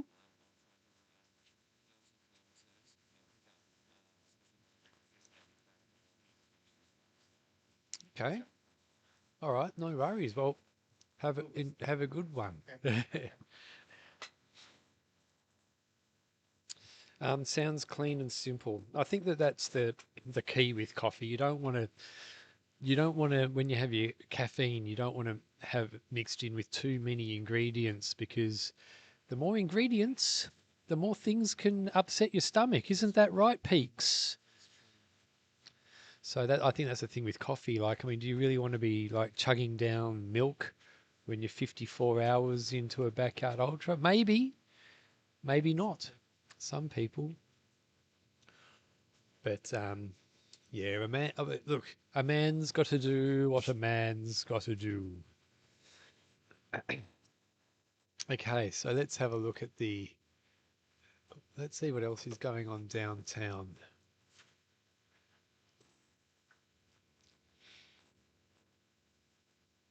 I haven't seen any comments from Peter Clark today. I hope it's not because he was offended with my impersonation of him. Were you here when I was impersonating? I'm the best. I'm the best at impersonating Peter Clark. He doesn't agree. I'll tell you someone else who I do a good impression of. Albo. I can imagine you're pretty good at impersonations, Peaks. too tired to think of it at the moment. Poor Peaks. Ultra rich runners. Lap performance.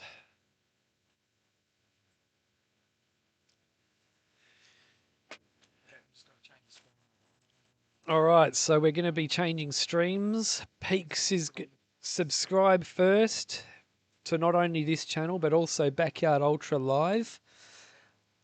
Yeah, when this stream goes down, so perfect opportunity just to quickly go and subscribe to Backyard Ultra Live, which is Peaks's channel, and then after that, come back to the live stream. And I've got a feeling that we're going to have a good time. A really good time. We're just warming up. I feel like I'm in some good form today. I'm loving going out on the trail following Phil.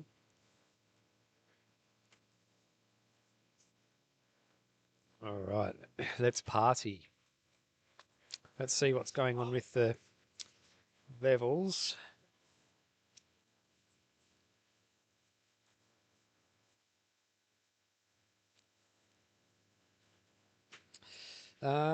Everyday Warrior Brett. Oh, okay.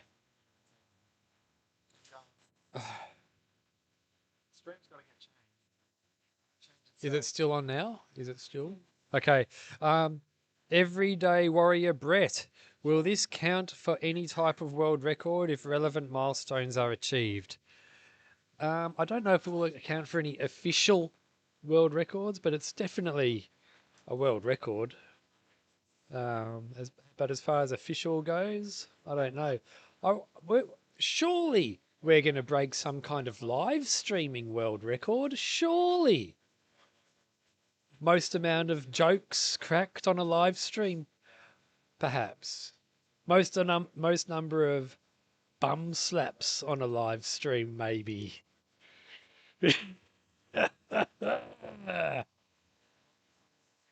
All right, let's see. How many people are tuning in to listen and watch? Well, at the moment, we've got 366. It's definitely peaking on the hour when Phil starts each loop. Gravel Roads Radio, shortly after midnight here in Minnesota. These Backyard Ultras are really messing up the schedule. After... For you or for me? After too many late nights watching Last Soul Ultra, this is appointment viewing. Huh? Can't miss it. I agree with you, Gravel Roads Radio, and thanks for tuning in. This live stream is just going to keep improving. Like, by the end, we are going to be in the fro zone. We are going to be going off. Peaks is... Well, I've got some good surprises too. Peak has a few tricks up his sleeve that he's been keeping close to his chest. And when you folk hear about these surprises up Peaks, you don't want to look away from this live stream because you don't want to miss what PK has up his sleeve. So, all right, we're wrapping this one up. Yep, wrap this up. Subscribe to Backyard Ultra Live. Subscribe to Backyard Ultra Podcast. And join in for the new stream.